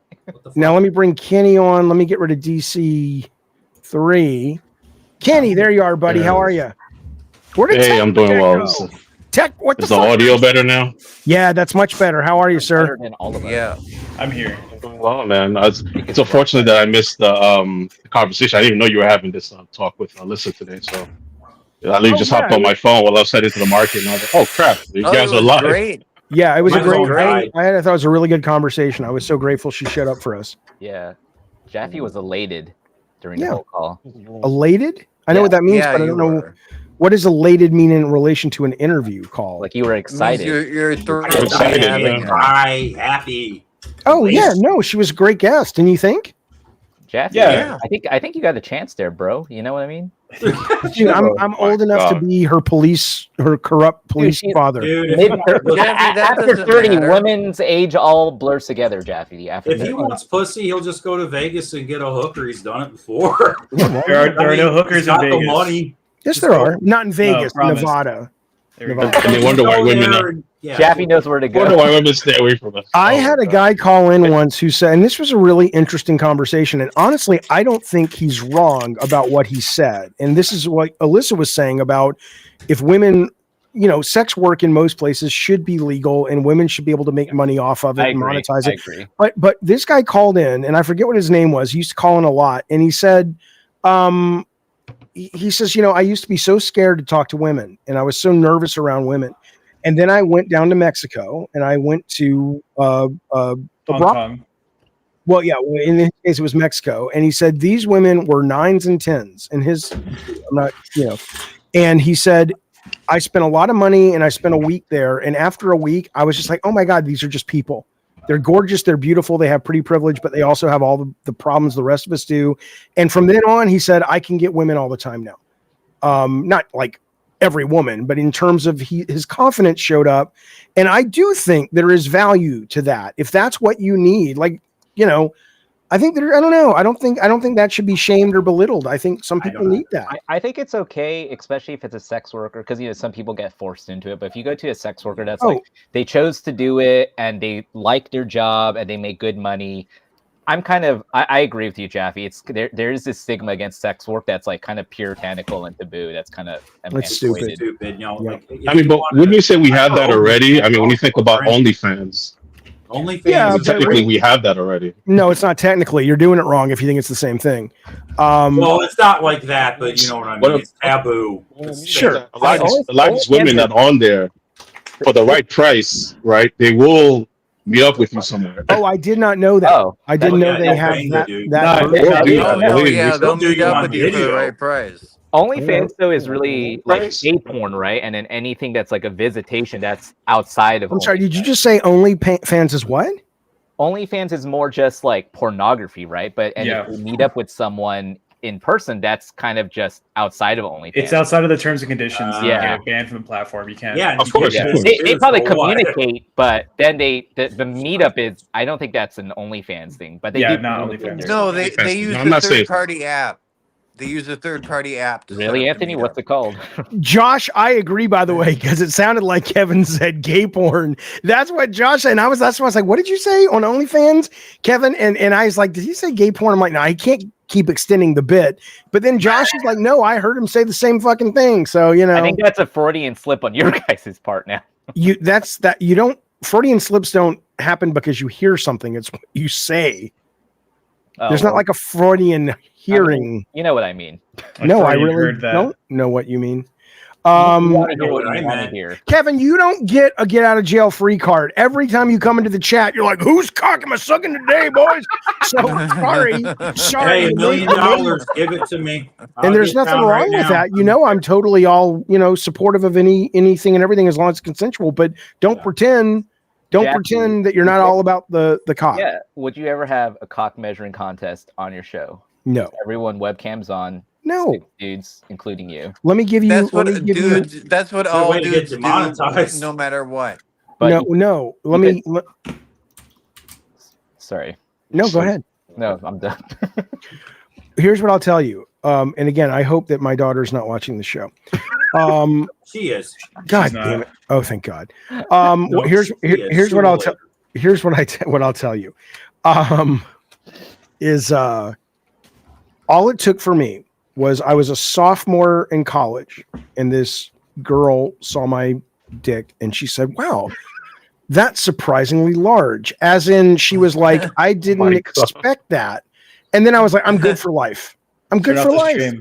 Yeah, because you're like 5'6". So you never got laid ever again? Wait, Is that turn it on or turn it off? What are you talking about? You said she wasn't watching it. No, she's not watching. You son of a bitch. We're talking about cocks on stream. Yeah, that'd be bad. I mean, like I said, no, what I'm saying is for life, what I mean is I was comfortable. I was never one of these guys that was like, hey, am I adequate? I was like, I'm good. Because I got that compliment. I moved on to other things. So I had a similar compliment given to me when I was a teenager, and yeah, but your mom has to say that because she loves you. Was that the ice cream man? I know, but after she told me, somebody else told me too. You're not supposed to go to those men's okay. bands, Anthony. Oh, I've got a funny story for you all. Did you stand in the mirror and say it's big? Steven, get over here and look at this thing. This is a true Steven, story. you had a hand puppet. This is a true story. It's funny as hell. My sister, my I'll older be the sister. judge. Oh my God. Like in October, she almost passed away. So thank God that didn't. Sorry. Okay, well, now the incest is okay. Thank God. I thought it was going a different direction too. Hey, she's the reason I'm a gamer, damn. Jeffy, I got to run. I just have a quick question before I leave. And I'll let you guys go. I'm curious if you asked her about, because one of the concerns I hear. Hello, can you hear me, by the way? Am I okay? Yeah, we can hear you. Yeah, we can hear you. Okay, awesome. So one of the gripes that I hear a lot from the other side is that they tend to call folks like Alyssa access media. Did you ask her about that? Like when she worked at Kotaku, for example, was there this kind of pandering to certain studios or to certain like for certain games to kind of prop up their scores or embellish certain things? I did ask her if she would come back in a couple weeks and get more into the game weeds, because today was so much about her controversy and her notoriety and all that.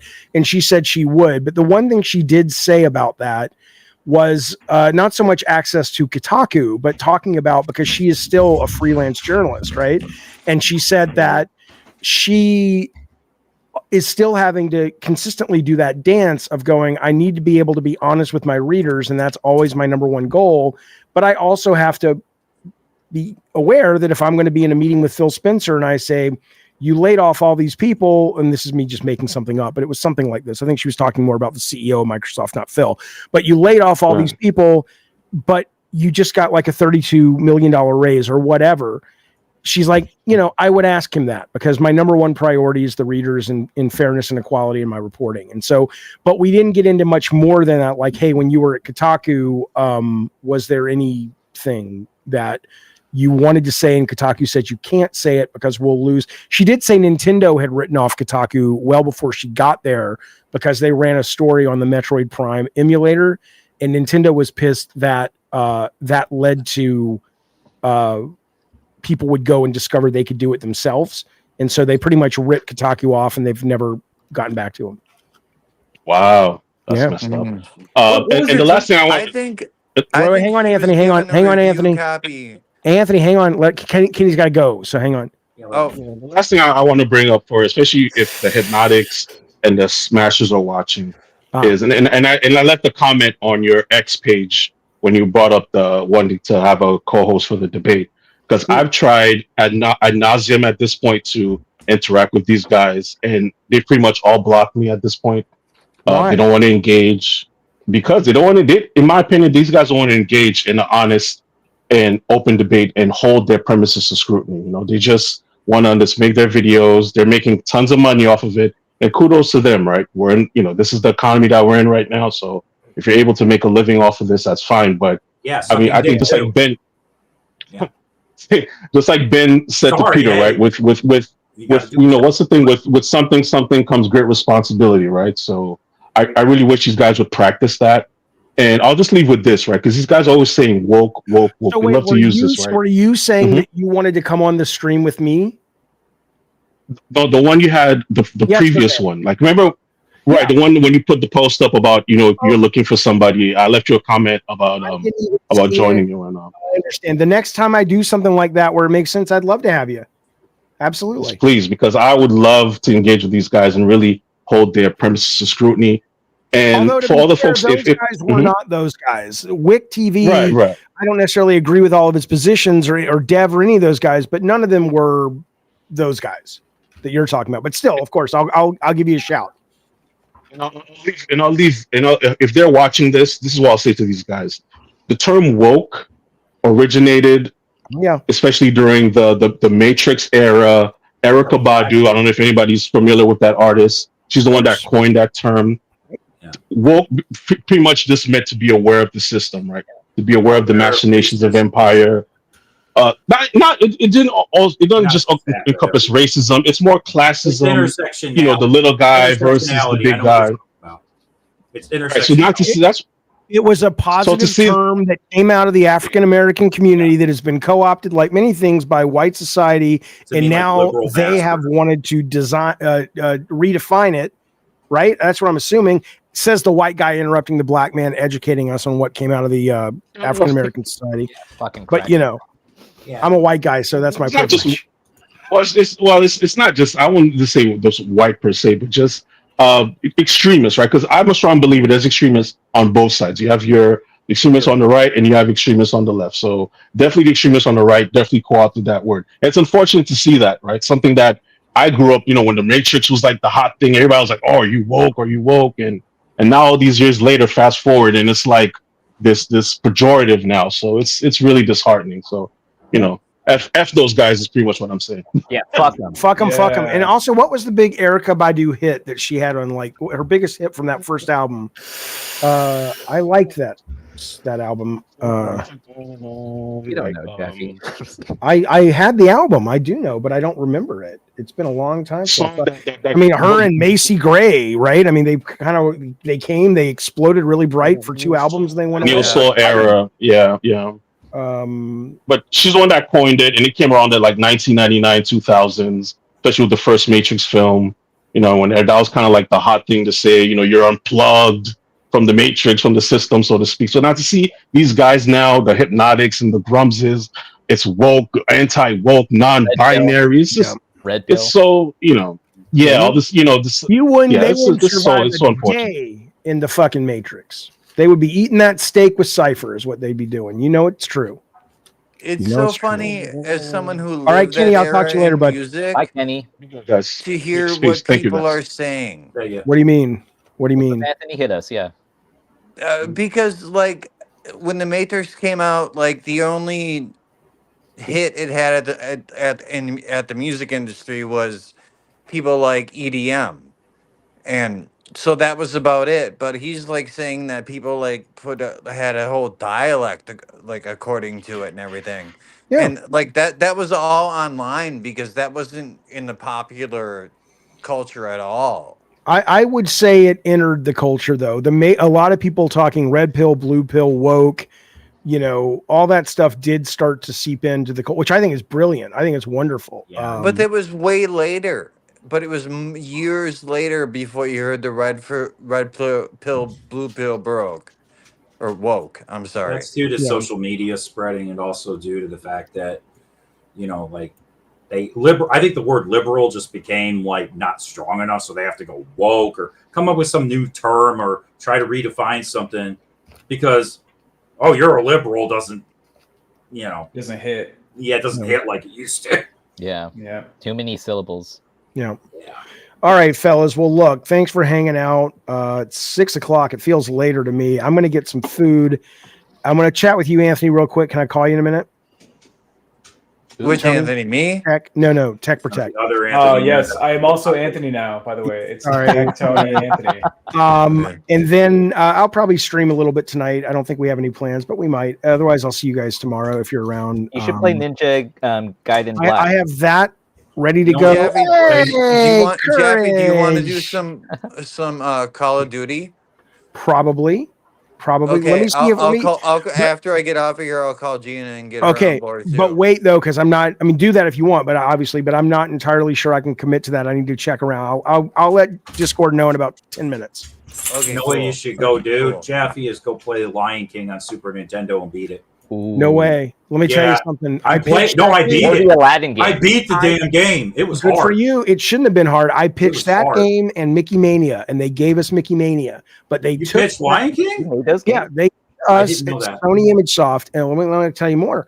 They came to us, Sony ImageSoft, and we pitched them. They said we have 2 games we're looking for developers. One is Mickey Mouse 65th anniversary, which became Mickey Mania, which we pitched and we got, and then we pitched them Lion King, which went to Virgin or whatever. But you know where they fucking you know, when Simba's running at the screen and there's the wild, you know, all that was us. Mike Yam coined the frame coming at you perspective. That first was Mickey Mania, and those fuckers took it because we pitched them in that meeting for both games, and they put it in their game. Those sons of bitches. So fuck them up, their dumbasses. Am I right, Kevin? They claim they made it hard. Yeah. Hard up the ass. They made it hard because they didn't want people beating in a weekend. Are you Kevin? No, I can't hear. That's Kevin. Wow, that's crazy. Kevin. I can't tell on my phone. Like everything's too small to read. But you're Kevin. That's fucking crazy. This is me, baby, in the flesh. Wow. Hey, in the light, in the flesh. Relax, bruh. In the chat says Hypnotic is streaming about Jaffe in 5 minutes. Listen, for the last 10 minutes, I thought Kevin was Gene Park. I don't know. That's cool to know that you were a part of Lion King. He's a really smart guy. Gene's wonderful. I'm kidding. Part of it, but was this is what people will clip and go, Jeffy's racist. I'm like, dude, I'm doing a bit. Come on, man. As a fellow Korean Asian, it's all it's funny. Of course, I mean, as a guy who married a Eurasian lady, and my kids are 25% Asian. Oh, no, what Asian is she? What half? It's all the same, Kevin. I don't know. Just all yellow. Yeah, it's all yellow. Japanese. Oh, okay, cool. Yeah. So, but people are. I said something. I was on the show yesterday. I was on Wick's show. And they were asking me about the Vera Dark thing, and they said, "Well, isn't that sexist?" And I was like, "Yeah, probably what I said was sexist." And you should have seen their faces. It's like this generation. They're like, and like, you're not going to die. Sometimes you put your foot in your mouth. Exactly. Am I a sexist? No. Do I have a history of sex behavior? Of course not. Do I have a history of misogyny? No. Did I say something that might have been sexist by definition? Yeah, probably. Wouldn't surprise me, and I don't take it back because it's true. But it's sexist. We're kind of quick to. I mean, again, if someone's being deeply problematic, then yeah, it's an issue. But like, yeah, it's like people just saying off the cuff stuff. It's like I don't care. Do I really think? Oh, okay, let's lay it out. Do all Asians look alike to me? Do all Black people look alike to me? No, they don't. But can I tell you something? There is basis in scientific study. The reason that is even a joke, and it's because. It's not that all Asians look alike and all Blacks look alike. All whites probably look alike to people who didn't grow up with around a lot of white people. It's because when you are a kid, your brain starts to develop the ability to recognize patterns of people that you are with. And if you are predominantly, as I was, raised around mostly white people, then your brain starts to recognize the nuance. If you barely see black people or Asian people or anything, you go, oh, I don't have the experience in my brain pan of going, oh, I understand the specifics. It's not even an insult. It's only an insult if you really are an asshole. It's based in fucking science. I believe you failed there 100%, 110%. I don't care. I didn't run the study. No, well, I'm not saying you did, but just because if you just talk to a black person in general life, you'll realize they're no different than you. They're the same people. That's not true. I'm talking about the visual distinctions of one's face.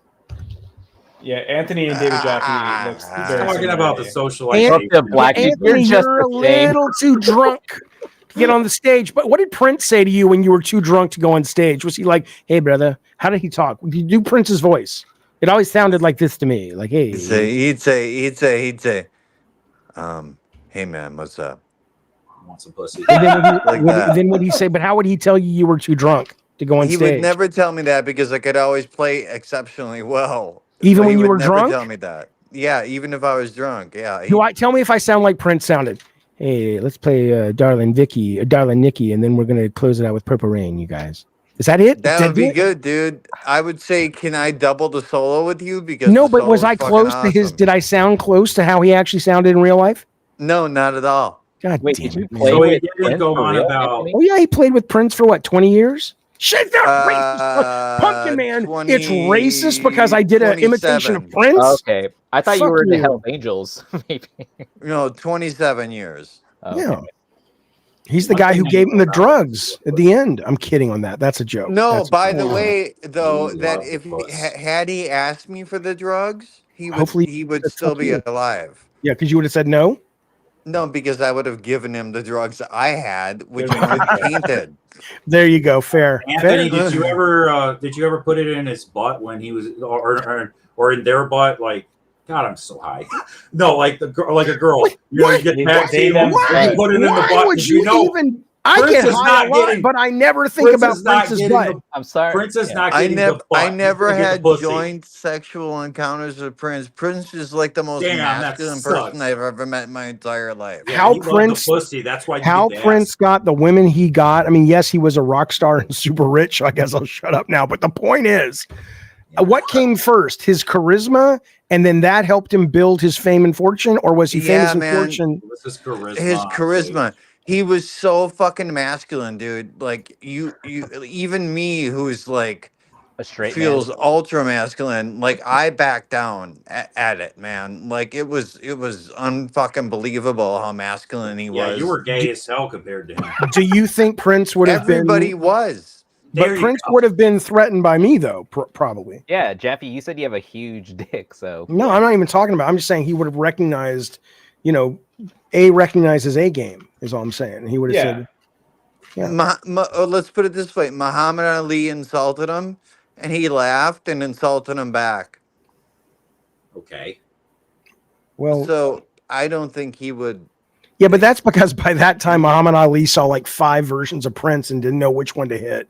He had a 20% chance Now of actually you're getting going hit. off in the fucking space land, and I'm talking He reality. had Parkinson's. He was doing this all the time. What are you talking about? No, Muhammad Ali. I met him on the same trip. Muhammad Ali was really cool. Like he stuttered and shit when you talked to him, but like he was really cool and he was very coherent. Anthony, what do you do now? Do you still play guitar?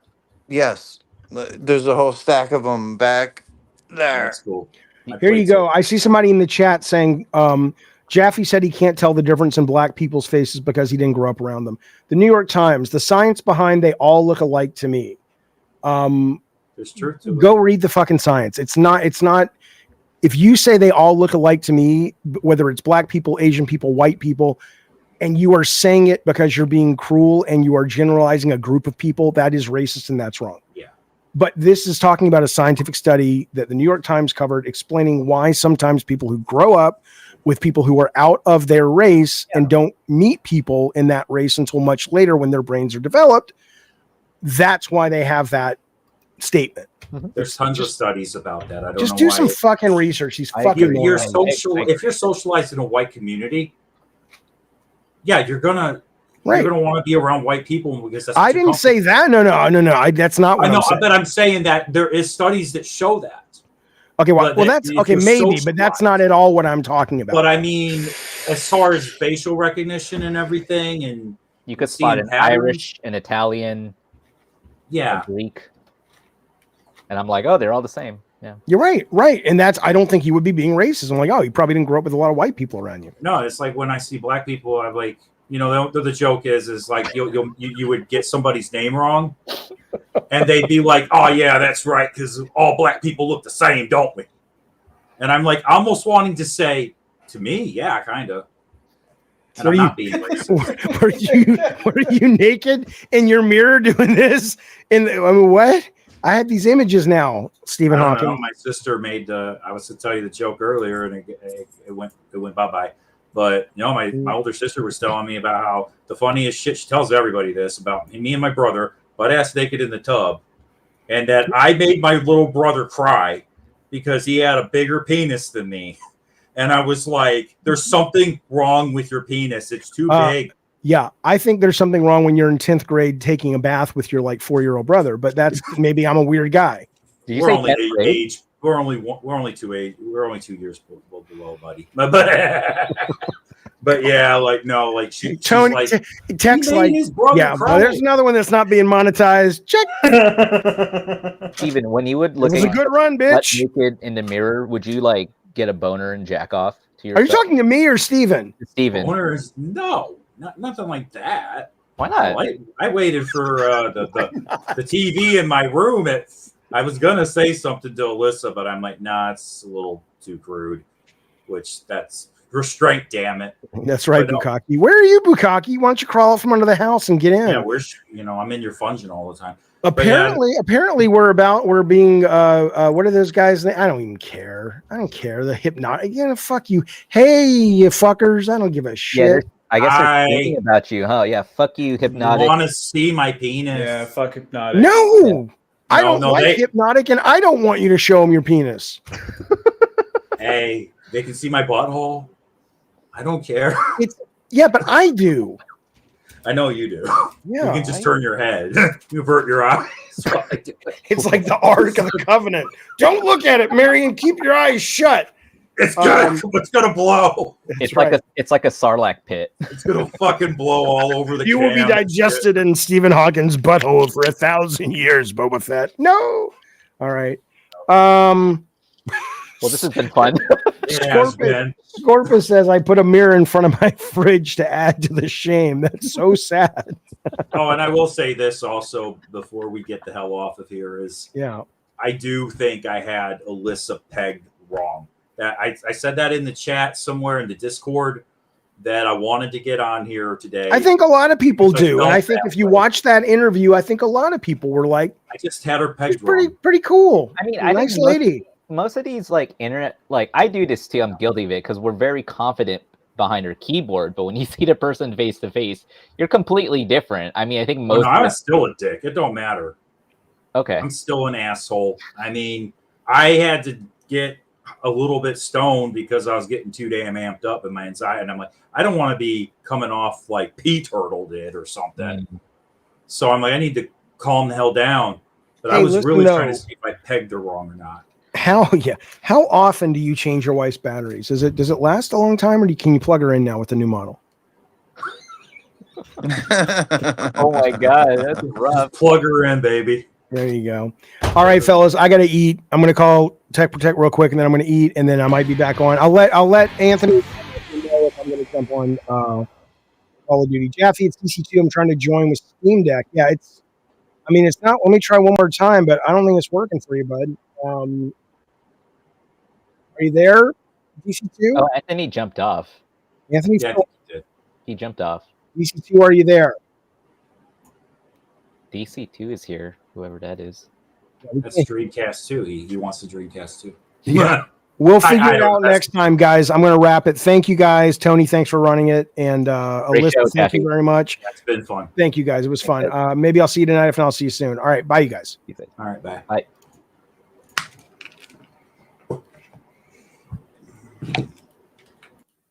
All right. Let's see. How do we end this fucking thing? How do we end this fucking thing? Shut up. All right. There you go. Be well.